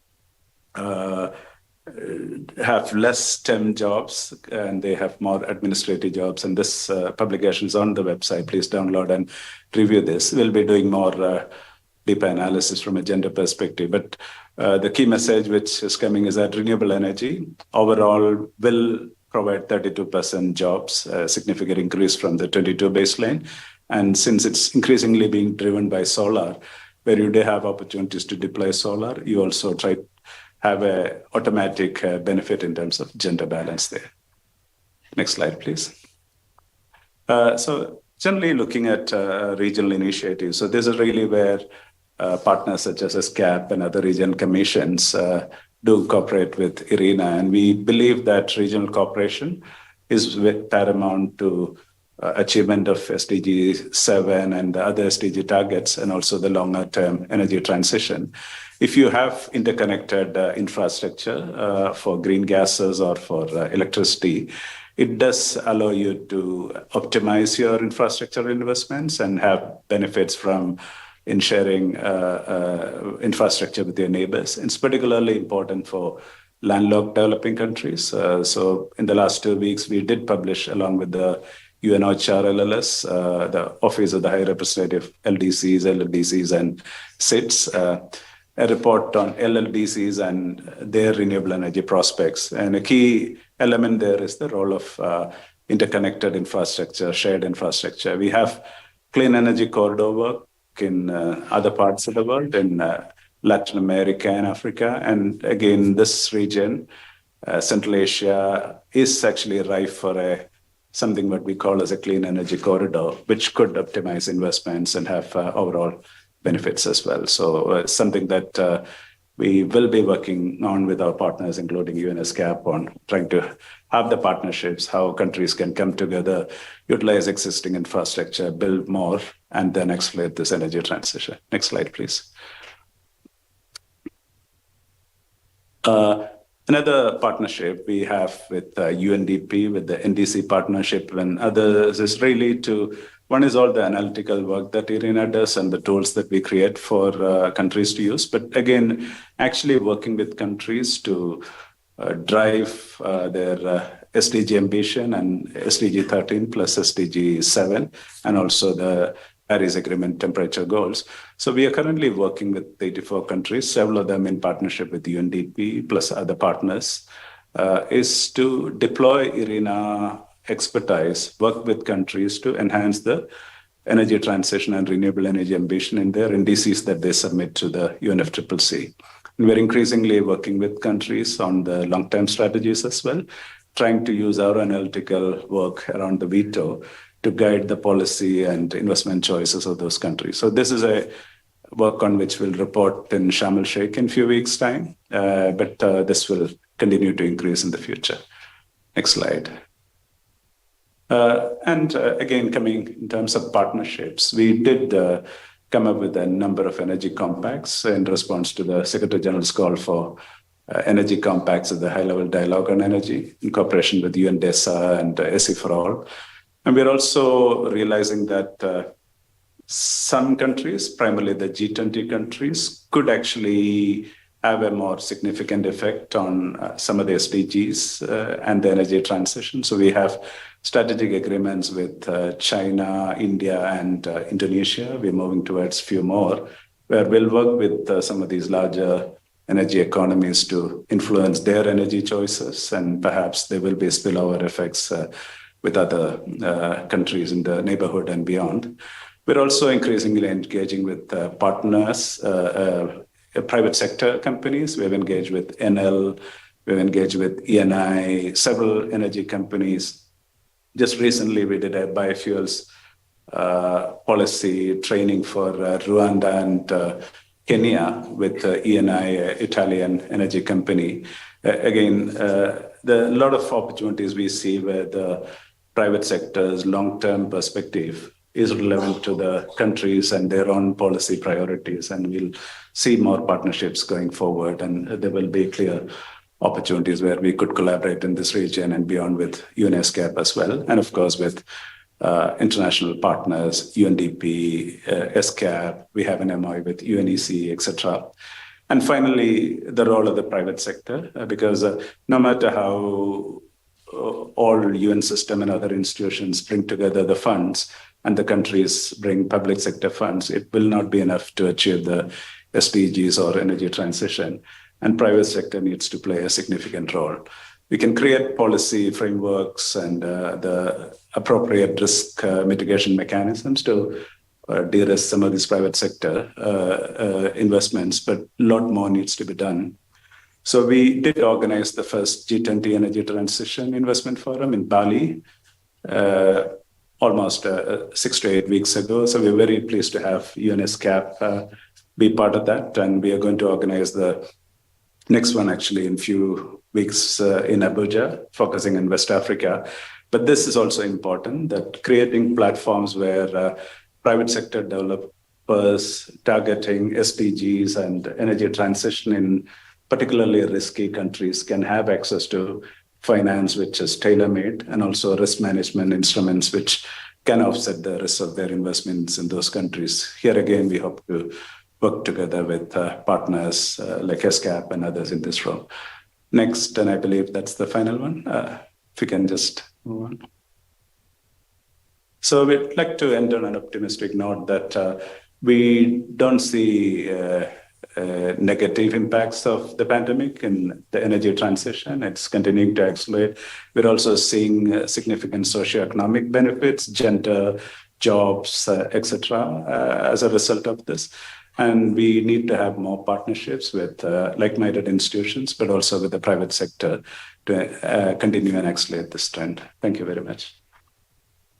Great, thank you. Thank you very much. Been interesting presentation, I thought, that you gave, highlighting, as you just said, COVID hasn't really impacted the transition. I do think, though, the other geopolitical crises, for instance, at the moment, though, is maybe accelerating the transition to green and renewables with higher prices of fossil fuels, and though that needs to be linked then ultimately to the financial issues that we said, and how does one link the finance nexus? Because investment in renewables requires, as far as I know, large upfront investments and long investment periods, where maybe there's a role for private-public partnerships to kind of leverage some of that. Thank you very much. I'd now like to come to the next presentation, Ms. Barbara Janosch-Pavleta, sitting next to me. Thanks very much. You are the Vice President for International Cooperation and Sustainability. And I believe since 2016, you've been UNESCO shareholder for water management in Central Asia. But today you will be talking a little bit more about universities, youth engagement, the importance of partnerships. So I'd like to hand over the floor to you. Thank you very much. Thank you very much. Indeed, a pleasure. Thank you for the invitation and for organizing this exchange.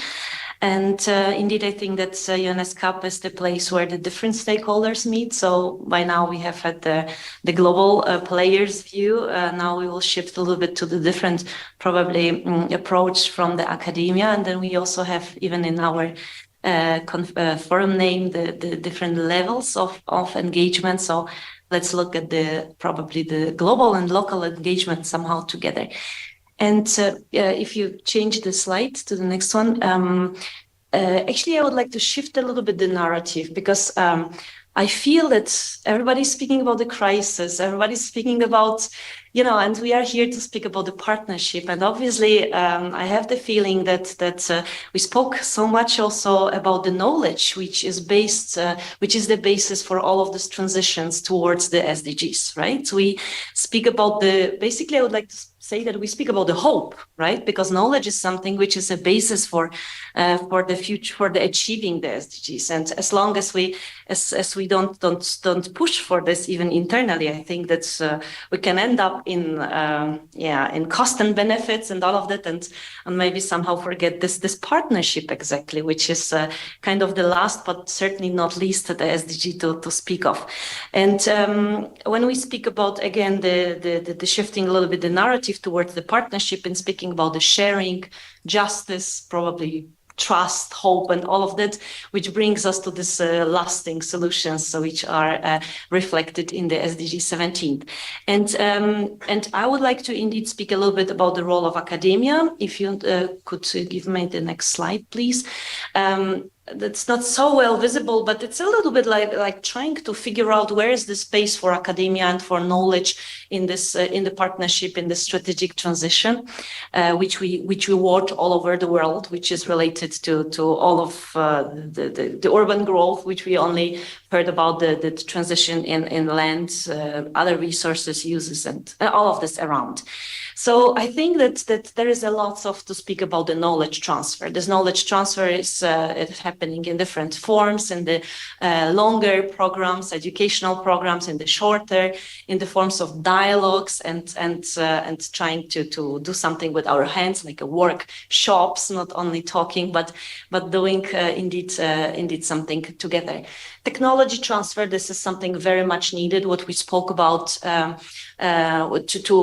try to share. Of course, from our perspective, it's here in Central Asia. From my university perspective, it would be more maybe focused on Germany or other European countries, but certainly not limited to. So I was just taking a little bit of the strategy towards saying that all of our university thinks so. And the skills transfer, I think it's also the basis because we can not assume that we will achieve SDGs if we don't have skilled people, if we don't invest into the people, giving them the hands-on experience, giving them the tools to manage.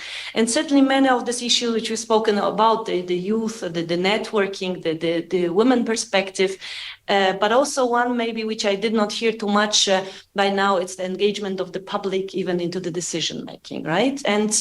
And this is, I think, all of this together, probably with commercialization of the knowledge, getting this into the business solutions, all of this is something what can secure us a sustainable future, and partnership will be this leverage to bring us over there.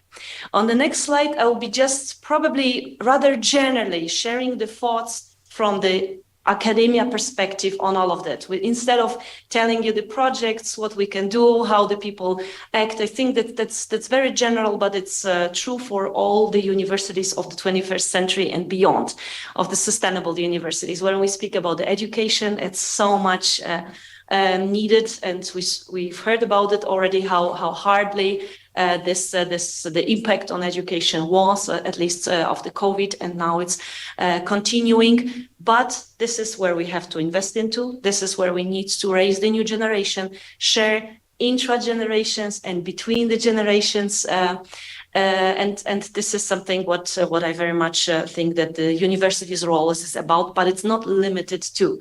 However, sometimes here in our region in Central Asia, I feel that we are sometimes more than limited to this approach with this stretch between academia and science. I think this is something to look into this partnership to overcome. On the next slide, I'm trying to refer to research as indeed the basis for the knowledge, as we meant already, where we have to take the data, turn them into the information, and bring them finally to the wider public, probably first of all also to the decision makers, so that their decisions in implementing of the SDGs are focused and knowledge-based, but at the same time also for development of our local communities and strengthening our business solutions. All of this, I think, plays so much into the scenarios, thinking we need applied research. Of course, we need, first of all, fundamental research, then the applied research, but it should be very much localized at the local communities, which needs to meet the challenges of sustainable development. On the next slide, I'm referring to dialogue. I really trust that universities and academia are the platform to talking to each other, not only between the generations when the teachers talk to the students, but also this is like a political place where everything should and is based on the facts and then of the knowledge. And I would like to encourage all of us to think about this, that through universities, we can reach out towards the local communities, again, support the startups and the business thinking, and probably give more understanding even to the decision makers, what is really the right solution. Of course, the choice stays with them, but the dialogue is something which is sometimes I feel missing. And maybe academia, again, could be the place to start this dialogue and discuss all of the important issues as a form of the partnership. And last but not least, on the next slide, I'm referring to capacity building. And all of us needs that. We need training, we need long life learning, we need to think about that, all of the transition-based projects and the programs of the government, international organizations. If we don't go into into this aspect of training, and with the long-lasting training, not just heard something, forgot it, and keep it for ourselves. It's rather the call for strengthening our institutions through strengthening the individual people working for them. And at the end, I would like to give you two best practices that comes from our experience. On the next slide, you can see a project which we are proudly implementing for many years. And this year it was especially supported by ESCAP, where I think it's really not only fun, it's really something which is special, because the students from all over Central Asia and Afghanistan coming in their national universities from the different universities, different perspectives, talking about the different, this year, cluster SDGs around water, energy, urban, industry, transitions, competing, but at the same time coming together to create solutions, because there is a part of a hackathon where they are supposed to come up with an idea how to solve our local problem. And at the end, we are coming to the regional level when the different countries meet together, the students from different countries meet together and come up with solutions. And I don't know if we are able to show a small video at the next slide. I think there should be a reference to the winners of this year competitions who came from Central Asia, showing their ideas how to bring into the local societies the sustainable thinking. So think globally, but act locally. I don't know if we have then access to the video to show the students startup. So I'm looking toward David. He will be probably interested in a business network in the future to engage with the Turkmen, Afghan, and other students, but I don't see the video. Are we able to show it? Otherwise, it's going to be maybe just shared by the organizers, not to keep you too long. Let's just see. Ask IT people. Yeah. Oh, something's moving. Yeah. Can you see the link to the video on which we have shared? Yeah, it's, I don't know. Yep.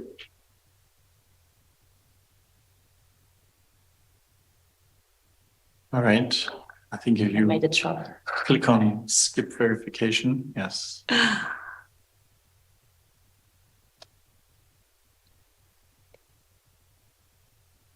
So maybe it's going to be another break. All right, maybe It's just a 1-minute video, so maybe later on we can play have this video later on. Yes, absolutely. Thank you. Thanks. And just maybe a second, the last slide is about another good example. It's exactly about bringing students. On the last slide, you can see the idea of green business acceleration and incubation, when we bring students together from the different countries, asking them for their ideas. How do you want to solve your, it looks like a movie out for a moment. So the students come together and then they get the acceleration project also with the international partners, international companies. And there are so many ideas here in Central Asia. So those are our winners. Yeah. Эко-бизнес-проект, который называется «Эко-раковина». Целью моего продукта является сохранение, а также вторичное использование воды. Я уверен, что мой проект является экологически и финансово. Экологически безопасный, натуральный и 100% биоразлагаемый, соответствующий природе. Наш продукт можно съесть. В производстве посуды это уникальное и очень прибыльное изделие для внедрения на отечественный рынок. My name is So the operation of transport can be divided into two main categories. The first one is supplying the fresh suburban areas, fresh products directly to the end consumers in the urban areas, and turn the generated waste of these fresh food into compost or fertilizer and supply it back to the farmers. Yeah, I'm a little bit sorry that it did not play properly, but I think that you got a feeling a little bit that this year the Turkmen and Afghan students, they won the competition, bringing the idea from the land management and water management, and they are ready to scale up for the benefits of our region within the partnership number 17. So thank you very much for listening, and hope that we manage that. Great, thank you. Thank you very much, Barbara, for your presentation, highlighting kind of the importance of knowledge for the SDGs and also the roles that universities there can play, engaging in youth, networking, but also the localized research that you highlighted, I thought was interesting, and the dialogue through universities and be able to reach out, for instance, to startups and engaging them maybe more in moving towards the 2030 agenda. Thank you, Barbara. I'd like to come to our next presenter. We have Professor Shengen Fan, who will be connecting online. He is the Dean of the Academy of Global Food Economics and Policy, and Senior Chair Professor of the College of Economics and Management. He's also been Director General of the International Food Policy Research Institute, IFPRI. So if I could please hand over the floor to Professor Fan, who's connected, I hope. Oh, thank you, Olivia. Can you hear me? Yes, we can hear you very well. Great, thank you. Great. No, thank you for the great opportunity that I can speak with you, particularly on some of the issues that really touch my heart, food security. So let me try to share my PowerPoints with you. Let me see whether I can. Okay, here we go. Can you see the PowerPoints? Yes, we can see your PowerPoint. Okay, great, wonderful, wonderful. So I heard a lot of discussions about the energy partnership and so on. And I think the food security must be the center of the partnership. And also the SDG 17, Goal 17 on partnership. So my presentation's title is Partnership is Essential for Achieving Food Security for All. I heard that the next year's topic of your report will be on food security. That's what I heard, but it's not confirmed yet. I really congratulate for doing that, or thank you for doing that. So I will have a bit focus on Central Asia, because the current event is being held in Central Asia. I do think the food and nutrition security is particularly very severe in this region, particularly after lots of shocks, whether it's the climate shocks or COVID shocks or recent conflict in Ukraine and Russia. So if you look at the nutrition or undernutrition in Central Asia and in Asia in general, you will see that there is a jump, right after 2018. After 2018, the number of hungry people in Asia has actually increased. I think from the poll we just have seen, yes, majority of hungry people in the world actually live in our region in Asia, although the percentage of hunger in Africa is higher. And here in Central Asia, in 2021, there are still more than 2.3 million people who suffer from hunger. So people are hungry. Then if you look at the prevalence of undernutrition, particularly child understanding, the stunting in the region still has more than 10%. 10% is not small. So the children under 5 is short compared to their age. That will affect their productivity, their income generation capacity, and their physical strength. So the undernutrition, malnutrition of the children are life sentence. And in Central Asia, it's a pretty serious problem. Obviously, in overall Asia, the percentage is still pretty high, 13%. So in many other countries, like Thailand or even China, have achieved quite a bit. So they have been reducing the child stunting to less than 5%. So even in our own region, there are some good successes in reducing the child stunting. And then lots of micronutrient deficiency in the region is also very, very severe. For Asia, many women, let's say, are anemic. For example, in the whole Asian region, 1/3 of the women are anemic. And for Central Asia, it's 28%, close to 30%. Could you imagine? Even today, we still have lots of women who suffer from let's say, lack of iron in their body, and very much to do with the diet, what they have consumed in their food. The vitamin A deficiency, here in Central Asia, is 16%. So which means that the children's immunity or the children's intelligence will be affected by the lack of micronutrients. Now, another dimension of the malnutrition is overweight and obesity. Here, in the world, more than 2 billion people suffer from overweight and obesity. And here in the region in Asia, that percentage is increasing. In my own country, in China, in 2020, more than half of the adults is either obese or overweight.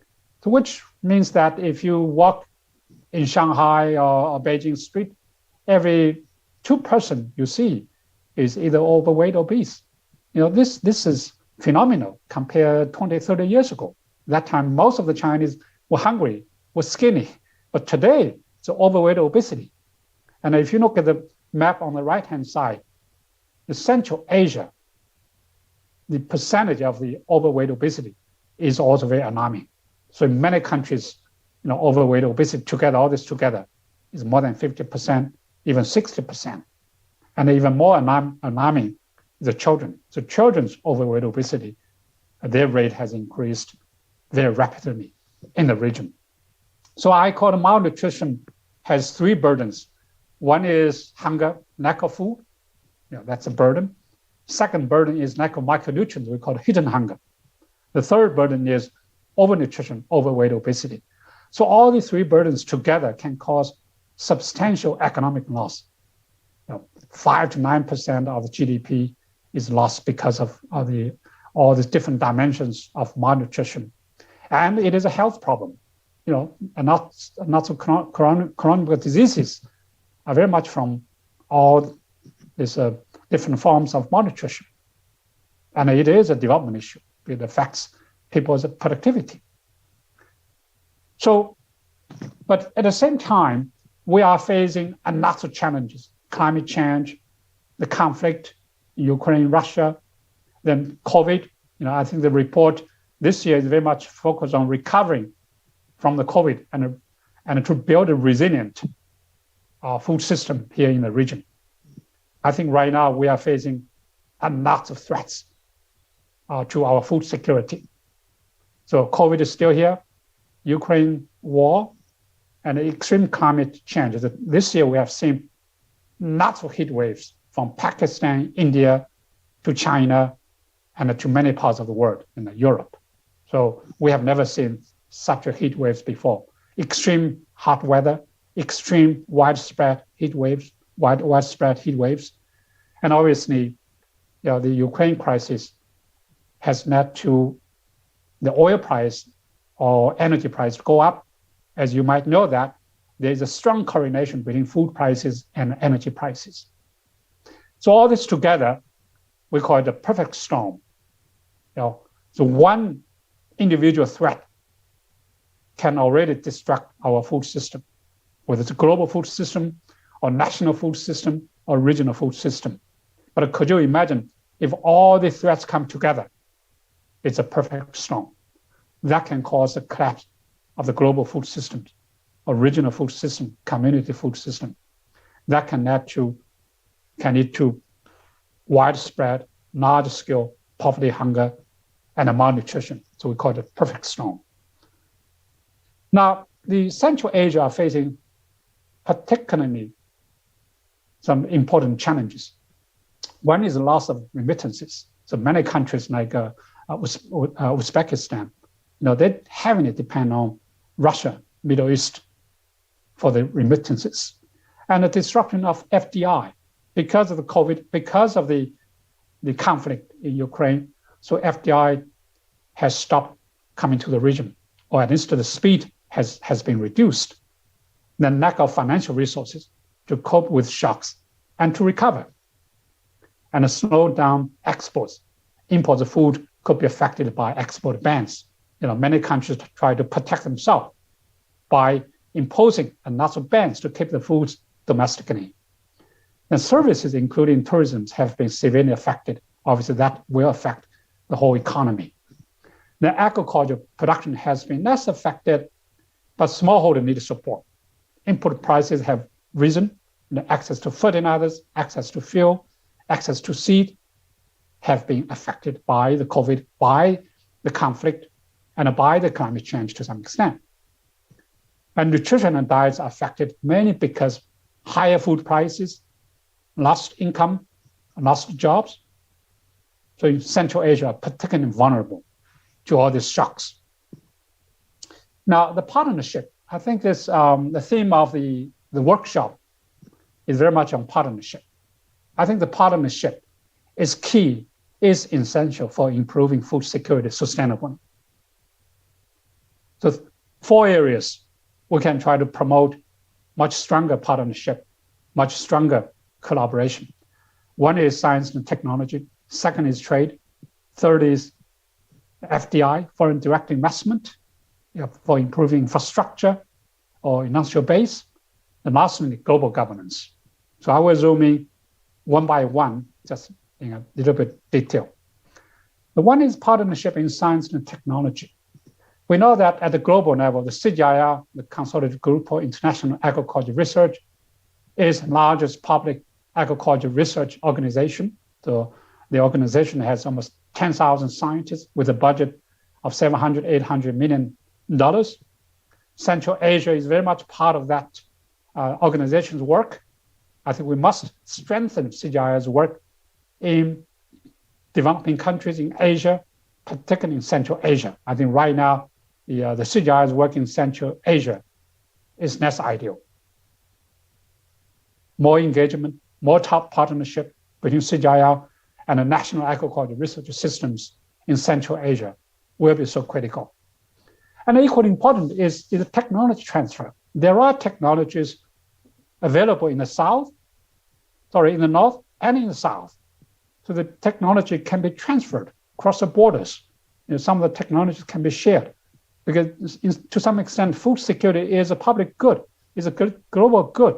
So if you can transfer technologies from, let's say from the north or from the south countries to another south countries, then the production of food will be increased. The global food prices will go down. A global food security will be enhanced. So to me, this is a public good. So the international collaboration on technology transfer will be part of that solution. I think in addition to crop and livestock breeding, I think there are some collaboration in crop and livestock breeding, but more needs to be done in other areas. For example, plant and animal disease prevention, like locust, four-army worms, wheat rust. These are the crop diseases and pests. In the animal side, the African swine fever. We need an early warning system, and we need to learn from each other to prevent them, to keep them, to control them. I think many countries, India, China, have much more advanced the prevention system, early warning system, and they can share that information data with countries like Pakistan, Afghanistan, and Central Asia, or maybe even Africa. And the partnership for transparent and fair trade and investment. So firstly, we needed to eliminate some of the distorted trade policy. With trade policies, for example, the export bans I just mentioned, can really distort the global market, and the poor will not be able to access to affordable foods.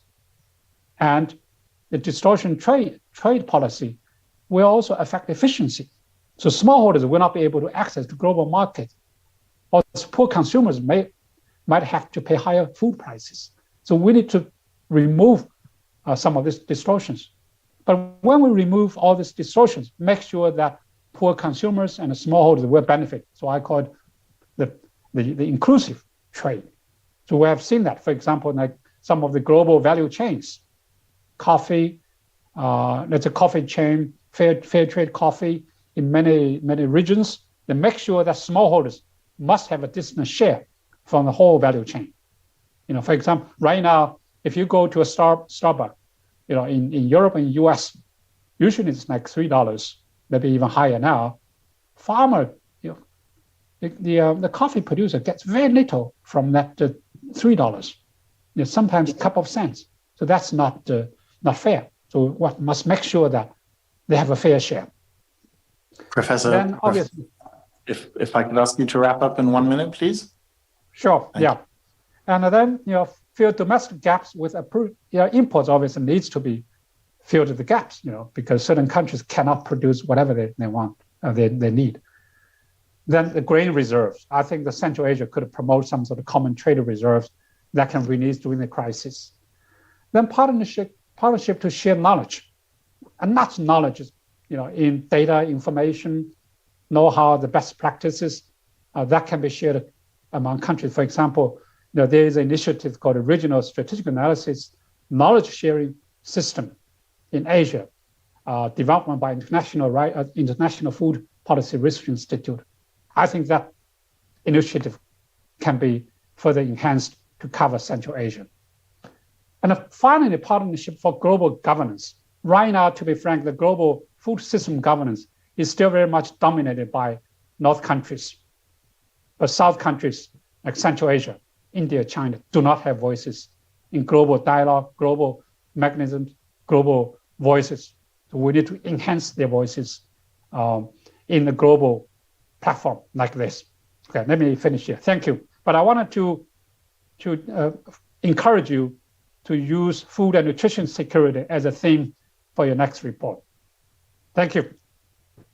Thank you. Thank you very much, Professor Fan. Yes, as you mentioned, we are looking at the food security issue in our report, linking it to the finance and the energy nexus, of course, to be able to cross-link some of these goals. Thanks for your presentation. You, I think, had some interesting facts in your presentation, highlighting that we still have 1 in 10 children under 5 being stunted in the region.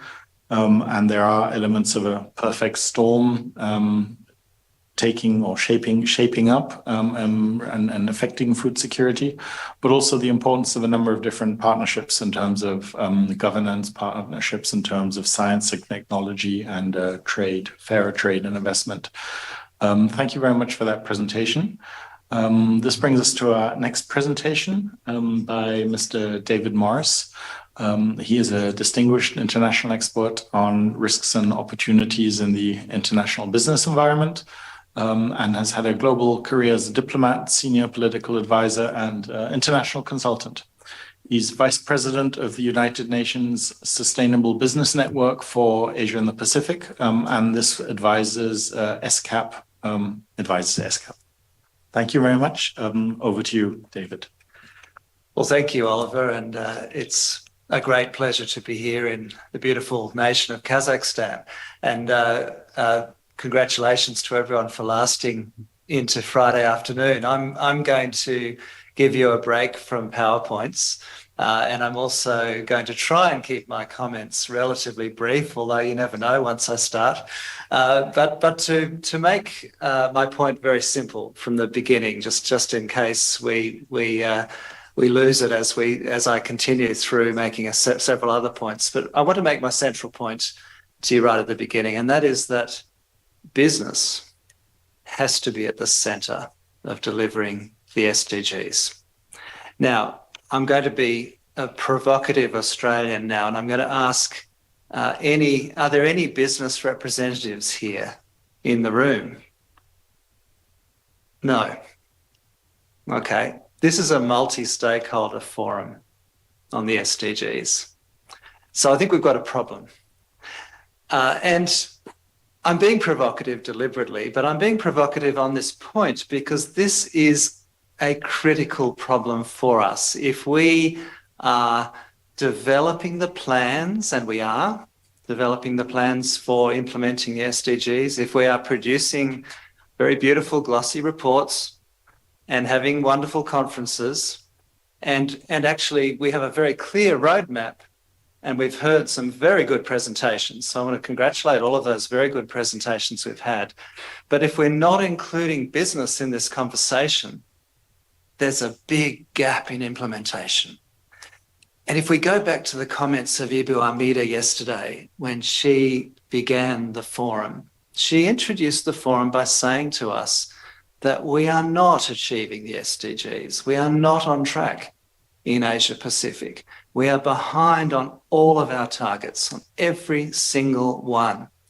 And this is because we have got beautiful plans, but we're not implementing them. Now, we've had crises. We have multiple crises. We have a perfect storm, that phrase that Oliver just used, that is affecting all of us. Geopolitical tensions and conflict and pandemics and supply chain disruptions and all kinds of other disruptions as well. It's a hugely complicated environment we're in, but we don't have any choice. We must address the principles underneath the SDGs because the community of the world and the leaders of the world know that we have to make this transition to a green economy. And so if we're not using the perfect storm of all these crises to turn these crises into an opportunity for that economic transformation, then we are missing the biggest opportunity of our generation. Now, there is one sector, and we heard a very good presentation from Irina before, and there is a glimpse of light here, and that is obviously in the green energy transformation, because even through the current crisis, we are seeing the investment and we are seeing the growth of the renewable energy sector, which is something that we're very pleased to see. And that will drive the kinds of innovation and change that business needs to implement, to actually make these targets real and to actually achieve them. But there's a lot more we need to be doing as well. Now, we at the Sustainable Business Network for ESCAP are a group of businesses from across the Asia Pacific. We can't be very representative because we're a group of 50-odd businesses. Most of us are small businesses. That is kind of representative because actually something like 90% of the business community in the Asia Pacific are small businesses. So in that sense, we're representative. But of course, we have gaps in our coverage across the region. And I'm really pleased to be here in Central Asia because I am looking to strengthen our representation of businesses from this part of the world into our network to promote the SDGs in the business community. And so I invite any of you who are interested to get involved with the Sustainable Business Network, please reach out to me and I will work to bring you into the network because we do need Central Asian voices. So let me speak from a slightly less representative group of people who are much more highly represented from East Asia. I'm an Australian, obviously. We have lots of people from the East Asian vertical in our sustainable business network, and we have quite a few from South Asia, but not enough from Central Asia. So you can treat what I say with a grain of salt if you like, but if there are things that you disagree with, I invite you to let's bring Central Asian voices into this discussion. We decided in our network that we needed to develop a tool to advocate to the business community and to link the business community to these important discussions that we're having in multilateral forums. And we took up this challenge because ESCAP asked us to. ESCAP said to us, that we really need to engage business better. We need to find a way to build a stronger dialogue with business. And each time that we've met with Ibu Amida and other leaders of ESCAP, the point has been made to us, the point that I started with and that I'll keep repeating, and that is that business is central. We cannot achieve these SDGs without business. If we look back at the period of the Millennium Development Goals, how did we achieve many of those goals? We achieved them quite spectacularly in East Asia, for example, through massive business investment, through the development of export-oriented international trading companies, massive employment of people in international trade. We were in the globalization era. We had governments throughout East Asia that embraced shifting to that manufacturing export-led model, who were investing in infrastructure, who were investing in education, who were providing peace, very important, and stability in the region. And we saw in East Asia in particular, which became the driver of the globalization era, we saw this massive growth, development of human potential and a huge improvement in the quality of life. And while there are still many challenges and many problems in East Asia, in the globalization era, what we saw was this massive shift in human welfare, a creation of a middle class in East Asia of 1 billion. And that's why we were able to say that we achieved many of the Millennium Development Goals. We now have set ourselves a new set of challenges because that development that was largely successful, but needs to be replicated for more people and for more regions of the world, but that development was not sustainable. So our problem here is that we've had a rich world that has been polluting and has been impacting on the environment for generations. And now we've brought into that world a much enlarged and productive and much more affluent and successful set of economies throughout Asia, which is a very good thing, but it means that we've enlarged dramatically our impact on the environment. And so this climate crisis now is speeding at us faster than we ever thought back in the 1980s when we first knew about it. It is now a climate crisis.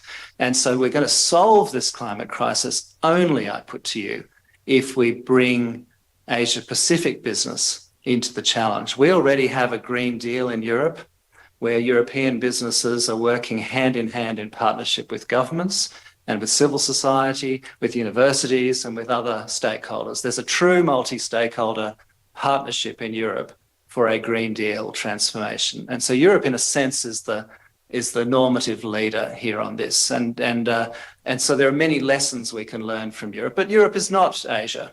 It's different in so many ways. We need to find our own solutions. We need to find the way to make this green transformation work amongst our much greater diversity in the Asia Pacific, our political diversity, our population diversity, our cultural diversity, our economic diversity from the very richest countries to the very poorest. We've got huge challenges in the Asia Pacific, but I repeat myself, without business, we're actually not going to be able to deliver on these changes. So we went out and talked to a whole range of businesses, particularly in East Asia, about what could we do? What are the priorities here? What would be the core pillars of a Green Deal for the Asia Pacific region?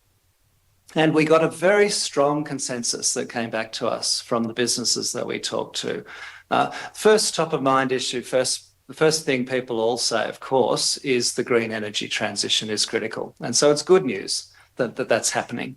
And there's no doubt that that's happening. We're on that trajectory. That's a huge challenge for a country like Kazakhstan, just as it's a huge challenge for a country like my home of Australia, countries that traditionally are the big fossil fuel producers of the world. It's a big challenge for us to make that shift, but we have to. We have to get on that train because that train has left the station, and renewable energy is the future. And actually, the very countries that have had the very good fortune to be rich in natural resources, like Kazakhstan, like Australia, actually also have the good fortune that they can be renewable energy leaders as well in the future. So actually the transition is not impossible to make. It's a mental transition, and it's a governance transition, and governments are deciding that this is critical and has to be done. But then there's more than just the green energy transition. The green energy empowers a whole set of other changes, a whole set of other innovations. The other one we heard about was innovation. And we've heard about, infrastructure. We heard today about the need to embed green infrastructure. Here's another example where we've had this massive investment in infrastructure in the Asian region, particularly in East Asia. In China's the classic example, massive infrastructure investment, which has been hugely important in the development of China. But it has not been developed with sustainability at its core, largely, although in some respects it has by default rather than by design. We now need to shift to green infrastructure. So for China with its Belt and Road, it needs to become a green Belt and Road. And I think China understands that now. Equally, the other major funders of infrastructure, governments and businesses and others, need to do this across the board. Then we have green finance. Now, there's actually, just like there's no shortage of great plans for sustainability, there's no shortage of green finance either. There's plenty of finance around actually for green projects. And what we found talking to the big funders of green transition is that they're looking for projects. So this is another challenge that we have. And so it comes back to that green infrastructure challenge. Make those big investments green because the funding actually is there. But also it comes back to smaller businesses as well, and the opportunities for green innovation and the opportunities to actually see the roadmap for those to be funded and for those to be economically viable. And that requires a predictable policy environment. So it's all about governance as well, but it's about governance being developed in order to empower the business transition to come. And this leads me to innovation. The critical thing that will come, and that is coming, is that we have this technological change underway, which we mustn't separate from the green transition. The technological revolution that we're only at the beginning of, it seems. According to technologists, we are at the very beginning of the fourth industrial revolution. Each industrial revolution has been led by technology, it's been led by innovation, it's been led by a combination of some government investment, but a whole lot of business investment as well. So this one won't be any different. This new transformation, this new industrial revolution we're heading into, that is going to be based on much faster transmission of communication, 5G and then 6G and then 7G communications, the Internet of Things, the sensors and connectivity everywhere is going to make it possible to completely transform supply chains, to put sustainability right at the core of every kind of production, every kind of logistics, every kind of consumption. It will be a mind shift for consumers of products, for producers of products, for shippers of products, that we will have technology that will be able to actually largely get us close to zero carbon and close to a much lower level of impact on the environment. It's hard to imagine this today, but it's coming. And so, and final point is the fifth pillar of a Green Deal, according to the businesses we talk to, would of course be the circular economy and a better management of waste. So those 5 pillars together, I don't know if we have do we just have the website to show quickly at the end, the Green Deal for Business website? I'm not sure if we have it there, but if we don't, if anyone's interested, please look on the ESCAP website for the Asia Pacific Green Deal for Business. We encourage you, even if you're not business people, you are dealing with business people, you are consulting with business people, bring them into this conversation, encourage them to look at this Green Deal for Business, to sign up to it, to be showcased, to have their best practices showcased and communicated around the region. And with that, I'm going to finish, but I'm going to ask you, please do, if anyone is interested in taking this forward, and particularly to bring Central Asian businesses into this discussion. I look forward to exchanging business cards or messages later. Thank you. Great, thank you. Thank you very much, David, eliciting applause. I like your optimism. Certainly, you showed some optimism. As you said, unfortunately, no business members here. You said one of your aims would have been to maybe come and involve business more in your network from Central Asia. You might have a tricky time doing that this afternoon, but anyhow, good. Thanks very much. We have one last presentation. Also online, we have Miss Annie Babayan, who's assistant to the Deputy Prime Minister of Armenia, who will be making a presentation. If I can ask you to connect, please. Hello, I'm here. Yes, we can hear you. Can Wonderful. you hear me? Yes. So, Mr. Paddison, distinguished participants of the forum, ladies and gentlemen, I want to thank all the staff for the work they do to make this event to live, work on the organization of forum. Especially, I want to mention Adina, who was in touch with us all the time. And as I'm the last speaker of our forum, I will be brief and talk more about policies in general that are somehow connected with SDG indicators. But before that, I just want to say that Mr. Morris, I am more than agree with you that the role of business in the SDG implementation is very important. And all the speakers have a very interesting speeches for this session, really, for me. And it's my pleasure to participate in this event and present achievements of Republic of Armenia. I want to say first that Armenia has presented 2 SDG VNRs, one in 2018 and second in 2020. And I have chance to participate in the drafting process of the second VNR. So I really recommend, if you want to see the achievements of Armenia, you can see the second VNR. It is really comprehensive. It describes all the achievements towards all SDGs. We also have an Armenia SDG platform, which is coordinated by our statistical committee, which has its official link is sdgarms.com. You can find there also some information concerning the SDG implementation. And what about our macroeconomic situation? So you share the, I see the, presentation. I can share my screen if it's possible. Yes, either you can share your screen or you can ask us to advance to the next slide. We're currently still on the main slide, front slide, I think. Okay, you can change the slide. Great. Now it says main challenges. Just let us know. It's main challenges. So what we faced in 2020, the COVID-19, when the pandemic started, we thought it was the worst thing that could be to Armenia. But then the 44-day war started in 2020. So these main challenges, you can change the. Maybe it will be easier to share it. Okay. No. Can I share my screen? You can try.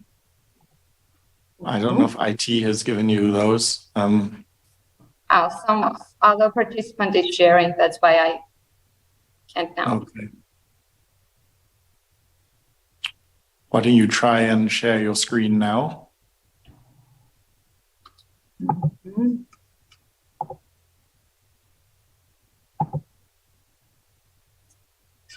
Do you see it? Nope. No? No, I do not see it here online. Okay, let's do as we did. You can share the presentation. And let's carry on maybe with us sharing it, and you just tell us to advance to the next slide now. Mm-hmm. All right, now we see your shared screen. Thank you. So you see, we have a support programs to address the economic and social impact of COVID-19 in Armenia. We had 25 support programs, more than 1 million beneficiaries of these programs, and the aim of these programs was to support all sectors of the economy that affected by the pandemic. By COVID-19, and we also support all the most vulnerable parts of the population. As some speakers talk about some programs that concerning the COVID-19, I can say that we have some provision of credit loans on favorable terms to some entrepreneurs. We co-finance some rural targeted loans. We have one-time support to the families with the children, to the pregnant women. So it's part of this 25 support programs. And you can see that during this COVID-19 pandemic in 2020, we had economic downturn to 7.2%. In 2021, the Armenian economy entered a phase of recovery, registering 5.7% economic growth. And the pace of economic recovery continued in 2020. These are the results of the from the January to August. You can see we had growth in tech sector, manufacturing, HoReCa, trade, almost 14% of economic growth during these 8 months, which we are happy for this.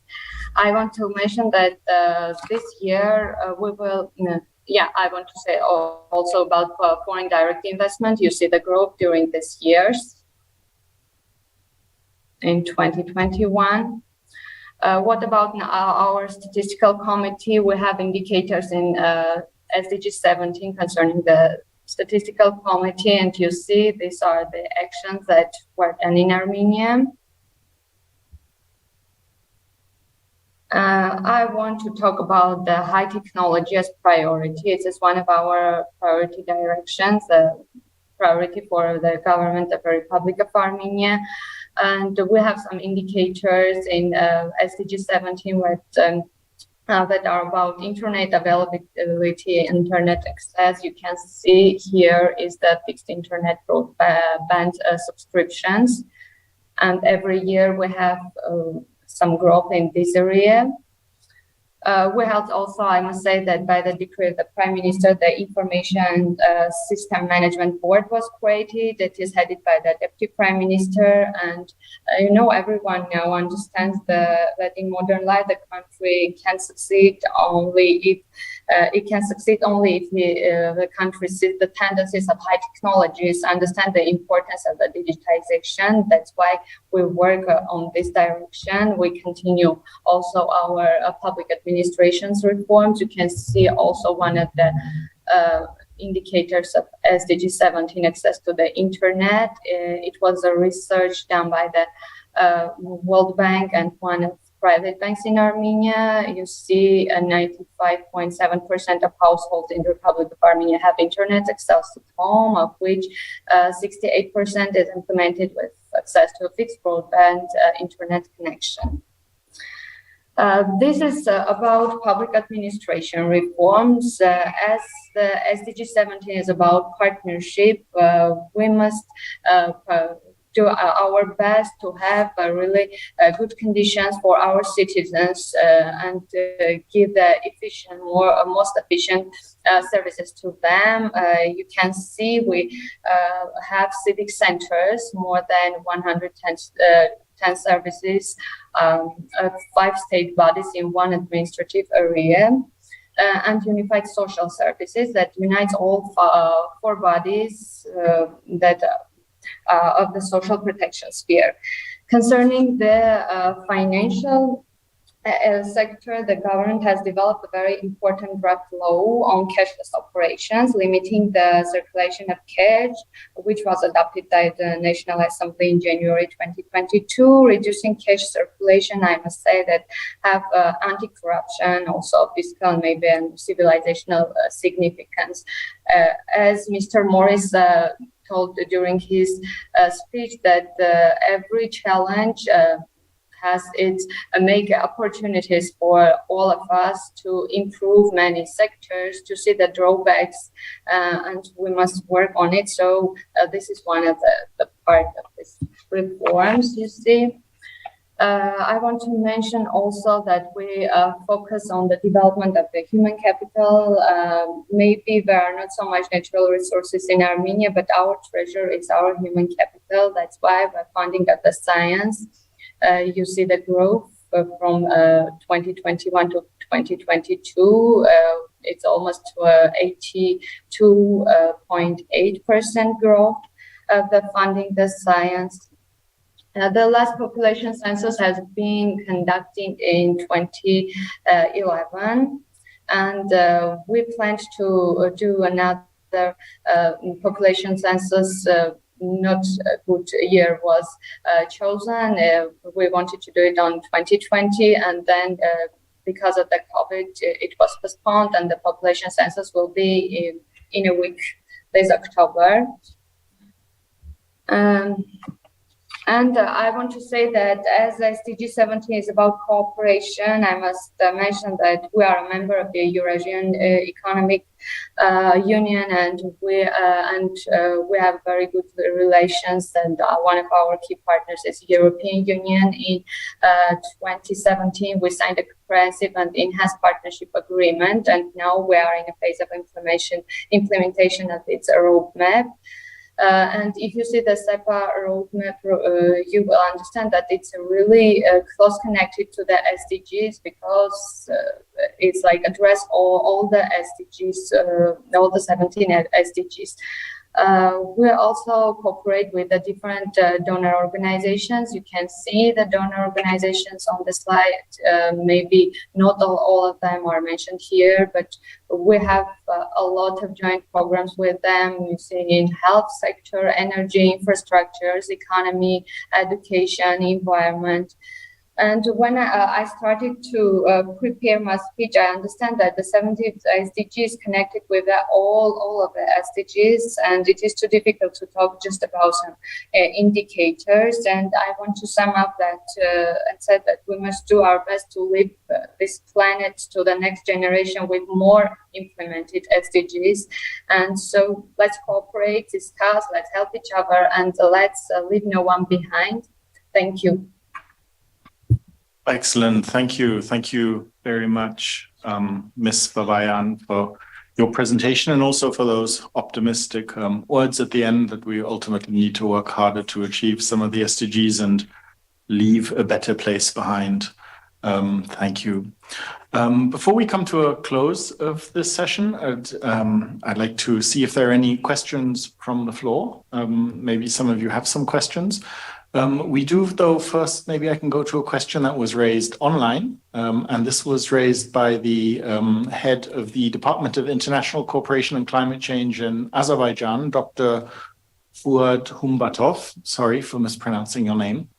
And he asked that, well, he appreciated, as did I, the presentation that Bino made on the transition of the labor market due to the green economy. And he was asking, is there any deep dive analysis or any long-term projection of global labor markets due to this transition? And then, of course, as we also heard, this transition is ultimately, or will ultimately be very important for the carbohydrogen resource producing countries.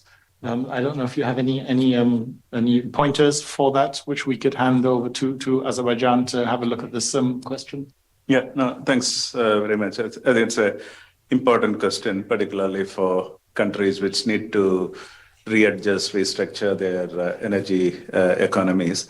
The World Energy Transition Outlook that we published does have a significant socioeconomic section, where we do look at the socioeconomic change, including job growth, job decreases, etc.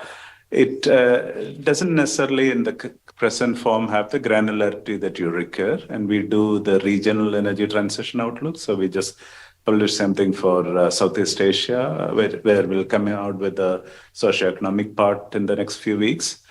Right now, we are also doing South America and then followed by Europe. So we will, at some stage, be able to look at it in Central Asia. But again, as a member country, I know that we are planning a call in the next weeks or so.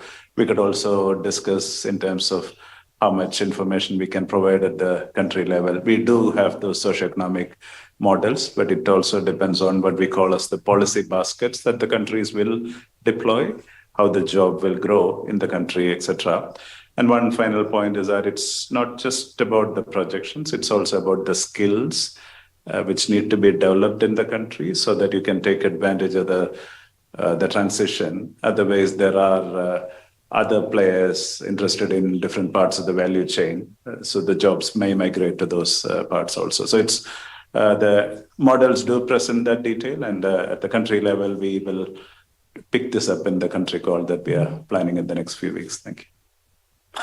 Great, thank you. Thank you very much, Binu, for that response. Let me see if there are any other questions from the floor. Can I maybe come first over to you? Yes. I'm terrible at names. I know it's Hello. the program somewhere. The mic works. Great. Hi, everybody. My name is Anna Maria Ciconia. I represent the Eurasian Development Bank. I would like to say thank you to all of the speakers today for this very interesting session.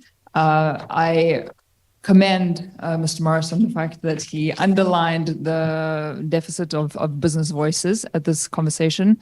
And I think that it's definitely something that we should strive to correct in the future. My question today is to Ms. Mzuhu and Mr. Frank in terms of the report that they were speaking about and the accents that they would like to, or the focus that they would like to put on in 2023.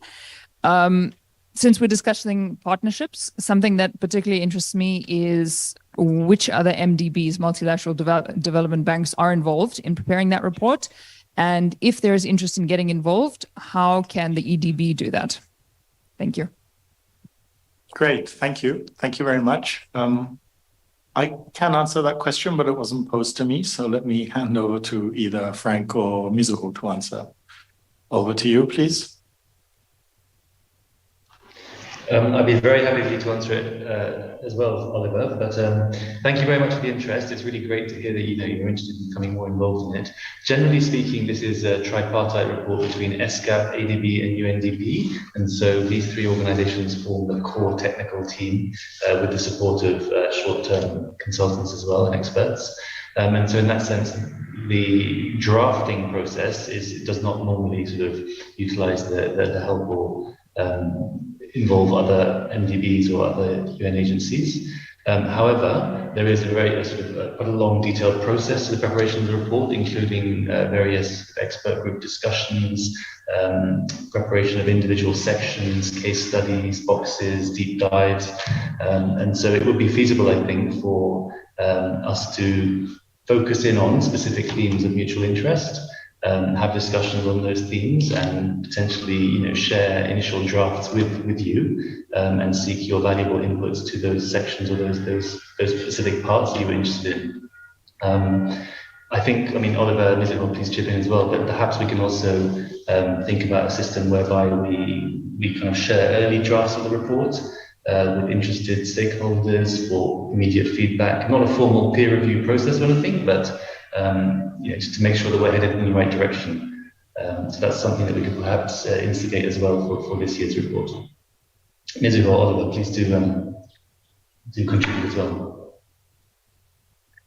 Yes, I think, Frank, you've covered it, I think, nicely. And I think it's great to hear interest. But I think what I really picked up from the session was there's so much wealth of rich data, evidence in areas that are technically relevant to the report. And I think really what interests is really the latest data, and I think the disaggregation that you bring to the table. And I think that richness of the information should also be an opportunity to also, use these references for the analysis of the report. So I think we also always welcome, I think, sharing of an exchange of information and references from the studies that the organizations, institutions generate.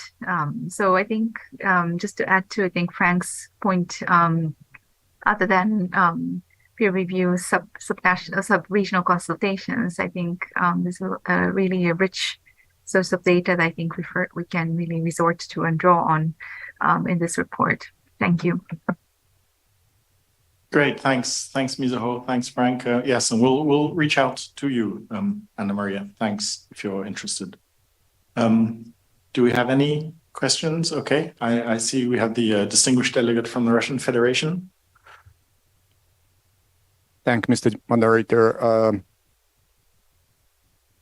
I would like actually to pick up on the issue raised by our distinguished speaker, David Morris, the Vice Chair of the ESCAP Sustainable Business Network, and to pick up on the issue here raised about the involvement of business. And I also would like, in the implementation of the Agenda 2030, and I think I could also reciprocate with the provocative questions, how many other representatives of the major groups and other stakeholders we have in the room.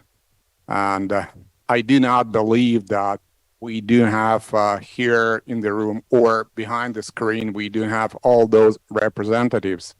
We would recall that since the first UN Conference on Environment and Development in 1992, known as Earth Summit, it was recognized that achieving sustainable development would require active participation of all sections of the society.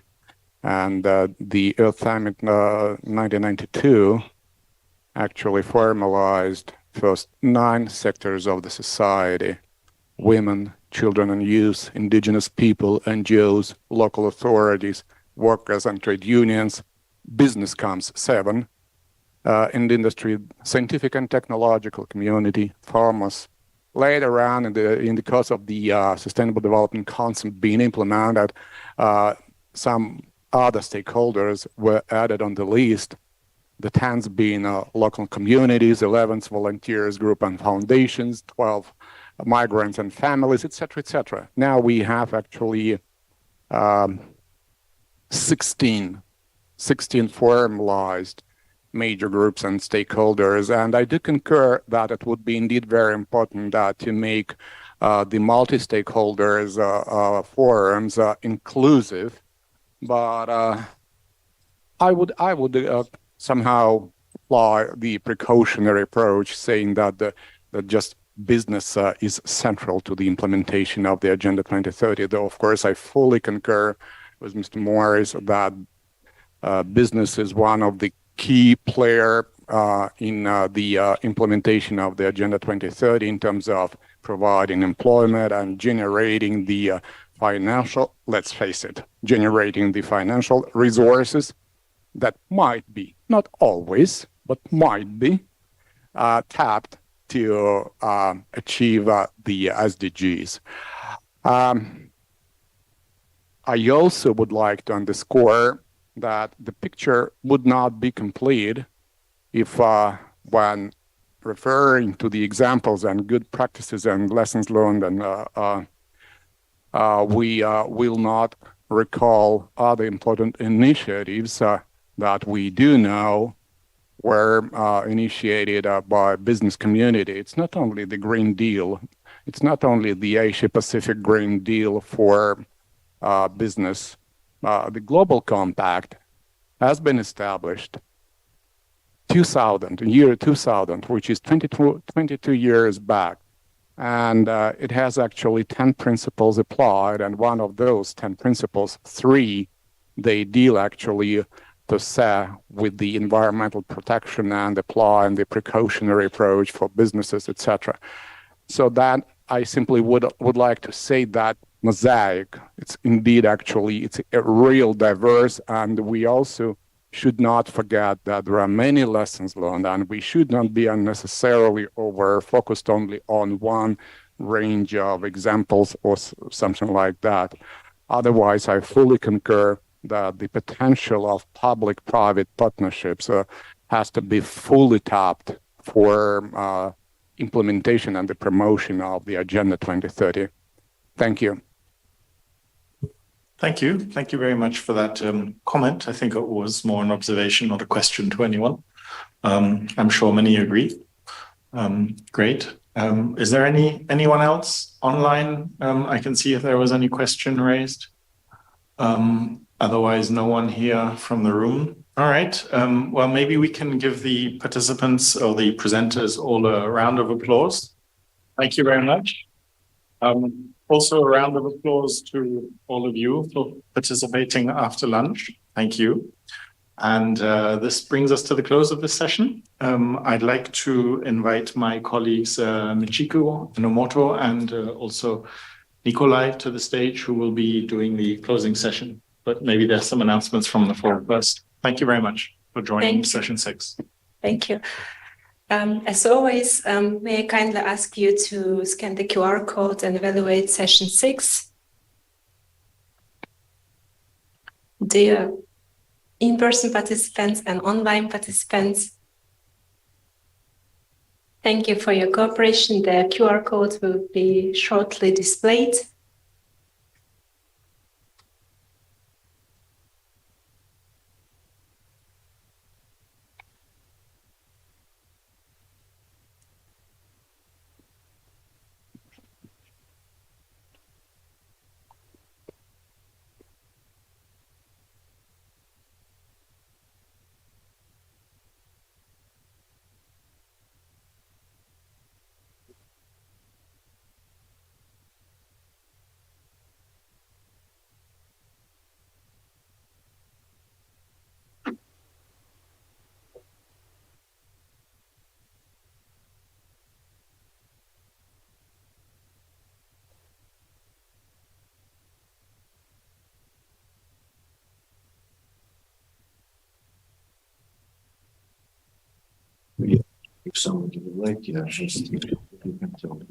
Thank you very much. We have a 2 full day of SDG Forum.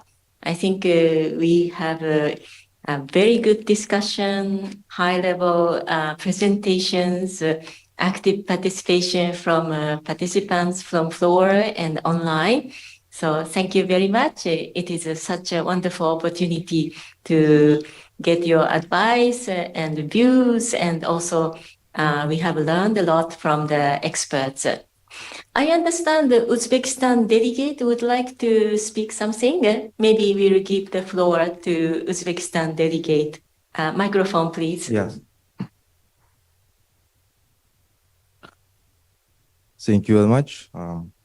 Уважаемые участники, позвольте поблагодарить субрегиональное отделение для Северной и Центральной Азии, наших организаторов за встречу такую встречу на высоком уровне. Также отдельная благодарность всем докладчикам за подготовленные презентации. Убежден, что представители каждой делегации на этом семинаре определили новые аспекты для имплементации SDG.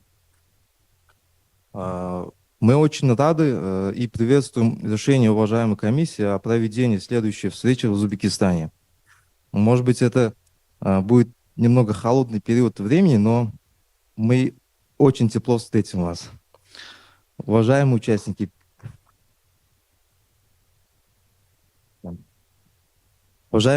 перед нами еще очень много задач. Я желаю вам всем успехов, неиссякаемой энергии, здоровья, достижения всех поставленных задач. Спасибо большое.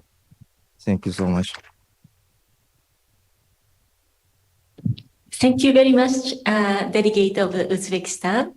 Are there any comments and overall suggestions or views from the floor? If not, I will invite Nikolai to give closing remarks. Thank you very much, Michiko. Dear colleagues, dear participants, it's a great pleasure to see all of you today at our last sessions and closing session, which we have now. I think from my point of view, it was very interesting and comprehensive discussions on all SDGs to be discussed at high-level political forum next year. In particular, SDG 6, clean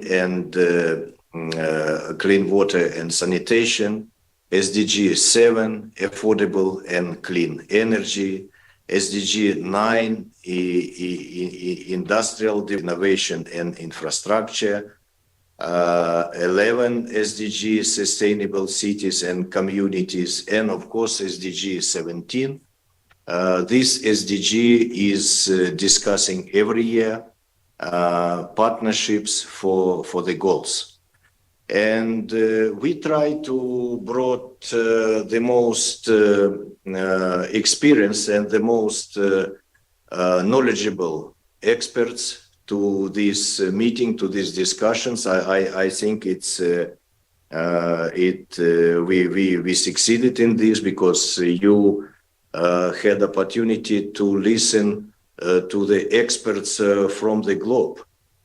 In each particular area, in each particular field, they generously shared their views. And I think you also had opportunity to enhance your knowledge in these areas which we discussed.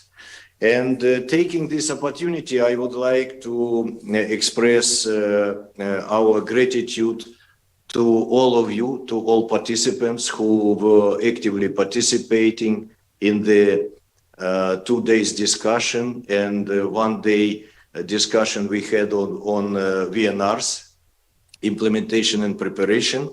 So it was, I think, rather fruitful.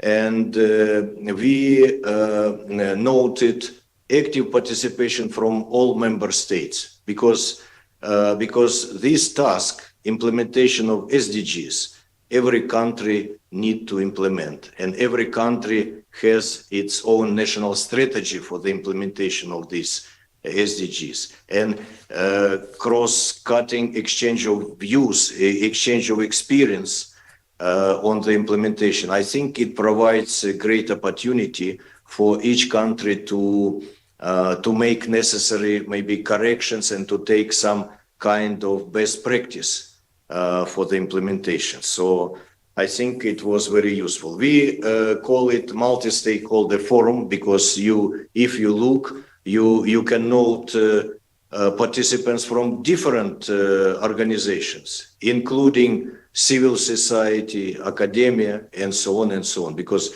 we provide opportunity to free exchange of views with all representatives of the society. It's very important. It's very important for us to continue this inclusiveness, not left anyone behind. That is very important. And of course, I would like to express our gratitude to all moderators, all speakers, all partners, civil society, academia, as I mentioned, and of course, UN entities who supported this event, who participated actively, and special thanks to ESCAP substantive divisions. We had very strong support from all substantive divisions. They actively participated in all sessions and contributed to the meaningful discussion. And Michiko, special thanks to you who made this overall coordination of the preparation of the events, our Sonka staff, Patricia, who came from Bangkok especially for this event, And I also would like to give special thanks to our interpreters, Timur and Anna, who did a great job. Thank you very much, colleagues. And just a few more words. As mentioned, distinguished representative from Uzbekistan, we will be closely cooperating with Uzbekistan government for the organization of the next event in Uzbekistan, and we will inform all of you about the dates and venue of the event. So welcome to Uzbekistan to participate in 7th SDG Forum. Thank you.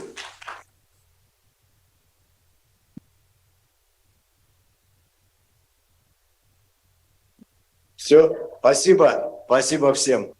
Have a good weekend. Have a good stay in this beautiful city of Almaty. Nice meeting you, and до свидания.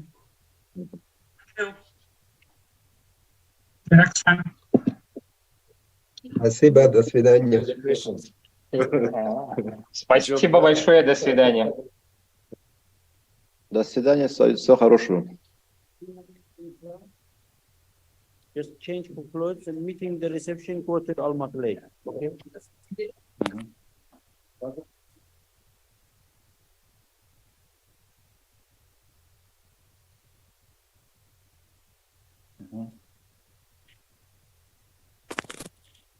До свидания, всего доброго.